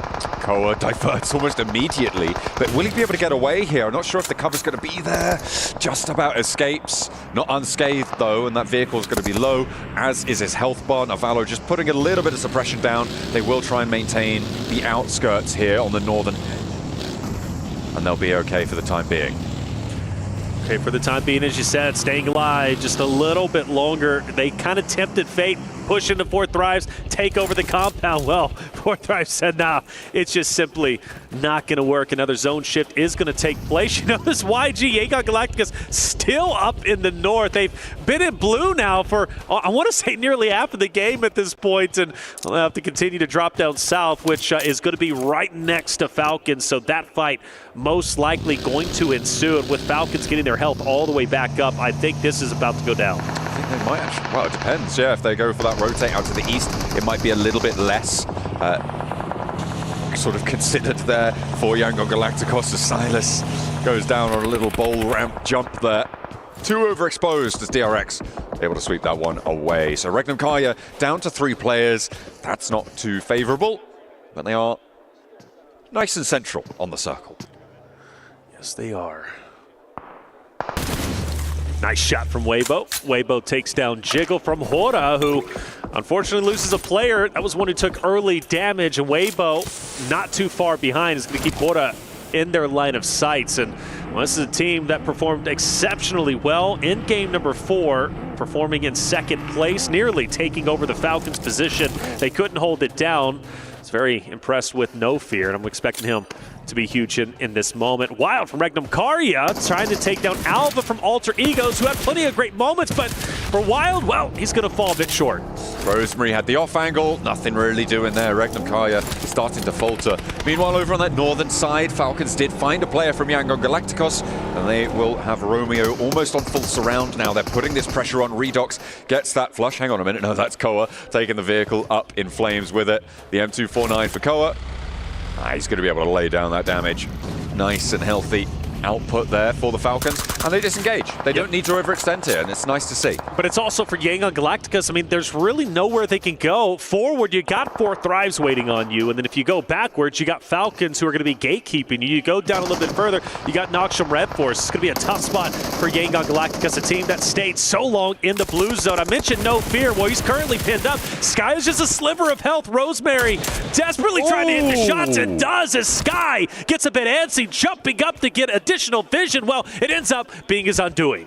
With that Mini 14 through the window just at the right time. Excellent pre-fire there from Rosemary. Alter Ego holding the high ground here. They have such powerful position over this next circle, and they want to try and maintain that space. They're doing well with 3 players on that north flank. They've got Krypton far out on the southeast side, and that's an off angle actually with shots over towards actually potentially over towards Sleepy if he gets a little bit too big for his boots. Rosemary repositioned. No Fear will stay down low. No reason to get too crazy on him. The smokes are out. Rosemary will continue to keep his head down. APG Team Secret start to get active. Dog with the off angle, unfortunately, is down. He's going to have no effect in his fight. Let's see how he can get over and maybe get him back onto his feet. Reapus, nade in hand, throws it out. That looks like a nice cook and a great connection. Doc is down, but the rest of APG can keep on going. Rotate around, try and slip this one. Around the edge there they go, and actually Doc could be resable here. Close to Fireflux though, and that will be a lot of danger for this res. Will be very, very difficult to make it work. In the meantime, Team Secret actually getting handled across the way from Fireflux themselves. Shots overhead. Fireflux been performing well. They're trying to go up the standings. This is their game to take. They started off hot and heavy. They currently sit at 6 eliminations. All 4 members still alive. Now Catch, I hope he's not spreading himself a bit too thin, separating himself from the additional rosters, everybody else in a vehicle. So that'll be my concern. But for No Fear and Rosemary, well, No Fear tried to stay up as long as he could, but the shed, unfortunately, will be his demise. Sook actually using the explosive arrows there, taking one of those knocks over towards Hodder. He's going to be happy with that one, but Weibo currently out on that east side, have a little bit further to go here. That east side approach is really, really weird and finicky. They've got that long channel of road for Weibo to roll along on that northern side of the current circle. It spits you out with very little info, which means that they kind of need to head down south and try and put pressure on that way to approach towards Alter Ego, but that's really, really difficult in its own right? You've got Alter Ego who've been holding. We've seen how effective they are in that location. I don't think that Weibo are going to be able to get too much further here. Yeah, I don't think so either. And mind you, Falcons has also kind of got into their vicinity. Falcons have been the outskirt team, consistently gunning down players, not overcommitting, but at least having a presence, keeping them in the back of their minds are their enemies. And well, we see Suki, as you said, from Sleepy from a distance. Wait, and I know Seven is loving that one. Oh yeah, absolutely. I wonder if it was that the straight shot or the explosion that got him though. I have to double check. We'll get the analysts on that one, breaking down the clip. That was kind of nuts, though. You'd love to see it. Sook seems to be, you know, this proponent of Legolas of the bow and arrow. He loves it. Yeah, he loves it. You know, it's funny, when I was doing my research coming into this, Seven specifically brought him up and said explosive arrows. Watch him with the bow. Let's watch Order now as they go for the challenge onto Falcons. Rosemary has him pinned in between, and Rosemary is a guy I do not want on my backside. He is truly devastating. We've witnessed it just a little bit earlier on Horda Esports. Now he can do it on Falcons, but Order cooking the nade, throws it out. Is it good? Well, a little bit of damage on Narvalo. Redux will answer back with his own, but it doesn't have an area effect, and Redux is very weak. Order is taking on 2 members from Falcons and doing it in sensational fashion. They have that back flank as well from Rosemary. A nade at his feet, and Ralph and Redux both fall, one after the other. The forward position and the middle spot for the Falcons both going down, and it looks like Weibo are actually going to be able to break through this one. With Narvalo falling, there's only one player now left standing, and Sook is on the hunt. And I wonder if APG starts to get active in this fight too, because Doc is getting dangerously close. There's Order from a distance, trying to take down Avila, but can't do it. He backs away for the meantime. Still a chance Falcons can maybe recover with the duo in this moment, but the pressure from Weibo is unrelenting. Koa, the tip of the spear, to try maybe get a couple of shots on the Order. Again, you can't really go back because you got Alter Egos, who's going to be just behind you with Alva. You also got Weibo starting to push in, and the attack is true, but Order will fall. Sook jumps out. Koa's going to be down. Can Sook pull off the hat trick? It's Narvalo up against them. He can clutch these. We've seen it before. And Weibo are low. It's just Sook. And around the edge with a scar, goes for the spray down, but the heel is there. And Narvalo now at a disadvantage. Takes the corner, takes the fight. And once more, Narvalo survives out in the edge of the zone, eliminating Weibo. All right, the question is, can he get his teammate back into the fight? Where is his downed mate? Is it just behind him? You'd have to think so, and there it is. That's going to be Koa. Getting Koa back in this fight would be huge. Meanwhile, APG starts to move in. Koa's been finished, and Narvalo once again has to take on the entirety of another roster, this time a 1v4. Reapus with that off angle. I think this is probably going to be the end. Plus, you got Alva, who's going to be looking dead at you. Narvalo in dire straits. If he can somehow, some way survive and get into zone, it would be miraculous. Spray down. Narvalo slams it into reverse, trying to pull a quick J-Sled there, but actually it's APG who might have given him a lifeline. He's actually down and into the road gully. And he's dipping, he's dodging, he's swerving and moving. He's going up top to get that member of Alvala. Oh, can't get the finish, and that's going to be okay. A valiant effort. I felt Falcons from the start to the finish never really truly had a home, never truly had a legitimate route to stay safe. They were putting a lot of pressure on teams, but they were never able to establish themselves in a specific area and play for late game. That's just the way it goes. Miraculously though, Yangon Galacticus is doing quite well. I expected them to be eliminated a little bit earlier on, but for APG, Alter Egos, let's see how this fight ends up unfolding. Alter Egos got to do it as a duo. Moana and Krypton will have to play off one another. The circle kind of shifted away from them right now. DRX are in the center. They're by that roadside. They've got a lot of pressure outwards. Not too many threats to be sent their way. Fireflux, they're kind of on a linear approach from the south side. Whilst they have all 4 players alive, they've managed to rack up 7 elims, sure, but they are right with their backs to the blue zone and Power marauding around them as well. Jeez. Yo, Top, go off, my boy. That's 2 down from Thunder Talk.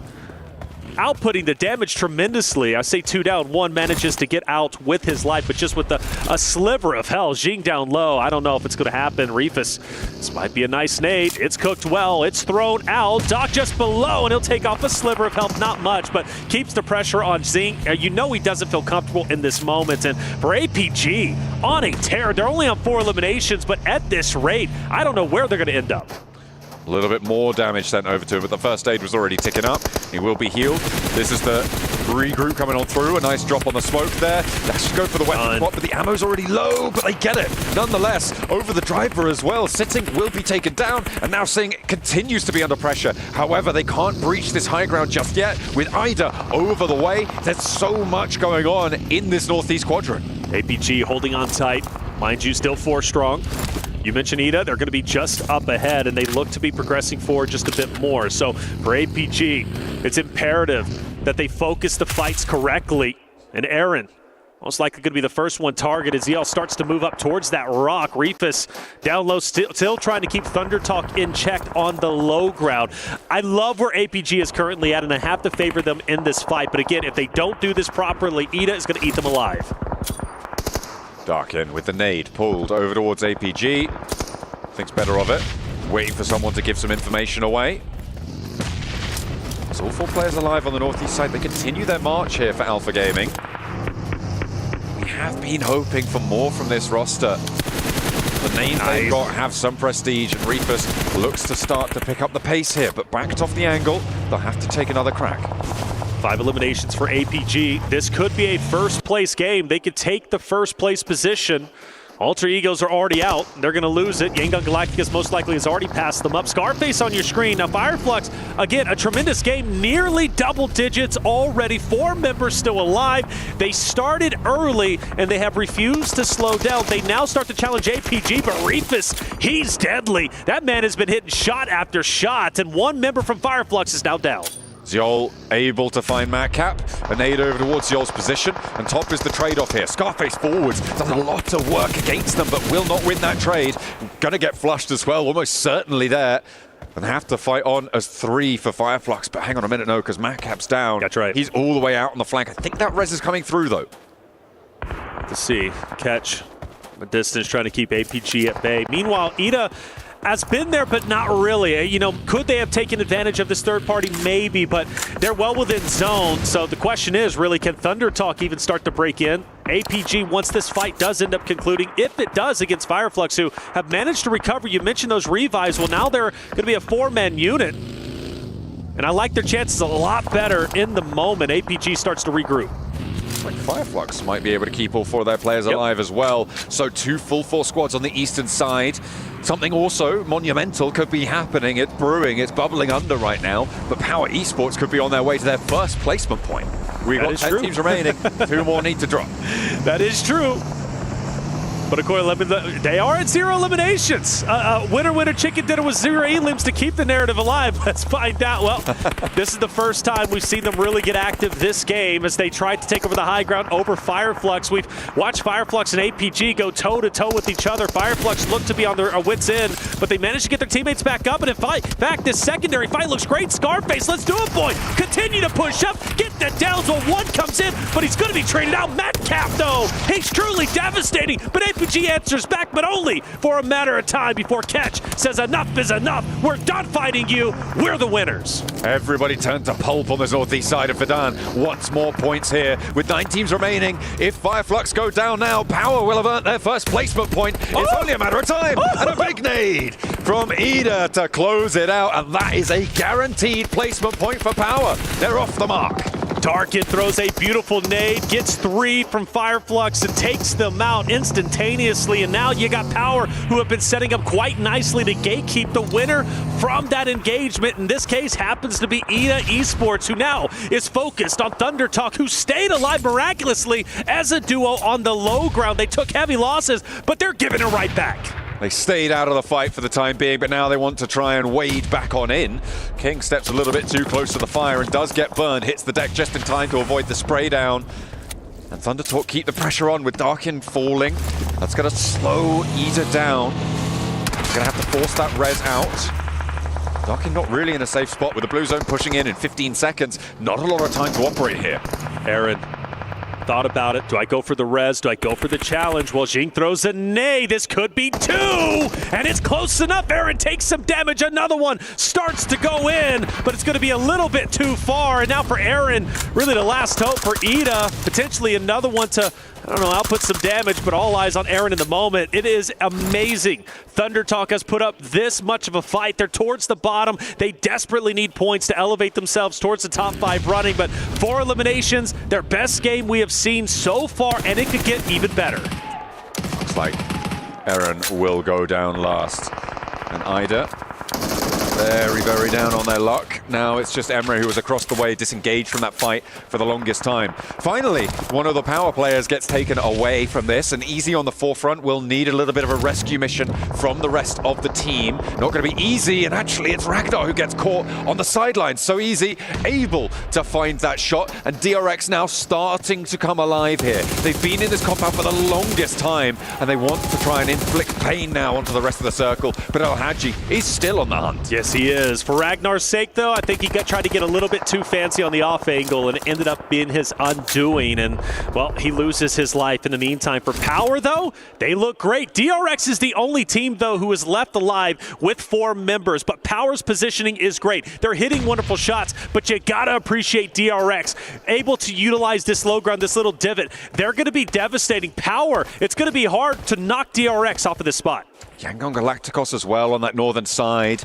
Going to be difficult to navigate there. You've got solos on every single side of the circle, and right now the most dangerous one is probably Loxy on that southwest edge for Regnum Karya. I would say so. Loxy could be devastating. Say Cloud, though, hits a nice shot, and that's going to be 2 from Power, dropping off, and the chances of making it to top 3 to the podium now ends. But as you said it best, they do get some placement points, so there is a positive for Emery. He tried his best to stay alive, but DRX takes him out without any drama whatsoever. We're now down to our top 3. Okay, this should be a free win for DRX right now. They've been able to hold this compound for so long. It's 2 solos, and neither of the solos are in this next circle. They've got control of the hillside. They're in overexposed positions, so Easy goes down, and that is going to be a nice pickup, actually. Hang on a minute. Very nice. I said it should be a free win. Hang on a minute. We're just getting word that I lied. I lied to you. Well, let's see what ends up happening. The pickup might be able to come through. We mentioned Loxy as well, right, from Regnum Karya. He's going to be potentially devastating. And both players, right, from Yangon Galacticus as well as Loxy from Regnum Karya, they're going to be pincering in this DRX roster. Looks to be a beautiful nade. I believe it does connect just a little bit. Here comes DRX. Now, I don't want them to get too aggressive here. They now have 2 players down low, and overexposing yourself to Say Cloud might be a reason why these solos could take a win. SayCloud has a brilliant sideswipe here, right? You can see that ridge line that rolls down the hill away from Hyunbin. That is what SayCloud is playing on. So Hyunbin flexing down this way. I really like this idea. Loxy should be taken care of by the blue zone. That will just sort of conclude itself here. And SayCloud, sure, he might have the sideline swipe, but the center of the circle is still under control for DRX. And they do manage to keep things together, right? It's not going to get too spicy out here in the open, and he will fall down. DRX closes down. A little bit quiet on that one, but points are points are points, and they will take those 10 placements, add them to their tally, and they'll be up there with the rest of them at the top of the tables. Without a doubt, DRX, just like Power's been eliminating, right, and getting all their elimination points, basically securing top 5 just off of that. DRX has done a phenomenal job in the placings. 4th place in game number 1, 10th place in 2nd. They fall down a little bit, but 2nd place in 3rd, or the 4th game, I should say, and then 3rd place in the 5th, and then of course 1st place coming out right before your eyes. Beautiful job from DRX, highly consistent in the podium category. That's going to be incredibly valuable when we get to Smash Point on day number 3. DRX, so strong, so powerful, and finally able to get a win. That was 4th in the 1st, 3rd in the 3rd, and 2nd in the 4th, and a 1st in the 5th there for coming through from DRX. Hope you guys are following that. We certainly were here in the booth, but we are going to head to a quick break whilst we get ready for our final Miramar of the day. Don't go anywhere.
Dear PUBG Mobile fans, we are delighted to invite you to the 2025 PUBG Mobile World Cup at the ESPORTS WORLD CUP in Riyadh, KSA. This exciting event will take place from July 25th to August 3rd at the Boulevard City. We've prepared tons of event perks, such as the PMWC avatar frame, ESPORTS Passion set, ESPORTS Passion parachute, and tons more items. Let's check out how you can get all these rewards. During the tournament, go to the Pandora event page via Lobby, Event Center, Esports to join the event. Mormon from SEA, Top from CSA, Pedrinho from the Americas, Silas from the EU, and Prestige from MENA will guide you through the 5 major parts of the event. They consist of tournament celebration, prediction rewards, esports shop, themed outfit, and champion challenge. Join these activities to earn rewards and collect esports tokens to redeem even more gifts in the esports shop. The more esports tokens you collect, the better rewards you'll get. You can get up to 2,870 esports tokens from the prediction event. It takes place from July 23rd to August 5th and consists of 3 stages that coincide with the tournament: group stage, survival stage, and grand finals. During the group stage, get 20 esports tokens by predicting the 8 teams you think will advance directly to the grand finals. Each correct prediction will grant you an additional 60 tokens. Make a total of 3, 6, and 8 correct predictions to get 300, 680, and 720 tokens, respectively. You'll get another chance during the survival stage to guess the other 8 teams that will make it to the grand finals. The rewards are the same as the group stage. During the grand finals, you must try and predict the ultimate champion. Just predicting will grant 30 tokens, and a correct prediction will grant 400 tokens. If you're unsure about your predictions, you can let your friends' predictions guide you. Find someone reliable, copy their predictions, and wait to be rewarded. The 3 prediction rounds take place on July 27th, July 30th, and August 3rd at 10:45 UTC 0. Rewards are issued the second day after each stage ends at 4 a.m. UTC 0. You'll receive esports tokens based on your prediction results. Note, esports tokens don't expire and can be used in future esports events. Who do you think will be the ultimate champion? Join the 2025 PMWC event and share your predictions. Invite your friends to join the predictions and watch the tournament unfold.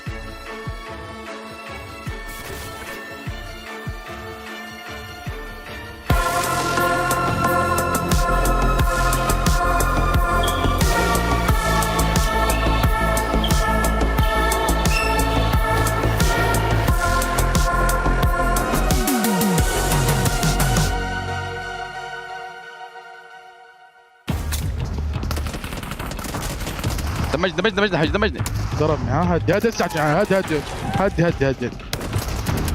حاول ترجع حاول ادخل ينزل. ها عيال ادخل يفنن. دمجت Last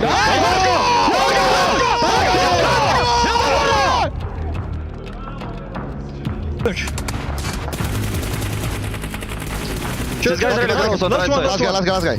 Come back. From the right, come close. I have no bullets. Behind the buggy. I'm low. I have no bullets. He wants my feet. Put him behind. Nice! Player 456 would be proud because our South Korean overlords are back for a win. Yes! DRX holding down a compound. It was quite easy for them, actually. Joining me, we have Neptura as well as Maxman to talk about this one. Kind of came their way. They kind of did well. Hooray. They had compound. It was in circle. They outlive every team. They get the win. What an impressive chicken dinner. Wow. No, it was a pretty streamlined win, okay, coming in from DRX. Unlike Nongshim Red Force, though, they don't throw the match, which I can appreciate. No, there's actually a few things they did do really well this game. They were using the southern and eastern ridges very efficiently, and because off the back of that, they were able to actually hold teams away. Though, yes, Kalash, they didn't get a lot of limbs because they're just staying hidden in the middle, just like, don't fight us, please. You know why they were able to keep teams away so long, though, Matt? How? I will tell you. Because of the quality of the angles that they took. And what I mean by that is that they took angles that had the most amount of information against other teams with the least amount of risk from those same teams. So they were able to hold on to their full squad very effectively while not necessarily getting the eliminations like we see here, only 5, right? But they were just able to hold those teams off onto the edge, let everybody else get eliminated and take the win. But Fireflux taking a little bit of inspiration from Power, it seems. 0 placement points and 11 eliminations. This match, that's going to be able to catch up a little bit in the leaderboards. Going on to the second page, though. Quite a few bubbles from... Oh, horror. Okay. I shouldn't have looked down there. You've caused problems, Max. I turned off my phone. It's weird. I wonder why. But yes, I mean, at the same time, when you look at the elims coming in from all of these teams, right, it's a very technically open area, especially if you account for the fact that there is that big cliffside north of that road as well. So kind of a lot of these positions, Neptura, are kind of covering each other on the middle side because you're expecting all of these teams to kind of fight over you. And that's what we saw a lot of in this game. And you can kind of exist within the middle. Yeah, it's a big thing that happens in a lot of games. If you can find that dip, it's super risky because the minute a team actually comes up over that ridge, you are gone. But as long as there's a couple of teams all around you, you are able to survive a lot. Hey, Alpha Gaming able to get himself over 2,000 damage this game. 6 eliminations going into Fireflux. We already looked at their 11 eliminations. So a very good presence from these teams. One team I'm not seeing here that could have been here is Alter Ego.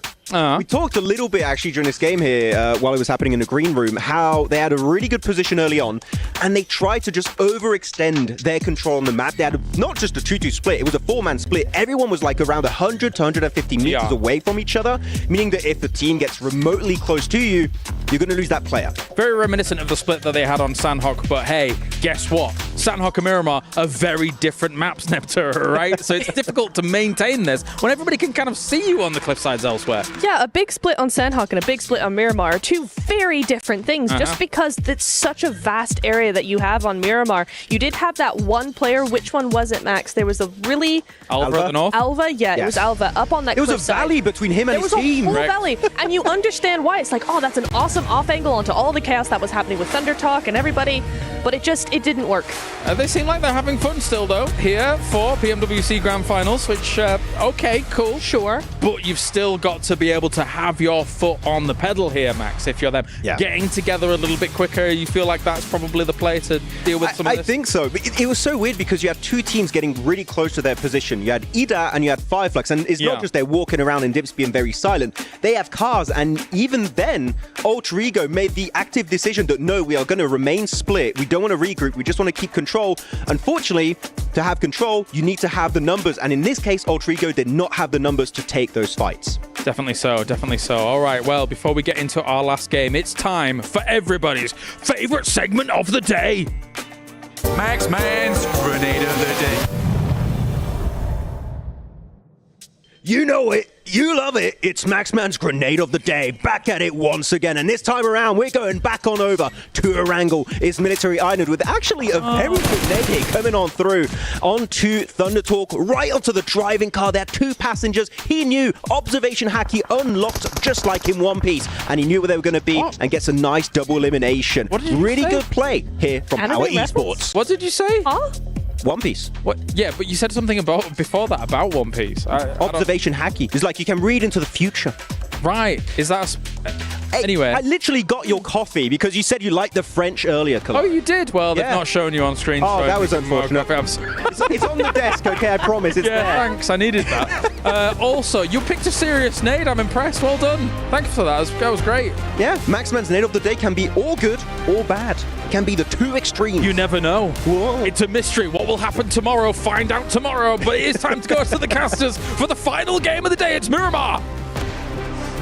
Thank you very much, guys, over on the desk. Of course, we're going to be shifting into, what is it, like Gear 5 or something? I don't know. That's 10, a One Piece baby. reference. We're going to 10. That's a One Piece reference for Maxman specifically. I don't know what I'm saying, but I'm sure he enjoyed it greatly. As we are going to be heading on into the last match today. It is match number 6. It is Miramar. It's the desert. It's getting hot. It's getting spicy. Hopefully our teams can keep up and keep the sweat off their brow, because they are going to need to remain cool, calm, and or collected. Let's get it going. Game number 6, the final game of day number 1, the final chance to elevate yourself up into the top 5 to truly contest for the final championship run. Who's it gonna be? Well, we're gonna find out on day number 3.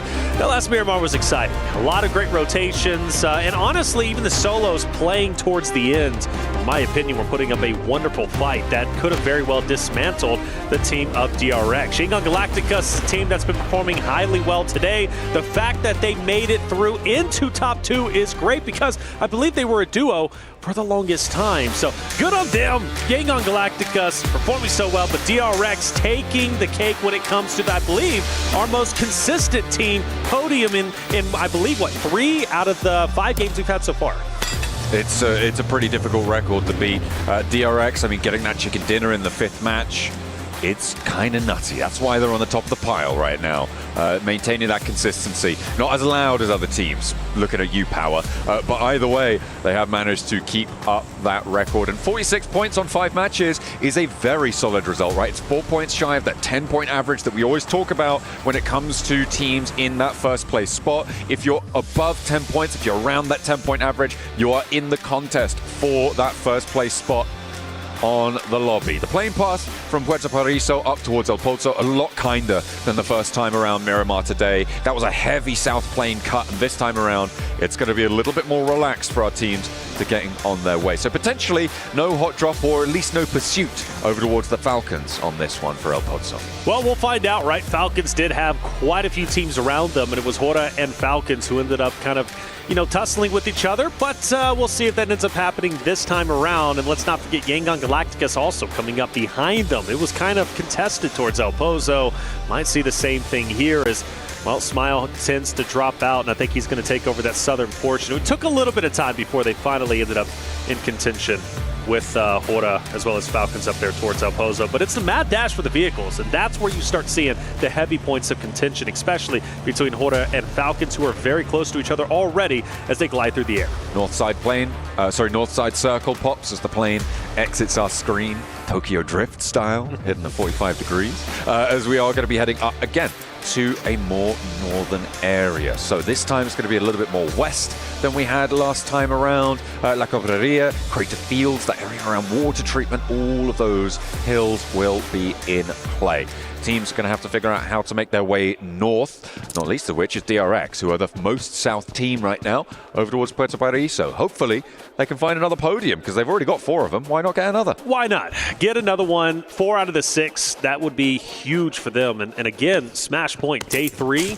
We look at DRX to potentially be the ones to close it out if they could be number 1 setting the point threshold. For DRX, this is going to be a tough going for them. They've got to go all the way up north, as you said. That means passing Team Secret, potentially Alter Egos. You got E Arena, maybe running into Thunder Talk, Fireflux. They might take a long rotate towards the shoreline and go all the way up towards north. That might be their best line of attack. For Hora, well, they go a bit more north this time around than they did last time, because you remember they were south of Falcons, ended up pursuing them into El Pozo. This time, Hora changed up their landing spot, and they're going to be just above them, which is going to be great for them. So much real estate that they can utilize, and Hora need a good game here.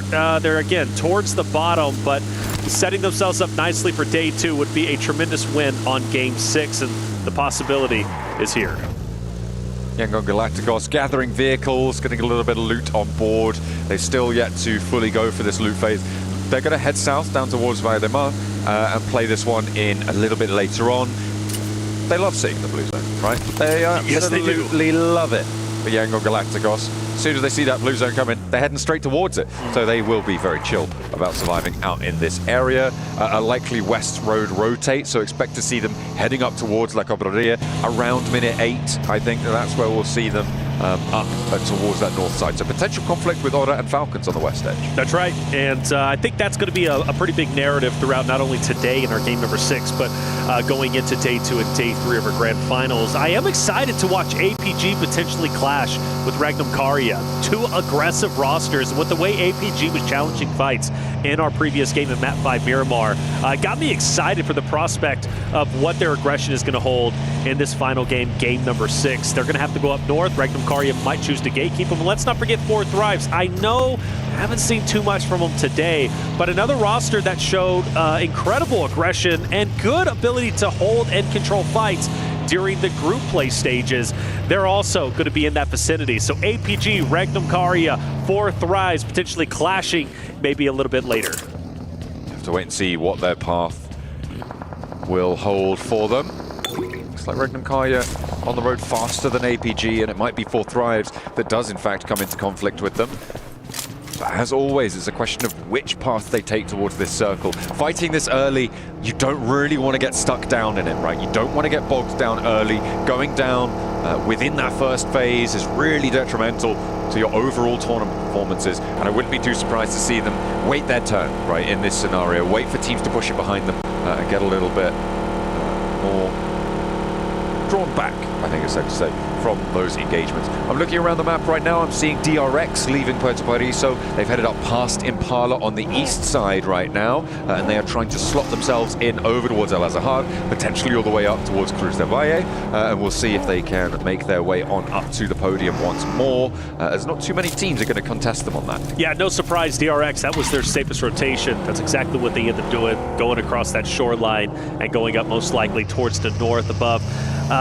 Maybe Alter Egos, maybe even a little bit further on towards maybe the northern portion of where Weibo is currently at. For 4 Thrives, full send it straight in. They're going to be very close to Noxian Red Force. In fact, Benny already throwing out some nades, and Naki's taking damage. Naki does answer, though, with a nade of his own. Unfortunately, it's in through the window, and he's up on the high ground there. A nade up high, and they do think he's on the inside of this one. Benny could potentially catch them unawares. The Molotov, they think they're burning him out of position, but he's got IQ on lockdown right now. Steps up but misses. Now they'll know he's up on high. Noki now with a chance to turn things around, but more nades are cooking. Oh, this is the last one in the pocket from Beanie, and IQ has to dodge it. Will be able to survive. XZY on the off angle. Doesn't quite connect on it either. So Noxian Red Force not really getting too much with the opening salvo. That one's good though, and a chance now for Noxian to take this into control. T24 on the ground alongside that of Phallic. You've got to appreciate the high ground from Benny. He's not going to relinquish that. He's going to be truly the linchpin into success, at least I assume, in this fight, in this engagement.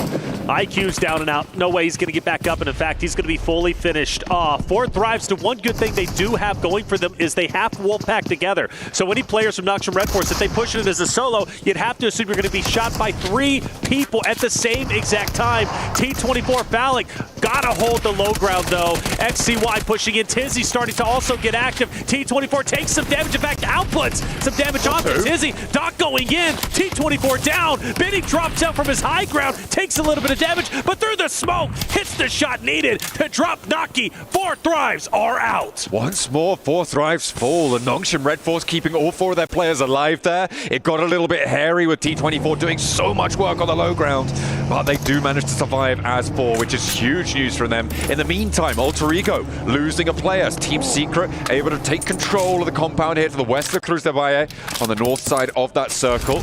Potential conflict for them with DRX in the next few minutes, but for now, Alter Ego busted down to 3.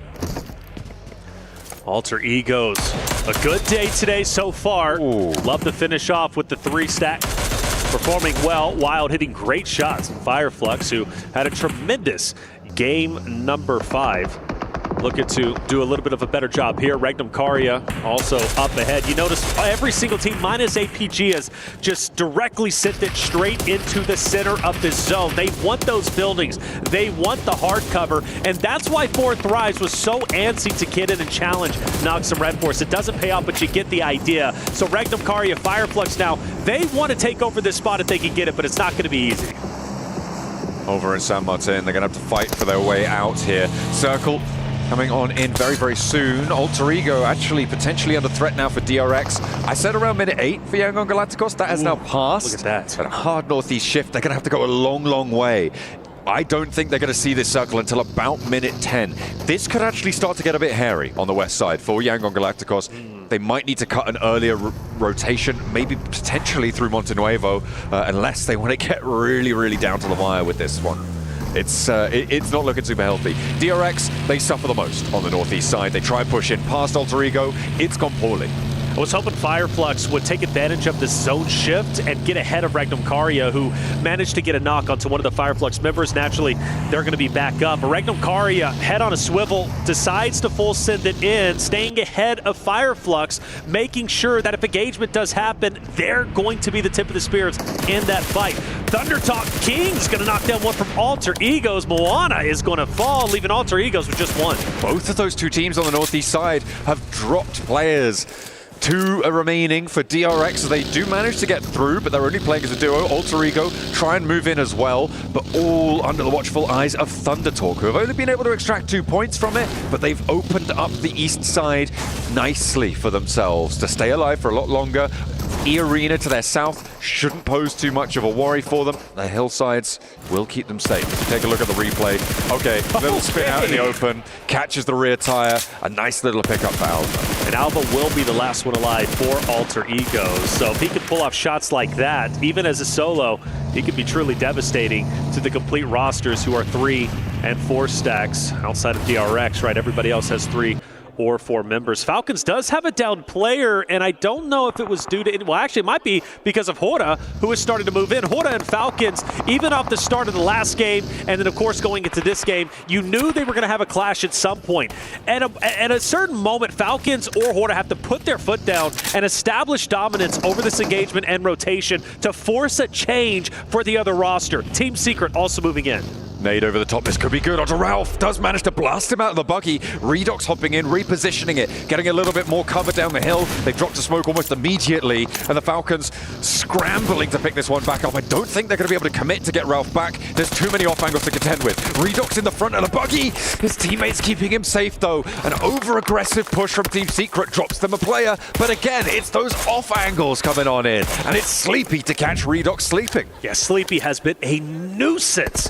A nuisance from a distance. Zera's caught out in the open. Sky takes him out. Hora potentially profiting off of this third party in a big, big way. They're already at 2 eliminations. They continue to push up to pressure and potentially get the full finishes on Team Secret. Where are Yangon Galacticos? They should be in this fight right now. In the blue We're zone. going up and towards the 12th minute, and they have yet to enter this circle. It's going to get a little bit too hard to overheal this one, and again, they're on the far side of things. You can see them all the way out onto the west, and they could really have an impact here if they crash into the back of Horror. Team Falcon just trying to stay alive. Just a duo. They're out of there. Koa, Narvalo managed to find a little bit of respite in the hard cover. But meanwhile, for Horda and Team Secret, Horda has done so much damage on the Team Secret roster that you have to favor them in this moment. And while they continue to push up, they refuse to bow the knee. And for Drake, he's going to go ahead and join Frankie up ahead as Team Secret start to recover just a little bit, but only just. Unwedging the vehicle there, it looks like. They will keep themselves nice and mobile. Team Secret on the northwest side. Horror going to try and push on through. Weibo, with all 4 players alive, playing on the southwest side right now. East edge of water treatment as well. A nice ridgeline under control. Power, they're a little bit more central. They are under the watchful eyes of Weibo, but they don't have to move. They will be able to chill out for the time being. We know how much they like to get stuck in, though, so maybe things can get a little bit hot. Well, I just love the fact that they're as central as they are. So the next stage most likely still going to favor that of Power, which is going to be interesting because Yangon Galacticos finally get out of the blue zone after, what, the 14th minute, start to move in towards water treatment. You got Fireflux, Weibo, who's still in the air. You've got plenty of teams. Power might potentially be able to gatekeep. This might be a tremendous game for Power depending on how they choose to play it. My eyes are on E-Arena right now, and so is the camera, luckily, because they have severely underperformed expectations. Without a doubt. Coming through from the survival stages, they were looking good, they were looking powerful. I mean, obviously, you've got a couple of standout players. I think Mormon is probably a very notable player on the roster of E-Arena. They have been in disarray so far today. So to close out day 1 with a strong game, I think would be necessary for them to even be in the conversation for the front page, potentially. I agree, yeah. At this stage, though, they are going to have to hold their nerve against IDA, against APG, against Nongshim Red Force. I think they've got the chops, but the question is, can they deliver today when they've been so weak up until now? APG's getting dangerously close to E-Arena. They're fully committing for this fight. They can back off if they want to, but you got to fight this quickly. And E-Arena, as they reposition, go straight into a couple from IDA. Like you mentioned, Nongshim Red Force is going to be coming in from the south portion, still in blue, but eventually they will be up in this fight as well. So if you're APG, you don't want to get pincered between not only Nongshim Red Force, but also E-Arena. If you're E-Arena, you're still in a decent spot. Stay ahead of your competition so you can gatekeep them. Take a look at the circle yet again. It's going to come through very, very quickly. Last player for Alter Ego, rotating out to the east, trying to move away as a solo. The circle comes on through, and it's very central. It's the teams on the outside that are going to get cut through here. Yangon Galacticos, I think, have one of the most difficult maneuvers to make. They are sitting currently around water treatment, trying to push past Weibo, who are giving ground. They're regrouping on the southwest, to be fair to them. So maybe a little opening for Yangon Galacticos to push on up. In the meantime, back over towards the arena, they are managing to do a little bit of damage. APG starts to get active onto Nongshim Red Force, a team that was in blue for a long time. Not as long as Yangon Galacticos, but still a long time nonetheless. They finally get into the zone, straight into the damage of Reefus, who is mowing down players and can't get the full finishes, but at least taking those valuable hills away from the team of Nongshim Red Force. I did notice Power started to fire some shots, I believe, on Weibo, just up ahead as well. So a lot of fights going down. APG, in my opinion, has the advantage of Nongshim Red Force, who has to continually push up, and Reefus is unrelenting with the shots. Yeah, they've got the high ground on them. It's going to be a question of getting picks, but they're just not being found. And Nongshim Red Force are starting to fall. They're starting to wane on the east side. Fireflux getting involved on this flank. It's mad dashes now. There's really nothing you can do. You just have to try and sneak your way through, find a little window of something, but it's so difficult to make it work. Doc's up into the building, but I don't think that's going to last too long. They have him on the ground floor. They've got him locked in. and APG can keep this one going. I think the biggest question mark in this spot is what are Fireflux going to do about Yes, absolutely. Fireflux has already managed to get a couple of downs on Nogsham Red Force, but E-Arena has also backed up. On board with Doc. Doc holds his ground from Nogsham Red Force. They're not done just yet. You still have, I believe, one more player remaining, but very low health. And in fact, he's going to be finished off. Now, Terry, he's down. You mentioned what would Fireflux do? Well, they choose to challenge the forward members of the arena who pushed out of their hardcover, mind you, getting overly aggressive and now getting potentially punished. Fireflux. Pretty nasty with the nades. The ordnance is on point, and on the south side, they are opening the door to push on in. Maybe even move through their reses as well. They've got Solus down. I think that's already getting picked back on up. And E-Arena, they're blasted down to 2. No elims on this fight. They had a hold onto a 3-way engagement, and they have not got any value for it. It's not looking good. I just don't understand why they felt the need to send 2 players forward. Maybe they were expecting to have a bit more of an off angle with the third party, but Fireflux is ready for them and gunned them down. Good utility on the nades as well. E-Arena, in my opinion, waste a tremendous opportunity. They had the setup. They're well within the zone. Fireflux, APG, once these fights conclude, are pushing directly into you. There was no reason to send 2 players up ahead, but they did it anyways. And now Joker and Mormon have to go at it alone. After a big elim game last time around, Fireflux looking to try and convert. They've already posted 6. Sure, they've lost a player, but they will be able to march on forwards. You'd imagine that they're going to try and crash onto the E-Arena position, or maybe not crash, but walk up to at least. However, as 3 players, that's going to be a lot harder than it would have been as 4. APG do have the numbers, but they are trapped on the far side of the road. It's going to be a lot harder for them to get across unscathed. And I do wonder about Order, who's kind of being a little bit weird hanging out off in the distance. You know, a couple of shots could put a team in disarray. Sleepy challenging that at Team Secret. Hora and Team Secret have been opposite of each other for quite some time. They've managed to get a lot of damage and even at times a couple of knocks, but they both managed to get back up, and they're going to be both 4 stacks challenging each other straight ahead. For Yangon Galacticos, 2 members that might be able to fire on to Jaiki depending, but for Xeris, well, he's going to be up ahead looking to take down Hora. Let's see who wins the engagement. Team Secret committing up towards Hora as they rotate away from the outpost of Yangon Galacticos. 4 positions for Team Secret, not quite getting the angles just yet. Thundertalker off in the distance as well. Could be a little bit of crunch on towards Hora. Romeo's been spotted, no fear. Able to tap him away, back him off the angle. I think Thundertalk want to get involved here. They are starting to flex their muscles, and they do need to leave. Still have Alva as a solo. Not going to have an effect as of yet, but Alva, he's been devastating. We witnessed him take down 2 members, I believe, of another roster just a little bit earlier, but now he's going to be going dead center. So he won't have an impact here, but you're right, for Thunder Talk. Now Hora is pincered. Team Secret on one end, on the other is Thunder Talk. Hora in dire straits, and they have to make a choice. Who do they challenge? But whoever they end up going for, they've got to finish them quickly because they have to expect the team behind them to push up. As the shots coming through from the off angle, over the way, Team Secret making things hard, but Jaiki actually gets spotted and pinked out by No Fear. Has to take a little bit of cover. Yangon Galacticos still have their duo from the distance, but that's going to slow Team Secret down. That's right. It's actually going to push them away from this spot as well. Well, in all honesty, it helps Team Secret because those shots that were coming out from Hora, I believe, was going to melt that buggy if it wasn't for Yangon Galacticos keeping that player down from Team Hora. So Team Secret forced to park the bus once again, and, well, they're in a little bit of a tricky spot, aren't they? They've got No Fear gunning them down. Yangon Galacticos also looking down into the ravine. Team Secret, I don't think they make it out.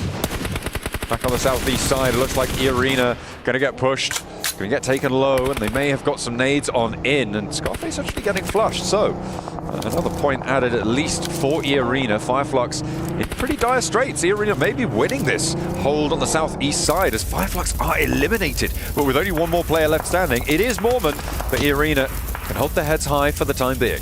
Yeah, and it's Order who's still from Weibo Gaming who's going to be hanging out on the outskirts, and I do wonder if he's going to get the final finish onto the solo Mormon. Sook starts to move in, so Mormon, he's going to be at a 1v2. Meanwhile, once again, Team Secret surprisingly and miraculously able to recover. I surely thought they were going to be finished off, but they're not. They managed to stand up, but they're still in dire straits in a very, very difficult spot between Hora and Yangon Galacticos. Once again, for Team Secret, I just don't know how they're going to get out of this situation. Thundertalk did not engage on Zahora in that scenario. On the north side, Thundertalk instead opting to push a little bit further south, potentially towards Alva, the solo for Alter Ego. But instead, they've just allowed Aura to move on up towards Yangon Galacticos and take a free aggression push for them. This Team Secret try and play nice shots on the other side of it. Caught in the middle. Smile goes down first, though, on the far side of this engagement. Yeah, well done from Jiggle. Catches the head and takes him out through the window. You mentioned Thundertalk not choosing to crash in. Well, they do so, and Horta reads it out, and you're going to have two players, Sky and No Fear, who's going to try and hold Thundertalk at bay. AJ down to a sliver of health, but managed to recover quite nicely. The only concern I have for Horta is they are split up 2-2. One focus on Team Secret as well as Yangon Galacticos. The other purely focused on Thundertalk, and Thundertalk is going to manage to take down No Fear. Sleepy is going to get taken out by Team Secret, and an aggressive push from Drang, who takes down the Shed players, and all of a sudden, the tides will turn, and Horta, in dire straits, is only one more player is alive. Having a real tough time of it. They need to commit to this res. Thundertalk have put pressure onto the east side beautifully. Like you mentioned, they rolled up nice and quickly. They finally took that opportunity to go on in. Sky launching those nade forwards. And actually, a lot of Thundertalk are close by to one another. As APG finding Falcons as well in the middle, on the east side rather, than the Falcons will fall. They will be eliminated down in 12th place there. 11 of our teams remain. Yangon Galacticos, they've just been holding on that western side. They've been very, very chill, very relaxed on these engagements. They haven't managed to chime in. They got one Elim, and they are forcing other teams to fight off against one another, allowing them to do the dirty work for them. But now they're going to have to turn their attention to Red Fire, who are on a split. No Fear, can he stand up? He's on fire, and he will eventually be dropped, and Horta is gone. I got a question, if they don't go for the 2-2 split, do they survive? If they're not focused on three teams simultaneously, would they have better luck? Well, we'll never know, unfortunately. For Yangon Galacticos finally pushing into the aggressive Ragnum Karya, who are getting taken down, running on fumes. Two players down and out. Ragnum Karya most likely going to be finished off in this moment. Only one player remains, and I don't see him currently. Actually, it's going to be Wild way off in the distance, so he's going to be a solo for the remainder of this game. Yangon Galacticos can keep up pace now. They have 2 Elims on scorecard, and they will be 4 players alive after this res. Loxy will be flushed fairly soon, so a couple more points to be added to their tally in just a moment. Close by to DRX's duo. Up on the north side of this one, on the south edge, it's still Power. With 4 players alive, they're going to try and navigate their way on in around Weibo, who also have 4 players alive, but sending the buggy to the air, don't need that anymore, throws it aside, and instead they're going to take to the grab a soul or the boot and see if they can take the shots over towards Weibo. You go back to the last game, Ragnar was trying to get these crazy off angles. He ends up getting punished this time around, not making that same mistake. He sticks with the full force unit of Power. Great shots from Easy, but better shots from Order from a distance. Able to shut down that hilltop, and this is go signal. They're going to crash straight on into this. Nice and aggressive, decisive play from Weibo. They're trying to encircle now the rest of Power. They know their backline's going to be fumbling, going to be faltering a little bit. We'll see if they can take control of it. 33Z, maybe a little bit overinvested here, as Weibo trying to connect onto Power. Will finally be able to find that second knock, and they can continue to run this one through. Sook is down, but this should be resable. Fadan doesn't have the pace on this. Fadan, he throws, bounces off the wall, manages to get away without burning himself. Fadin pushing up onto He. Now he needs to get here quickly. If he can get the finish before the res is in, it's going to be a 1v1, but the res will come through. You'd have to assume very quickly he refuses to commit, playing it safe, but maybe playing it a bit too safe, and now Weibo able to recover. Teams are starting to drop like flies. We're down to 8 now, and I'm sure there's a couple more ready and waiting to go. A lot of solos still playing on into this one. Weibo playing 2v1 on the inside. Fadan is the last player to stand here for Power Esports. They've got 1 Elim, and again, they are guaranteed a placement here with 8 teams remaining, but we'll see how much further they can go. The pump action, not going to be good enough. The DBS wins the day, and Weibo can stay up as 4 players. There's value in playing passive, and what Fadin did wasn't necessarily wrong. However, you know you're last alive. Fully commit. There's it down in front of you. It's a 1v1. Swinging that choke point, swinging that angle is tough. I understand, but you just got to go for it. And if he would have, of course, he doesn't have X-ray vision, but if he would have, he most likely would have got the cleanup and been successful in that fight. And I can even say the same thing going to Nox from Red Force side of things with Benny. A little bit earlier in the day, there was a moment where I felt he needed to get aggressive, but he was just too undecisive. And because of that undecisiveness, he gets taken down. So there is power in being aggressive and full sending it, but he made the play that he made. Again, it wasn't necessarily wrong, but if he would have been aggressive, he most likely would have been able to win that fight and potentially even get the last remaining member up. Alva could really go some distance in this match. With APG putting pressure over towards DRX, the last remaining player for Alter Ego could sneak through the cracks potentially. Could be a bit of a wild card on that east side flank. Weibo playing as 4, they're all the way on the other side on the southwest. Yangon Galacticos, they're behind APG's engagement on the north side. So not really too many massive threats on the east edge. Alva actually gonna get a supply crate looted up as well as Order. Ooh, no, spotted. Weibo losing an off angle there, and very, very isolated from the rest of the roster. Gets caught unawares. Still not a bad spot, though, for Weibo. Keeping Yangon Galacticus in check. APG, great spot overlooking DRX and Team Secret, which, let's highlight them, right? Team Secret, even though they only have a solo last alive, they did such a great job dismantling Horda a little bit earlier, 4 eliminations going their way. And the solo of Trey staying up is just huge, in my opinion. They should not be alive in this moment. They should not be fighting for a potential top 3 finish. But APG forced to go forward, and now DRX, who were being hunted down from APG, now could potentially gatekeep them. If they play this right, they could win this fight, but it's not going to be easy because they don't have the man advantage. Hyunbin taken very, very low with a nade, cooked nicely. Has to get the knock, but they'll know there's a player on the inside there now. And APG with 4 players are wary of their south edge, but I don't imagine they expect Alva to be on this loot crate right now.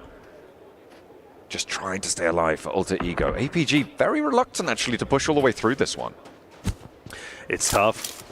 It's tough for DRX. I mean, because you know DRX is right in front, and they've got a great spot.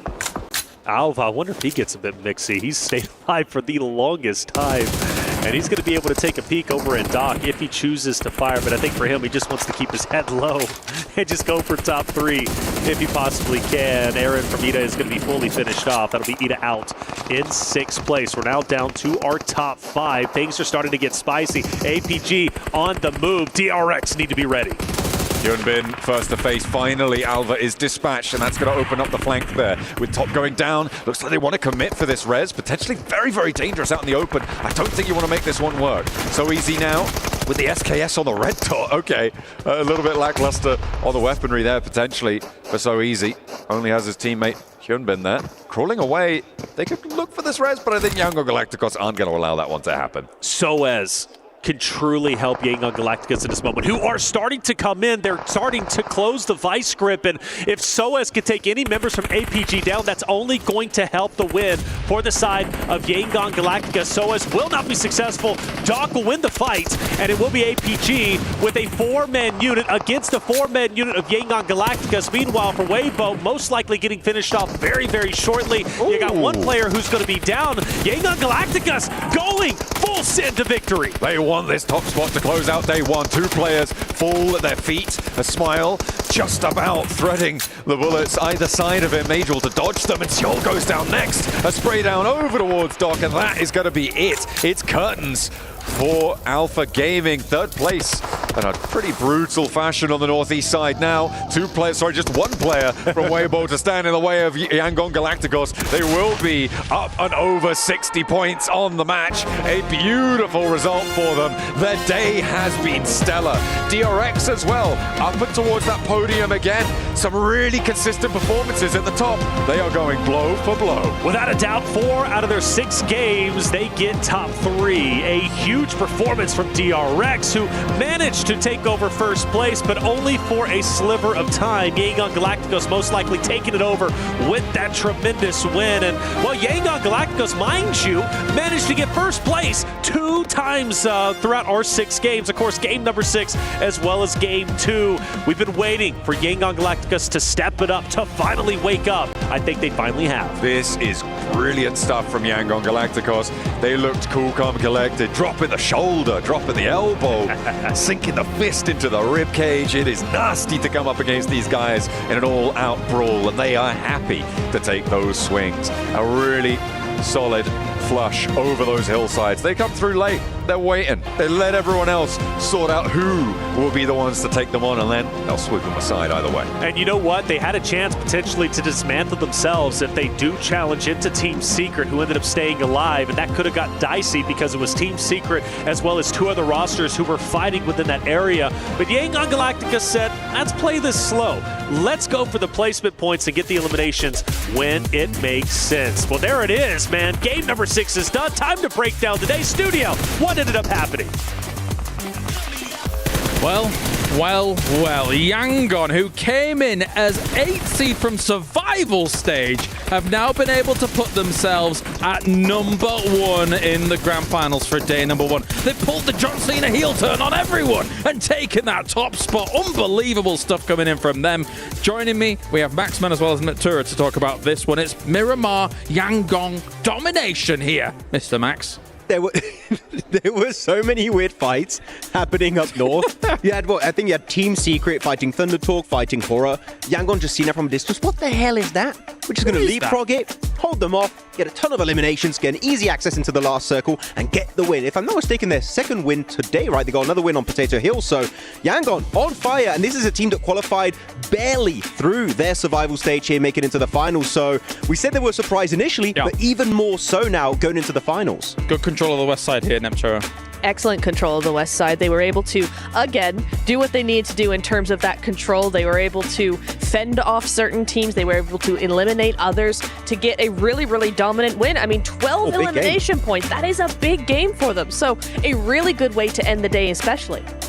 Actually, Alpha Gaming too. I was quite critical of Alpha Gaming this match because they had a massive split to the east. Yeah. And we saw at one point Niptura, actually it was Nongshim Red Force kind of collapsed upon their position. But actually, for once, Alpha Gaming regrouping really quickly, able to re-solidify their position on the eastern side of the road and then get a full reset after that fight. And because of that, they were able to get into the late game, get into the podium finish there, and get 11 eliminations to top off that podium finish. Actually, Alpha Gaming showing a little bit more team play than what I initially expected going into this event. Yeah, for sure. They're really coming into their own. I think I want to make a prediction very early and say that Alpha Gaming are going to win a game tomorrow, at least one, because the way they were playing that game, it's looking like they're actually ready to take those wins, right? They are controlling, they're moving together, they're not split too far. They are split a lot, but they're not split too far. They're moving in tandem with each other, and so they're actually able to make those right decisions, make those plays, and do it effectively. We saw 4 thrives, 0 points there. I'm very confused what the game plan has been today because, of course, we saw the Sanoff, the hot drop, didn't make a lot of sense. Sure. Here they sent it into, I think it was Nongshim Red Force's compound. No scouting ahead of time, just sending it, looking for a fight.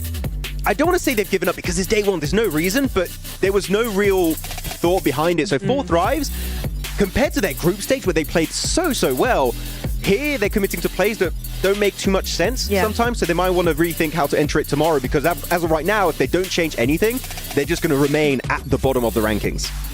Yeah, I mean, in that fight in particular, even if they wanted to go ahead and do that fight that early on, which is not always the safest idea, but sure, go for it. They were just way too focused on that one solo player. They didn't use any off angles to try and counteract any response from Nongshim Red Force, and they went too far into the building and just ended up getting completely surrounded, which is not what you want to be seeing in PUBG Mobile. Yeah, they're ending up in a weird position when it comes to the overalls. Let's take a look at those and see how it shakes up at the very top, of course, because Yangzhong have been able to find themselves a position at the top. As 67 points for number 1. What a glow up from them, stage on stage on stage, as they have positioned themselves even nicely against 2nd place here, Neptune. Never mind anything else. And so consistent as well. 30 placement points to 37 elimination points. I mean, even down the board, you see some fairly sort of the same points as well, like DRX, for instance, but most of them are so completely elimination heavy. For Yangon to be so consistent there is really nice to see. Yeah, I mean, really, as you said, good surprise from Yangon, though I'm going to be critical, which is weird because we're looking at the top teams here. They all did well, like, good job. Our circles have been so favorable to central teams in a strong compound doing very little. For today. For today. for me, this day one has not highlighted a championship caliber team. Like, for me, it's just like still in the air as to who might be winning it, because I haven't seen like a big wow performance from anyone currently. I get what you mean. Some compounds have been favored for sure. Some positions in center positions have been favored for sure, as these circles have bared down. Tomorrow, if we get some kind of real curveballs, that will definitely test some of these teams. Let's take a look at our 9th through 16th as well and see what's up there.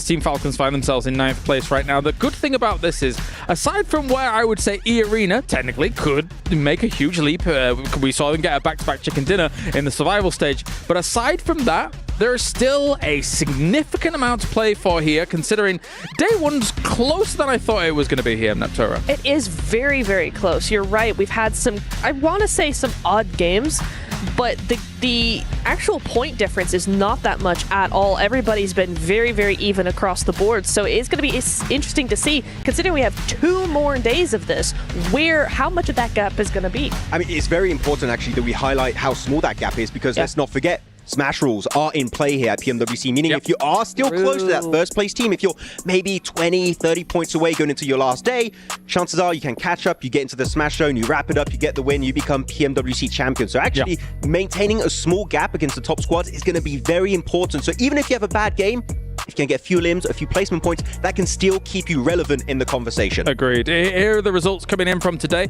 And as you mentioned, with the Smash Zone being potentially in reach, right? Plus 10 points on what we have at the top. It's really not that much to actually reach for. So you want to keep up as much as possible. Exactly. Yeah, you want to try and stay as close as possible to that top team, because if they start to create a 20, a 30-point lead entering tomorrow, that's going to be a lead. It's going to be hard to just overtake, because if they 10 points, that's not even a win. You get in a Smash Zone and you are going to be the team that could just end the tournament at game 2 or maybe game 3. We saw it happen in PMSL SEA. Chances are it could happen here again at PMWC. We have 4 or 5 teams each game, maybe getting some eliminations here and there, some placement points, and all of those then being double digits. And that's how you get those 10 points off of that game, and then who knows what could occur from there on. So our last day will be extremely, extremely exciting, to say the least, considering what could become that threshold. But one thing's for sure, what a fantastic performance from Yangon here so far for today.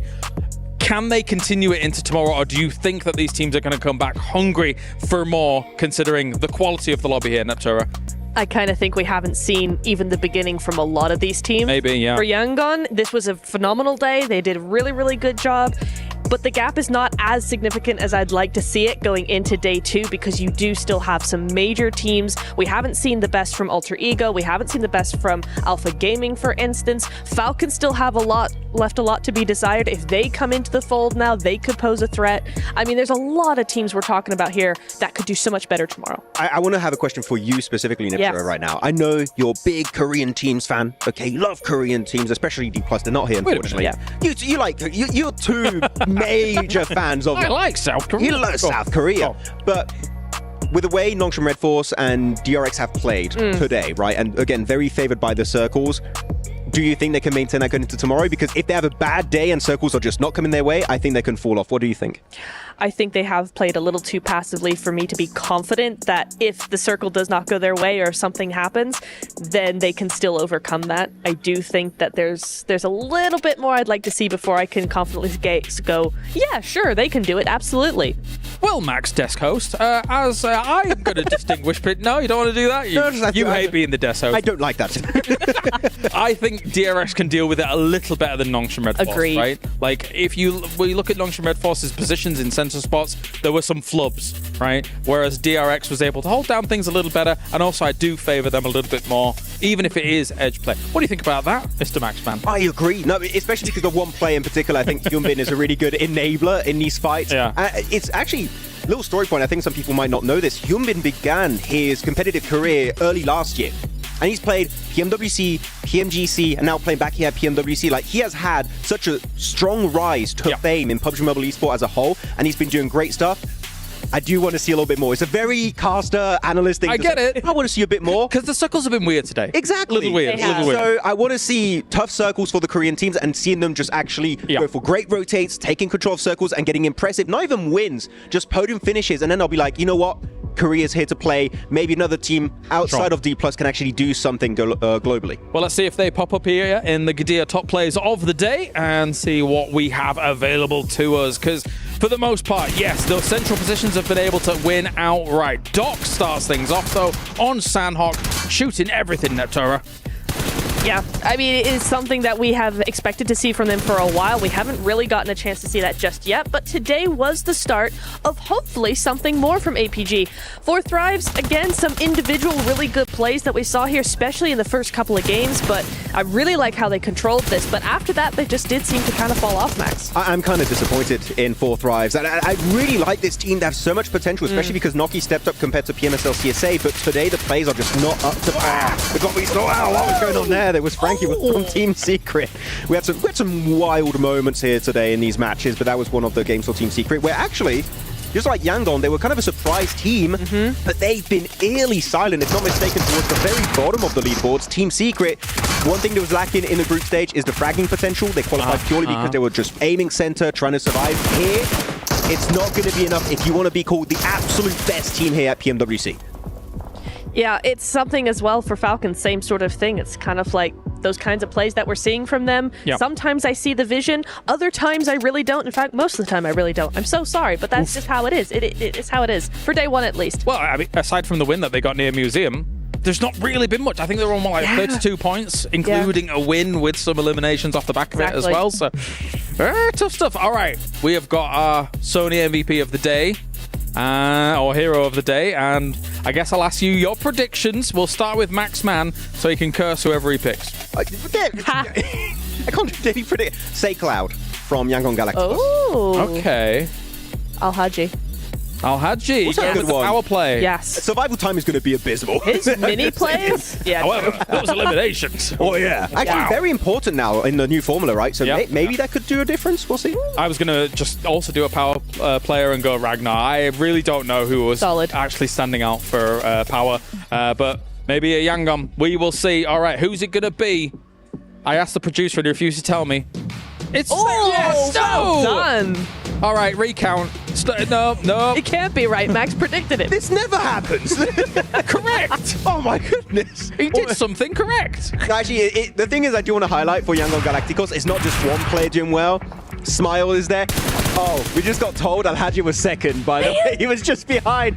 Got you, ruined. And Ragnar is third. No, he's not third. No, we didn't get that in our ears. I'm going to say Cloud. One thing that I want to highlight about his plays today in particular, Neptura, his utility was actually comparable to Phallic, to Doc, which normally when it comes to nades, you're talking about those two players. His nades were pinpoint accurate. So really, that utility play from Say Cloud was a big standout moment for me today. Yeah, and when you talk about utility, right, there's such a controlling aspect. So those initial nades, those initial knocks are doing everything to clear the space, make way for his team. So he is the hero of the day, not only in his own eliminations, but also in what he can do for the team. And it's so impressive when you look at this entire squad because every team made it through PMSL, like very, very competitive lobbies. Yeah. This is the only team that made it through PMCL, the Challenger Cup, which technically, if you compare to other events, way easier lobby. And yet, coming here into PMWC and eclipsing the lobby in your day one, getting 2 chicken dinners in the finals of one of the biggest events of the year, the biggest event of the year so far, is a massive statement. Again, circles were kind of weird. We'll see if they can maintain it tomorrow. But regardless, that is a big statement that they are here for that trophy. Yeah, it's a great statement for considering the quality of the lobby. We have ourselves the Honored Dominations as well coming in. Narvalo, number 1. I love the French. He loves the French. I love the French too. This is a weird segment. But he does take number 1 alongside this. Ketch will take number 2 as well. Say Cloud with only the 2. So actually, for Narvalo and Ketch to be able to get those triples here, not too bad overall. Yeah, I will take it. Nice little win here from Turkey with Ketch. Al-Haji, of course, always going to be there for power. I'm still... Can I see another player of Alpha Gaming that's not Doc in these graphics? I'm sorry, but I want to see someone else. Top was MVP in CSA. Yeah, I was going to say, where was Top today? Yeah. He didn't do anything. He kept getting eliminated like first. Kind of crazy. Not even, I think we saw like maybe 2 mini plays from him. Al-Haji had more mini plays than Top, which is insane to say. But he did, that's the truth. I mean...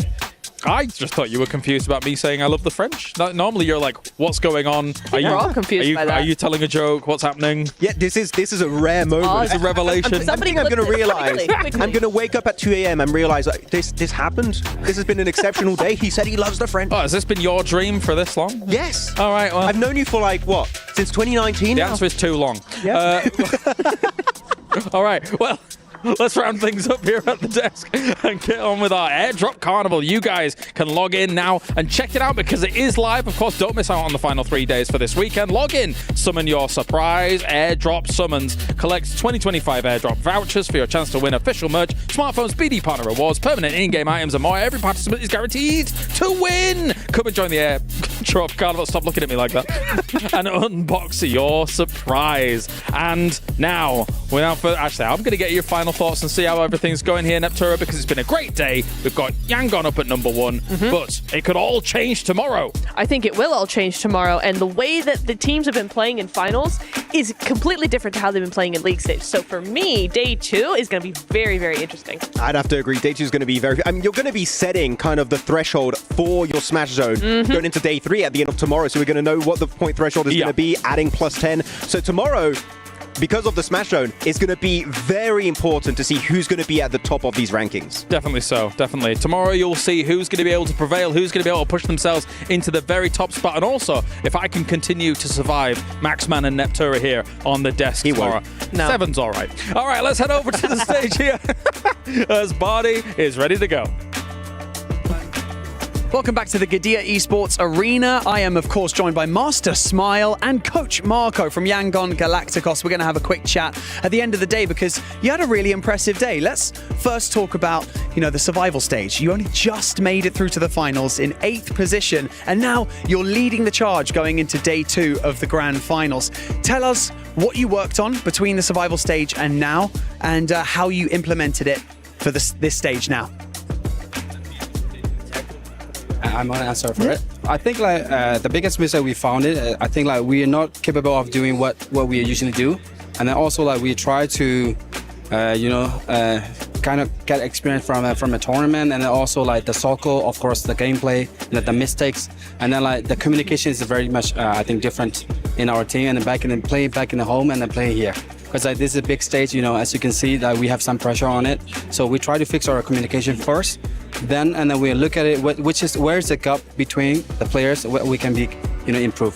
That's the biggest thing. Now you've got to the top of the leaderboard, of course, Master Smile, man. Do you feel like you've got a target on your back going into day 2? Because, people will start to think we need to start eliminating them from the competition so that you can't run away with it, Yeah.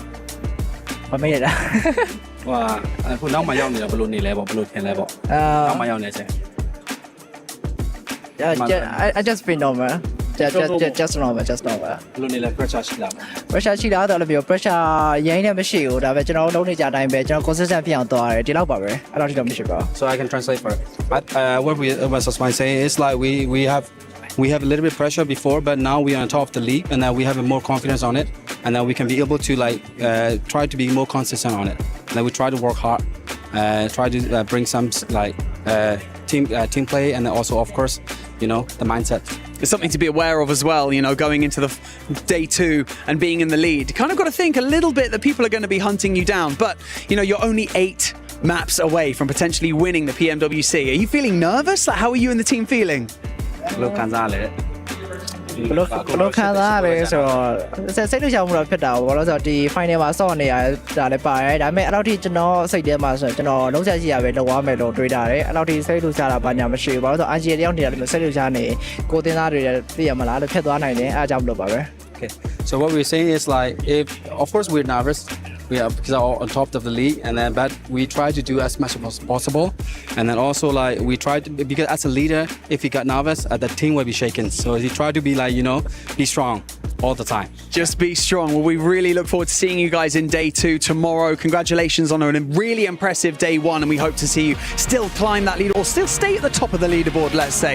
For now, day 1 is over for the grand finals. It's been an absolutely spectacular day. Tomorrow, the pressure gets dialed up that little bit more as people start to panic. People start to make plays that they may not normally would make. And things are going to start heating up here on the main stage. I bet you guys know it back at home. But thank you so much to everyone involved for putting this fantastic event on. And we'll see you tomorrow for day 2.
highly anticipated addition to the Mummy Series outfits is here.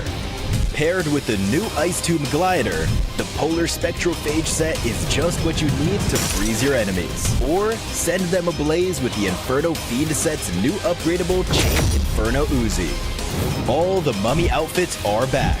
Get them all. Join now and collect the whole series to turn all eyes on the battleground. Event period, July 10th, 2025 through September 2nd, 2025.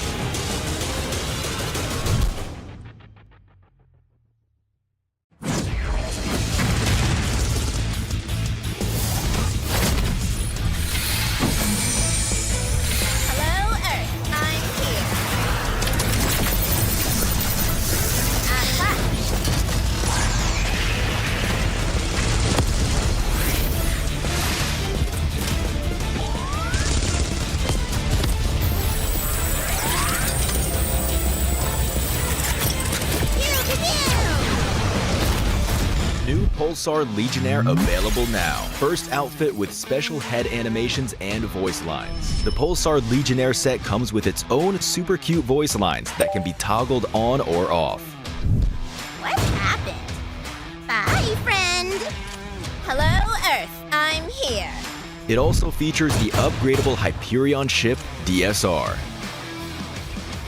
and Jet Reaver glider with special animations. Experience parachuting like never before. That's not all. Even more rewards await. Event period, July 25th, 2025 through August 26th, 2025. What are you waiting for? Get the new Guild set now.